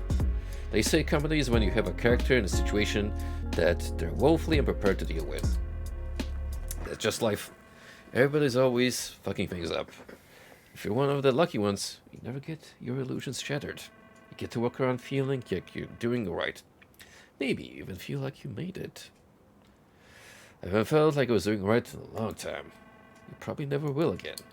You know the most fucked up thing about it? Even if we were able to make it, whatever that means, would we even be able to feel it? Or would we just keep chasing it? Don't answer that. If you make it, come find me. Easily the most fatalistic approach out of all the people we met out on the street.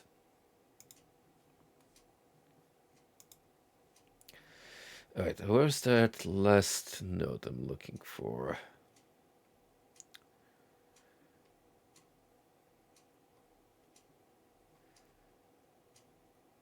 One, two.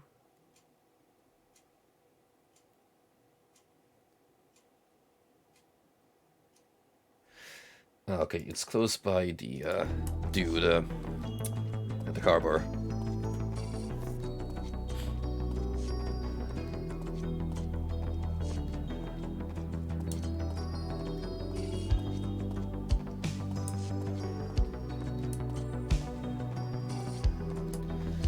I think in order to get into the lighthouse and the shack, you just need to make sure you collect all the stories.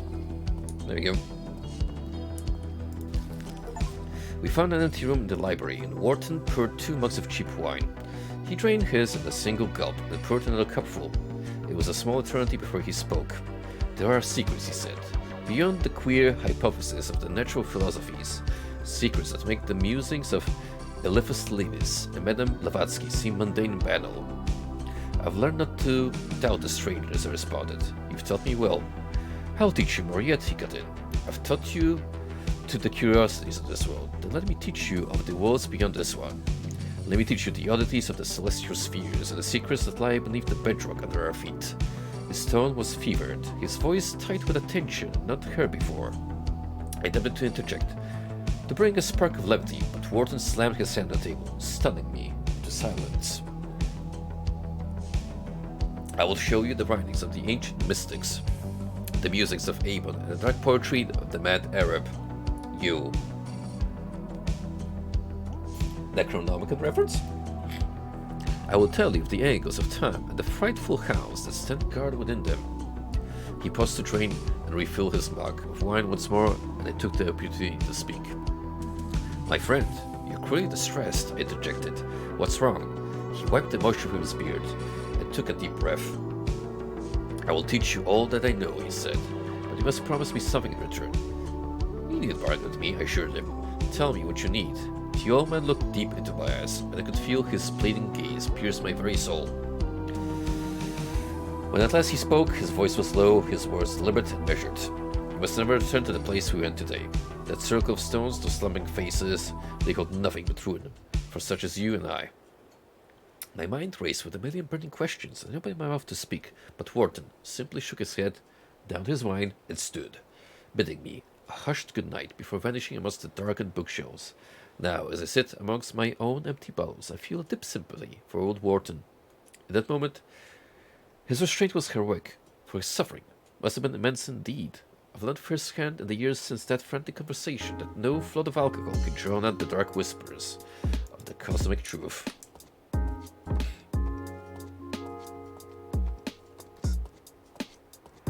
A not so subtle way of telling the player drugs bad of any kind.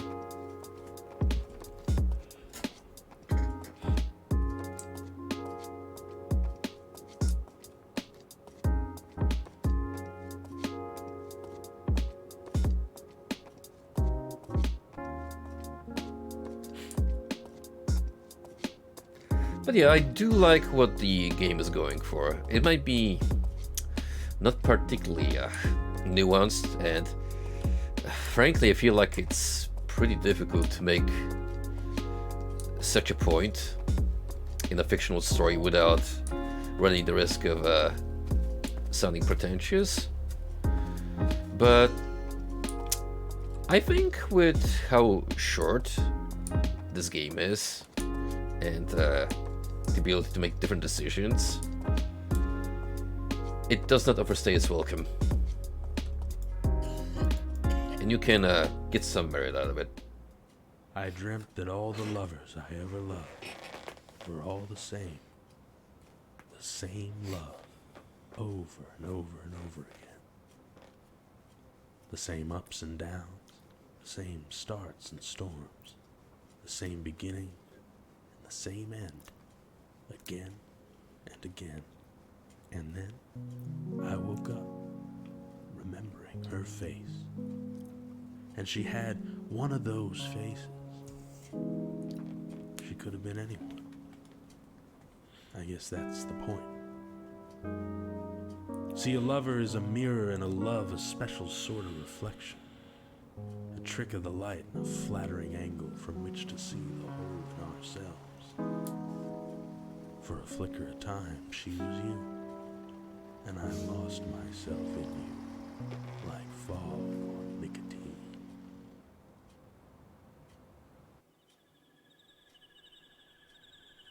Ah, it's nighttime. That's good. That's supposedly one of the prerequisites of obtaining middle ground. Now, let us inspect if indeed buildings are open. Here I am, the end of the tunnel, light and all. But this is Yep. no bright future, no brilliant glow of some new dawn. Or It's just the beacon, is it? spinning in place like a mad marble. And you're still here with me. I see you ghost-like in this crystal blue night, thrown like a shadow across the path ahead. That's the cold truth. All these memories of you, they're what keeps me keeping on. We're akin this way, the light and I, all flash and fire whirling through the night.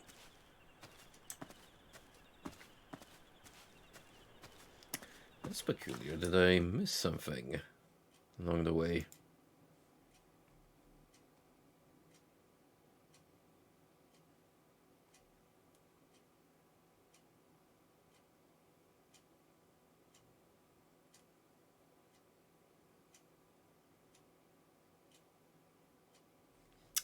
Okay, I did in fact miss one extra step. Probably should have looked this up. Well, we may get the ending at least. Ever turning, going nowhere. Can nothing more be done? Going nowhere, get the haunted ending.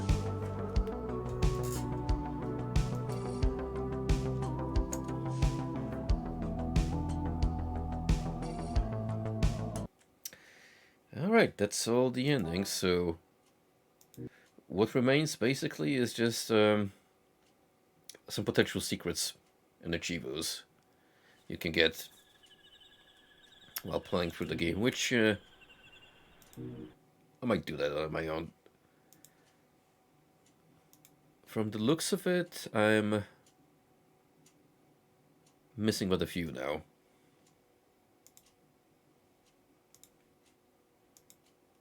Like, I'm halfway there.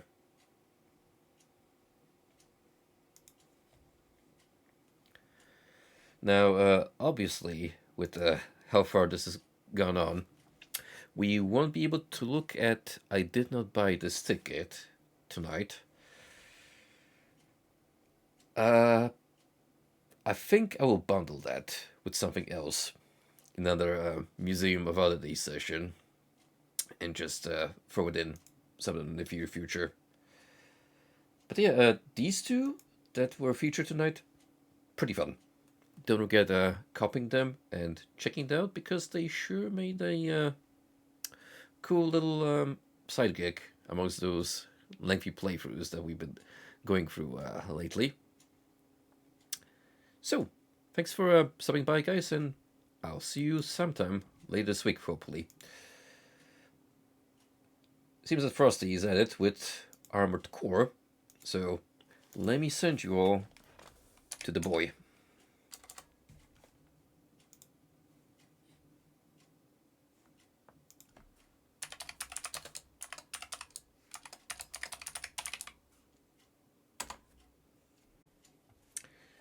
Take it easy, guys.